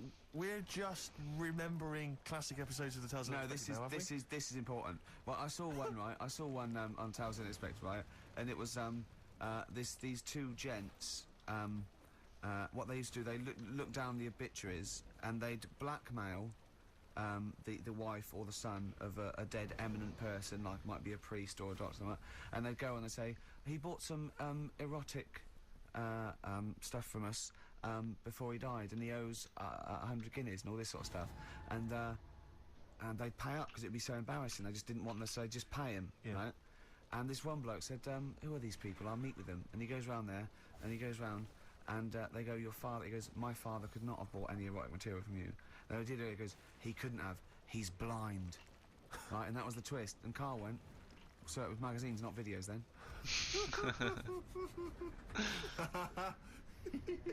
Yeah. Now think about it, Steve. Is that so stupid? Well, presumably it was set in olden times because people, professional pornographers don't tend to call it, erotic material. Yeah. They tend to call it, juicy jugs or whatever.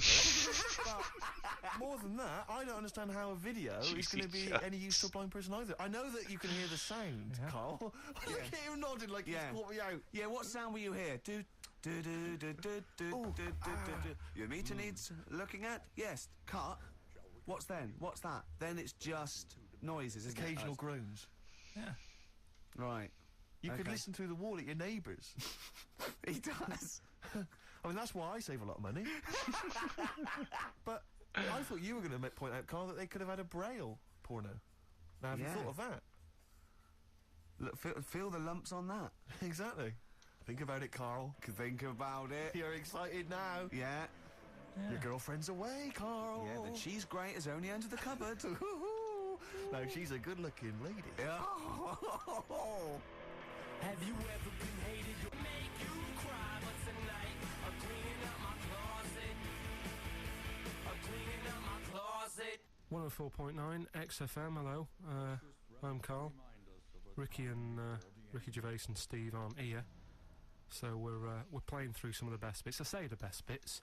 It's the bits I came across first. I mean, I'm not wasting my time. I'm a busy man. You know what I mean? So here's another bit. What do you make of the first genetically modified baby? Oh. Are you worried about this? Do you know what did they do? What? Let me see what it says here. Well, isn't it just choosing the eye colour? Well, this is the concern, isn't it? That in the future you'll be able to decide whether it's a boy or a girl, how intelligent it is, what it looks like, is it handsome, is it ugly? Obviously, no one will choose an ugly baby, and so on and so on and so on. And so it means that where will it lead? Where will it end, Carl? Are you concerned? I've thought about this a lot. What will us three look like in the future if they're being, you know, genetically modified beautiful people? What will we be like? How will we be considered in society? True, yeah. Well, we've talked about this before, haven't we? About the cloning thing. Yeah. That's a bit weird. Yeah. But I don't think it matters because at the end of the day, right, you might look like some other kid, but it's the way you're brought up that will change your features and the way you are, you know, your personality. If you lie, you get a long nose, don't you? Well, no, but listen, right, because I remember when we, you know, I was growing up on this estate. This is going to be good. Go on. No, it's not. It's just an example of how this doesn't work. Go on. So we don't need to worry, sort of thing. Sure. Right? Okay. So I might growing click up the on this hope estate, actually. And there was this woman. I'm done about anyway. 4 houses It's down, pretty like, late. it's a bit rough. Yeah, that time. All right. Didn't fancy her. Man, this game God, is. no. The Right, changes but have she been had a so bike. fucking good. Well, tell me about her first. I'm interested in this woman. What was she? It was a very. I'm going to be man playing dress. I tomorrow. didn't grow up in a posh house or anything. And Sure. I'm not saying that if you live in a bit of a rough house. GG's, bro. Yeah, it's unreal, man. I'm really enjoying it. It's fucking great. Oh, well, anyway. Catch you later, bro. If you end up streaming throughout the weekend or anything, send us a message. I'll speak to you tomorrow anyway. Have a good one.